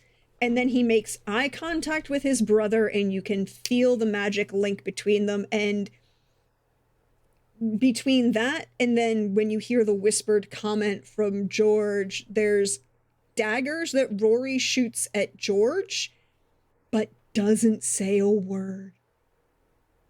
He shuts his damn mouth. Your worship, I apologize. I was looking for you. Oh, what are you casting? That will still go off and you'll still take 6 damage. Who are you? Are you skimming or connecting? Skimming. Whomst. No, like literally, I need this. I've got 1, 2, 3, 4. 3. I've got 3 I know NPCs Rory's plus. brain. I don't even know him. I don't want to know him. I'm good not knowing him. Okay, so Eleanor or this guy that you don't know? The new boy. Very honest question. Mechanically. Wait, no, mechanically. Can you skim his brain when he has active telepathy with someone else? I feel like he can listen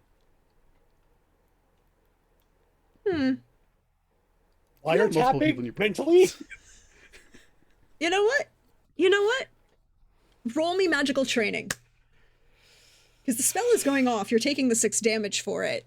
Let's see if you can tap in. I'll say with a 23 that you can.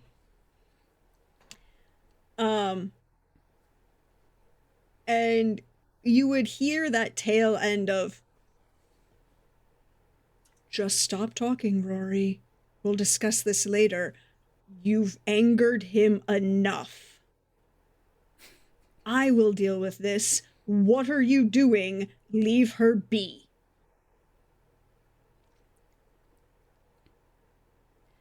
But what he says to you is, my apologies, your worship. It was not intended for our meeting to go this way. I had approached both your sister and others to have a more formal discussion about your grandfather's concerns about villages in the Kestrels. My mother was fond of you. I remember you well. I was very fond of your mother as well. A lady. Regardless, while you're welcome to stay, I think the ambassador has worn out his welcome. And you can just hear in that little connection that you can are overhearing is like, I will fix this and we will talk later, but you don't talk to me until I find you again.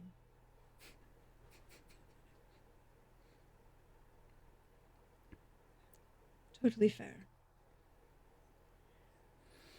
And then he will turn and kind of glance at first Runa and then George, because he doesn't know who these two people are. I mean, he knows that they have some value to you, but he literally got here today. I think more so because he's outside looking in. Mm-hmm. He will see that George, his hands are shaking. George, I would ask you to please assist Sororna in unpacking Eleanor's things for the time being. Of course, Your Worship. It literally takes Runa like an extra 5 seconds to realize you were referring to her. I'm just like, Sir George, assist. Who? Who are you? Like, oh, yes, of course. Only George can hear the words. If I have to catch another curse from you, I am going to be pissed. Please keep your anger in check. What you get mentally was, I did what? End of conversation. As the counselor will step aside and just look at Rory, and Rory will leave. And he will, my apologies, I did not get to introduce myself. My official title is counselor. You may call me Nausha. And then he will turn and it's like, Lady Arwen, I apologize for any inconvenience. We will talk when you have a moment, Your Worship. I thank you for your restraint. And he will leave. Just go that half-second wait for you to actually dismiss him, but he's not really waiting for you to dismiss him. Carrick's eyes are... It's a wall. He's just a big human crowned wall. Mm-hmm. Mm-hmm. And you can roll me human perception. Runa, this guy is at least nicer than his brother. He's not a dick. I love that. I'm really into it. Honestly, you know, he didn't look at Eleanor with malice in his eyes, which is already like step up from about 99% of Carrick's family. Mm-hmm. Mm-hmm. Mm-hmm. Ouch. I'm gonna adopt Eleanor. She's my family now. I don't. You know what? As soon as he leaves, I'm turning to Eleanor. I'm like holding her hand, and I'm like, "Your family sucks. I know you're much older than me, but like, can I adopt you? You can be part of my family. We're just starting it. My family's fine. My family's fine. So's my family. This is no one's family. This is literally the point. This is Rory and Nausha may be brothers, but they're not related to Carrick in any way, shape, or form. Do you think I understand anything about this family tree? Do you think I'm related to just every elf? Yes, you literally taught every elf we've met for so long. You've just been like, this is my ex-family. I'm okay. No, part of your family fucked half the continent. Half of the people we meet are your family. That's humans. Radivants are humans. Look, how am I to assume that elves aren't the same thing? You know, in the way that you just are all family at this point. Okay, well. Yeah, but no. The Rory is not in any way, shape, or form related. Thank you for your kind words, Sir George. I am so sorry. Do not be. That was actually a pleasant conversation with the man. What exactly? What did you... George, you need to be careful with your tongue. I'm sorry, for a moment I was my father. That was not that bad. It was worse than... No, I know exactly what it was, but having met his father and you haven't, trust me, it wasn't that bad. You weren't the one who just almost had a curse deflected your way for the second time in your life.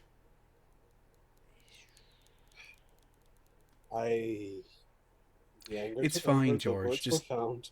be careful, please. Heightened emotions lead to heightened experiences. It is a thing that has been a truth of this world for millennia. In any case, did you send that letter because you had an idea that I would intercept? No, it was literally an information that I was leaving. Well, you aren't. Certainly. And realistically, the only person who could outrule him showed up, so there you are. Well, one of the two. In any case, I have a counselor to talk to. No, We'll sure. save that for after. I know his name. Just... please no one blow up at someone else. In the meantime. And also, assume that every word you say in this house I do hear. And or my sister. And to be frank, that's worse. And you feel this kind of, again, that knocking on your mind.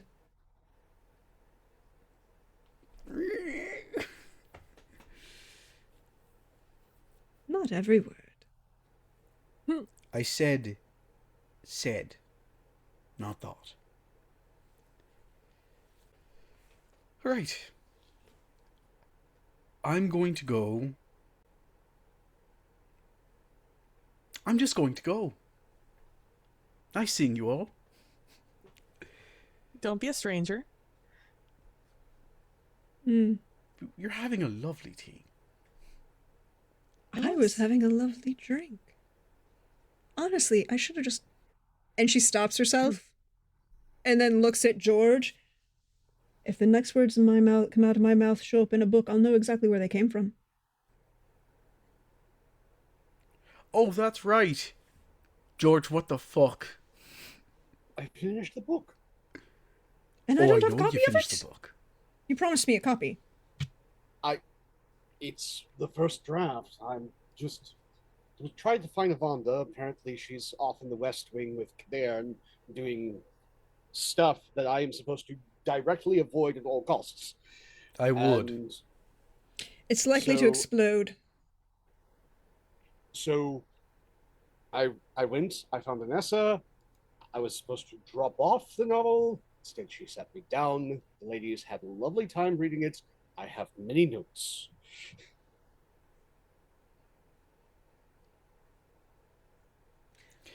Don't give him that look. It's his livelihood. Let the man write. It's, to be fair, I mean, this Men isn't have been quite gibbeted for less. and more. But at the same time, like, it's very complimentary, and it does imply that this is the turning over of either a new chapter in the character's life, or they finally get some sort of happy ending and maybe ride off into the sunset. Left it vague. George, it's me. A happy ending is probably not in the cards. It's a fictional character. You're only. I'm heading off. just- You deserve to be happy.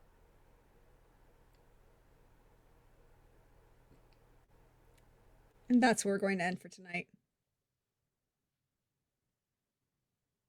Because look, there's not a better line that we could end on.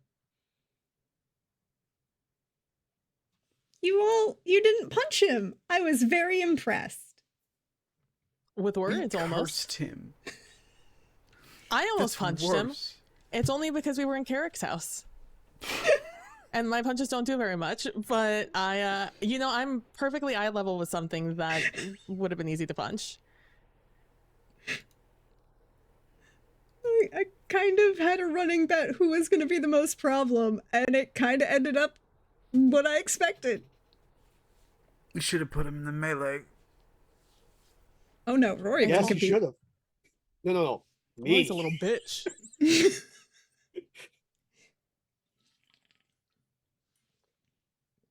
But how we all I doing? should have punched him. Look, you got a whole bunch of facts and secrets. And actually, I wasn't expecting you to actually roll to hear that conversation, Runa, so that was great.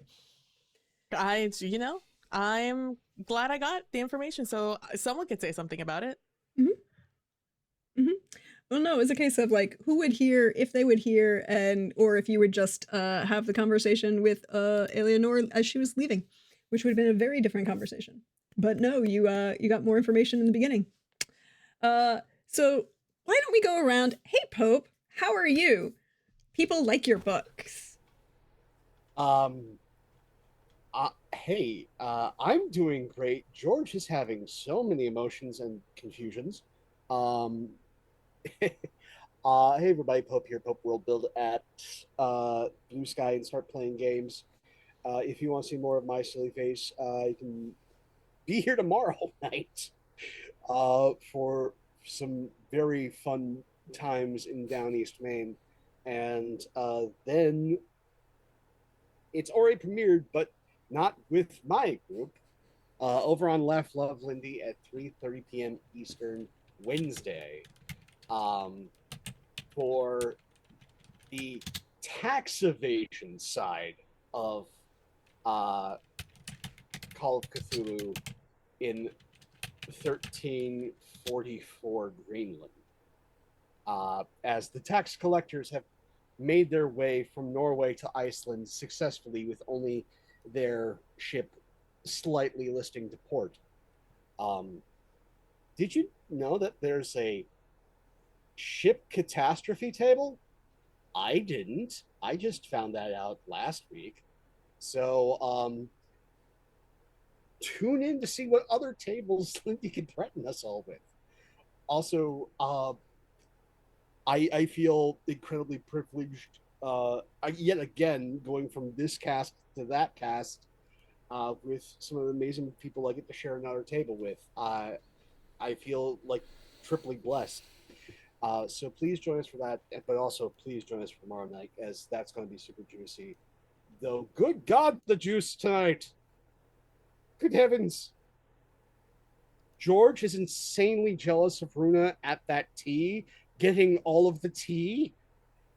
He was in the wrong room! But it was such a beautiful scene of, because we have had it stated and repeatedly implied that Carrick and Runa have this deep friendship. And I think this is the first moment where it really kind of truly showed of, like, we haven't really seen Carrick be vulnerable, completely honest with nearly anybody.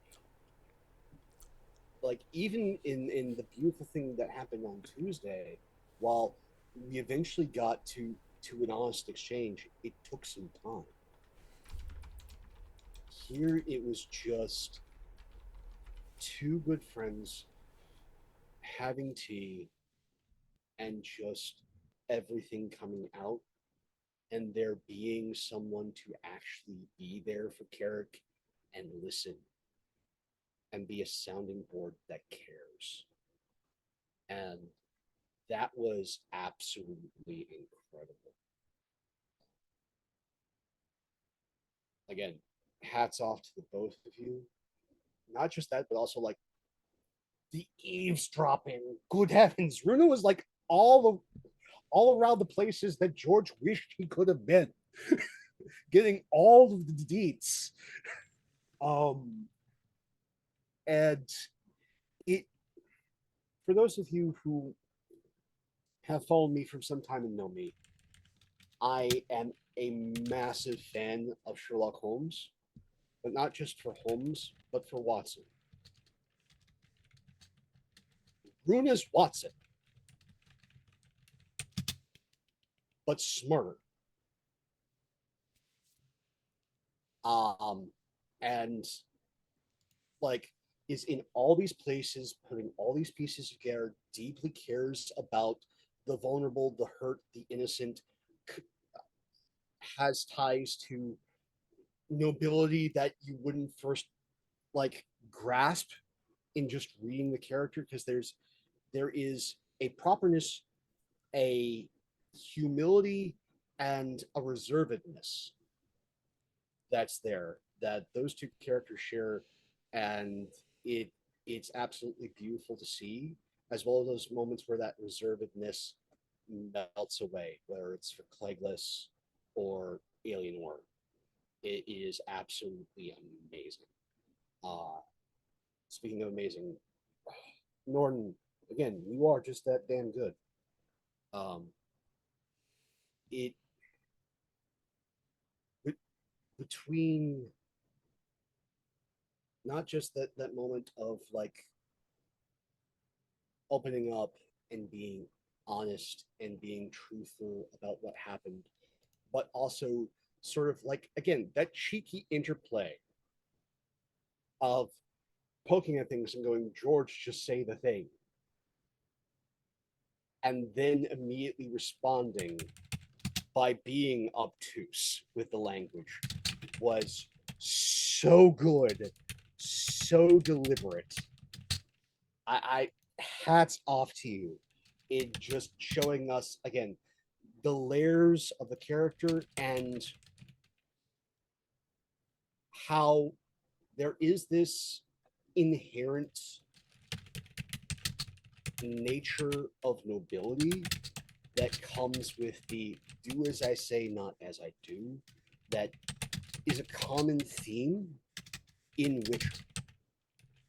So again, like for all of his uniqueness, Carrick is deeply of the setting and reinforces some of the best themes and tropes of the setting.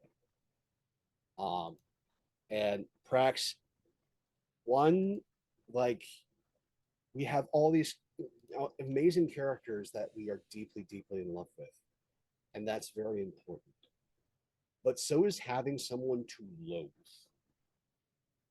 And like as much as there is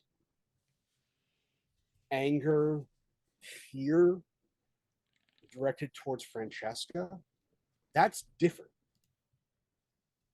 Like that's important. That's different. That is the storm upon the horizon that has visited and continues to linger over these characters' heads. The the interplay between all these other narratives converging now that we have notice about the mountains. There is this beautiful foreboding. And all that's incredibly important. But as it is with every good story, there needs to be someone for the the, the main ensemble of characters and for the readers, the viewers, what have you, to loathe. To have somebody who is unabashedly privileged and terrible and is unabashed about who they are and how they abuse their station is incredibly important, especially in Witcher. It is one of the big important themes in that, again, the nobility is no better than the common man. In many ways, they are worse. That Sokowski repeatedly hits this note, and you have hit this amazing sourest of notes. So thank you so much for that, and thank all of you for being here. Live VOD, YouTube, stores, nothing without its audience. You're much part of this as we are. And I hope to see you all tomorrow night. And please, please, please, if you can, um, donate responsibly to World Central Kitchen and promote if you can. Uh, until next time, take care of yourselves and one another. I look forward to seeing you soon. And do you have a question for me tonight? I don't have a question, but I do have a sudden revelation. We're here for sudden revelations. I knew that George and many others had a cantankerous relationship with his father. I did not realize why until right now. Hmm. And that is because as much as his father is somebody who likes to entertain children, it's because he cannot handle seeing anything of abuse and restrain his tongue with adults. And Yeah, this that makes is a sense. man who has probably cursed a number of people in his lifetime. And that has caused both George's mother, and many relations problems. I can see it. I can see Problems. it. It makes sense. It makes a lot of sense. Hey, PB, how are you? How's life going for you? Hi, I'm good. I'm PV from PV Blades Inside, where you can find me over on Twitch and on Blue Sky, and also here tomorrow on this channel for some more amazing gameplay with these wonderful people at the table. But in that case, we're going to be playing Vampire the Masquerade. For a completely different character. There, let me tell you, there are some moments when I was talking. Oh gosh, I was talking with Carrick, and during our tea time conversation, our vulnerable Kaderin conversation, and I was just like, I'm actually also talking to my character in this moment. I'm noticing a lot of striking similarities to what's happening right now, but I threw that aside to continue the conversation. But my God, oh boy, what a session. And just, I mean, as always, Norton, it's just, I'm always blown away by your play and your characters and how you interact with everyone, and just honestly your vast knowledge to be able to hold such wonderful conversations between all the nobility characters. And just, it was fun to see Carrick vulnerable, and kind of just talk to Werna, because the last time we had like a vulnerable conversation, or just like a conversation as friends, was like session 1, not the charity game, but like actual session 1, where we sat down and like talked in the inn, and you asked me about Clayless, I think, and I lied to you. And that was about the last time we had like a vulnerable conversation. I think this is the first time in a long time it's been a little bit more on even footing, that we've talked, where most things I think are out in the open at this point, whether you know it or not. And so I really enjoyed having that conversation with Carrick. I've been looking forward to our tea time for a while now.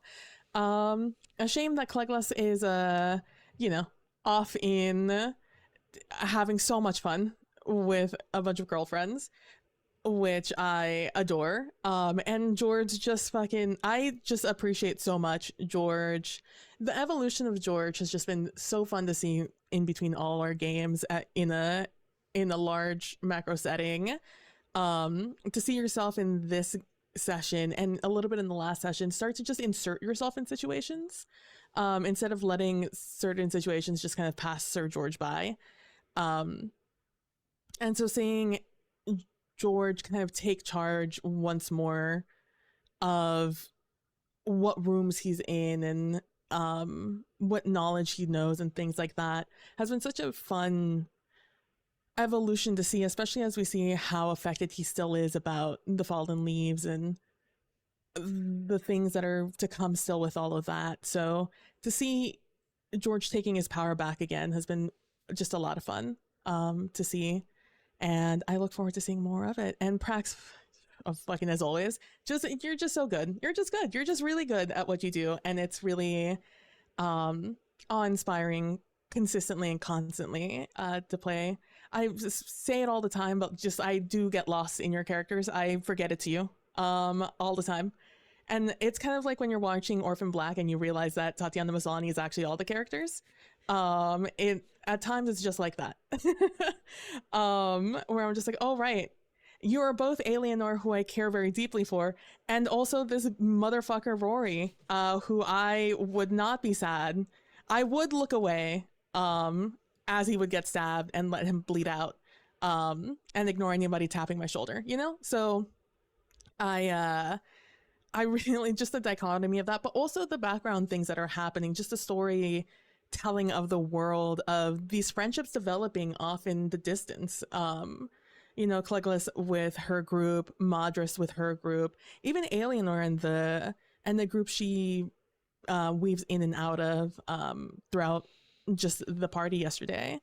And more, just like seeing the development of the world along with us and these characters and their relationships as they're also placed in this kind of pressure cooker disguised as a festival.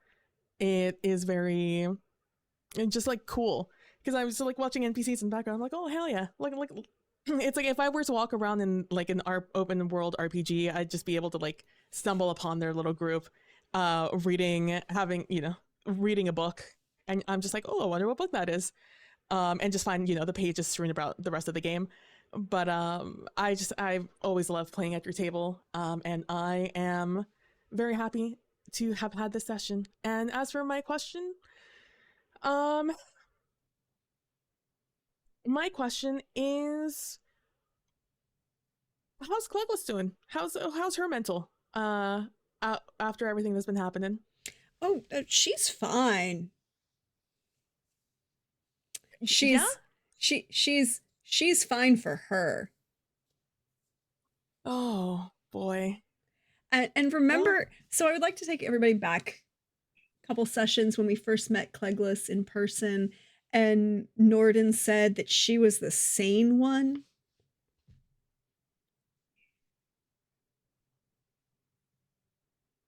I'm the sane one. No, I stand by that, actually. I still stand by that. You've really not met Cleglis.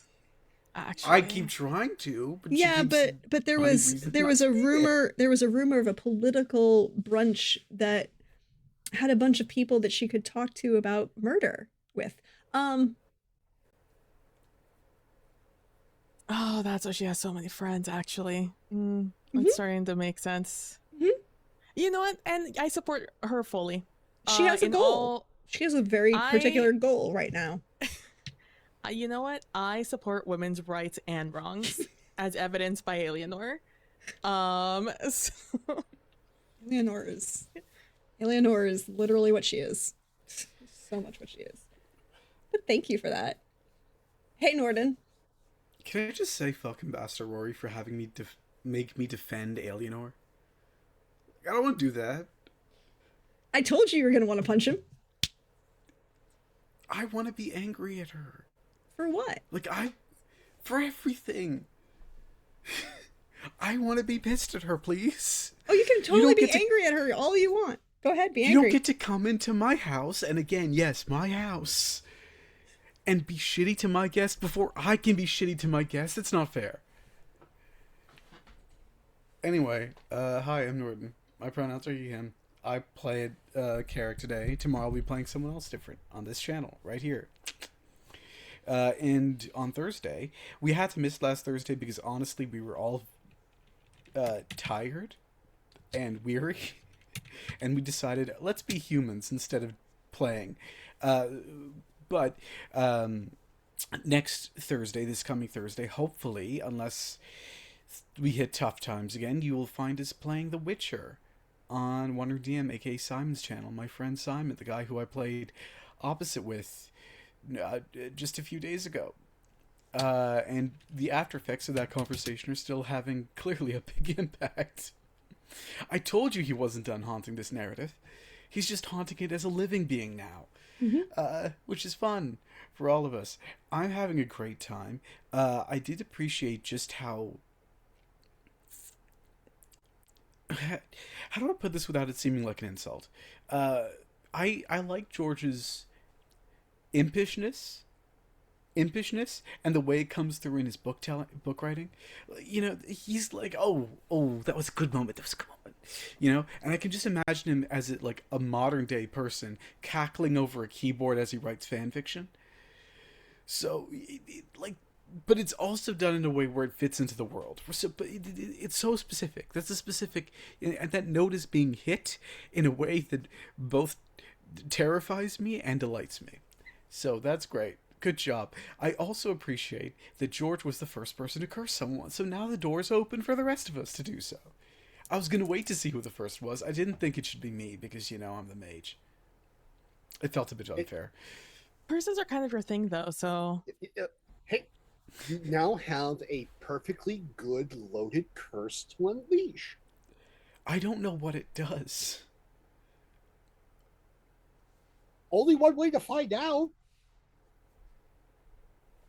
Anyway, it was also really nice to show what Runa and Carrick's relationship actually is like. I think we've seen a lot of their frustrations with each other up until this point, which makes sense. They have valid reasons to be frustrated at each other, but we fail to see why they get along so well, right? Because Runa and Carrick have been with each other for a long time now. And I think you can see that in the way they open up to each other in a way that they don't with other people. And it was really nice to see, and I really love PB's relation, like how PB plays a relationship with their partner, despite the fact that both of their names are still so hard to pronounce for all of us. This is what happens when you name a character in a one-shot, like you might be playing them for the rest of your life. That's the lesson to be learned here today. And I really like how protective she is of her patients, right? Like, I feel if she had Alienor alone during the packing up scene, she would have given her a tongue lashing like nobody else's business. But because Ambassador Rory's doing it, oh no, I'm going to be defensive right now. And you can really see how Carrick and her, they're not too different, is what I'll say. Prax, I just had a fun time today. Despite the fact I felt like I was being tortured within an inch of my life, I had a fun time. So many documents, so many notes, so many letters. This house, we need to leave it, okay? We need to get out of this house because it's driving us all mad a little bit. I have a question. Yeah? Which was worse? That letter, that short note from your sister, or that long treaty problem? Oh, the long treaty problem.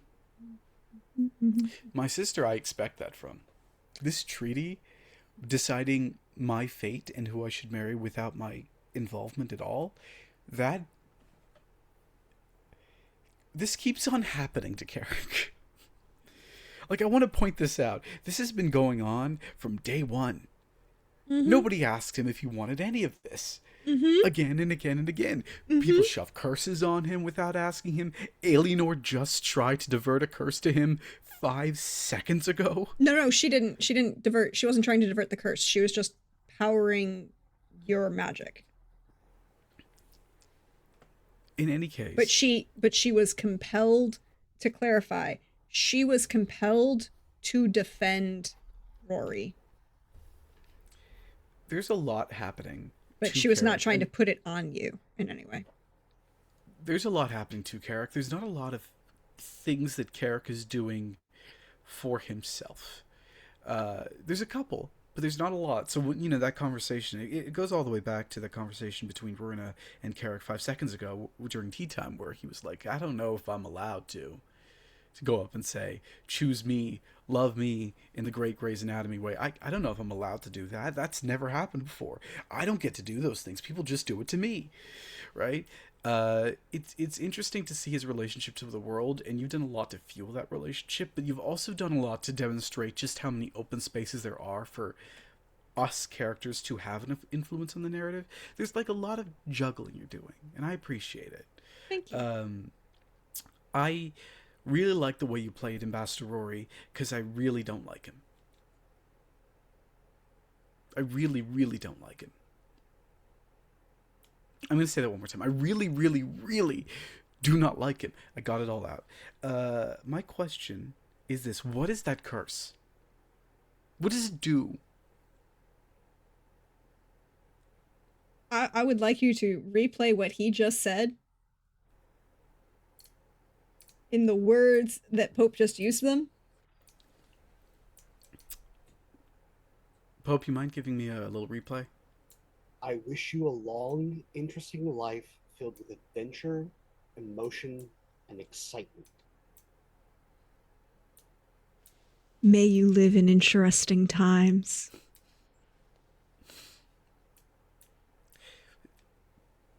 See, George, that's the kind of curse that affects everyone else around the person.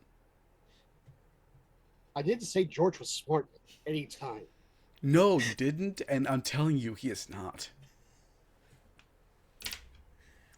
What is with people and their curses? Just pick.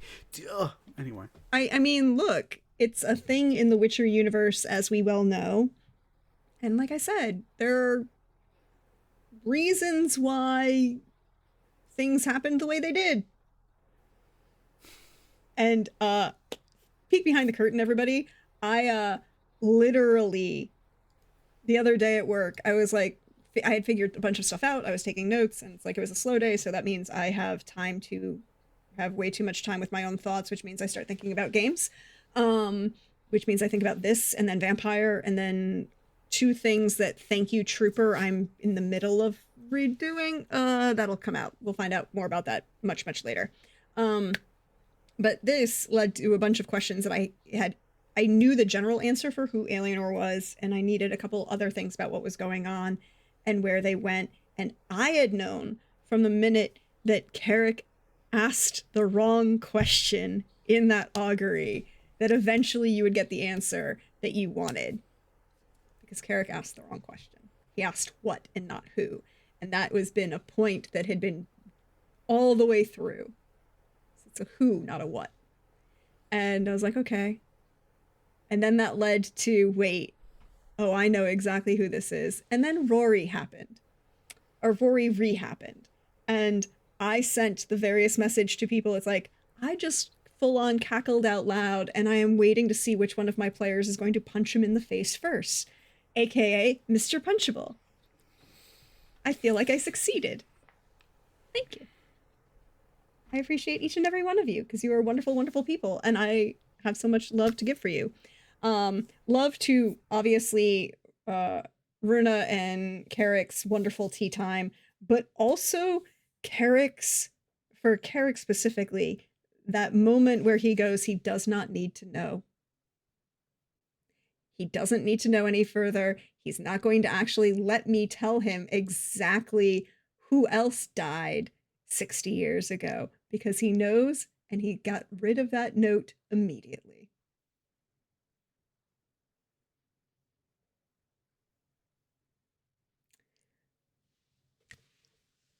I'm sure it has no further bearing on the narrative whatsoever. Of course not. No consequences. Also, full on, I loved, PB, I loved that conversation between Runa and Alienor about parenthood.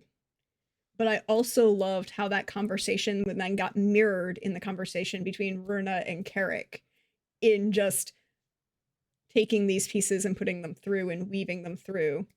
I loved, Pope, how Sir George was willing, and, you know, it's like, I gotta go do the thing. Well, Avanda usually reads it first, but I'm gonna hand it off to Anessa. Oh no, I'm now trapped. You went to the bottomless mimosa brunch, honey.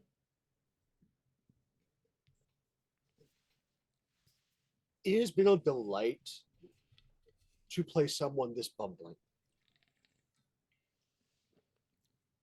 We love it. We do. But also, I will say thank you again to everybody here. Thank you to everyone who's donated so far. We are at $280. As we all know, if we get to $1,000, I will hunt down the Rhodes home crew and see if we can't find a Lord Math moment. we will be back tomorrow with Vampire. I've been sending messages to PB. PBB has been sending messages to me. There was chatting happening in PB's chat last night? The night before? One of the two, which brought up a very important question, which I'm going to throw to the audience because I said it in PB's chat. Which do you think is worse? If certain people find out things now and get told things now, or if they find out in the future that Alice didn't tell them that things happened.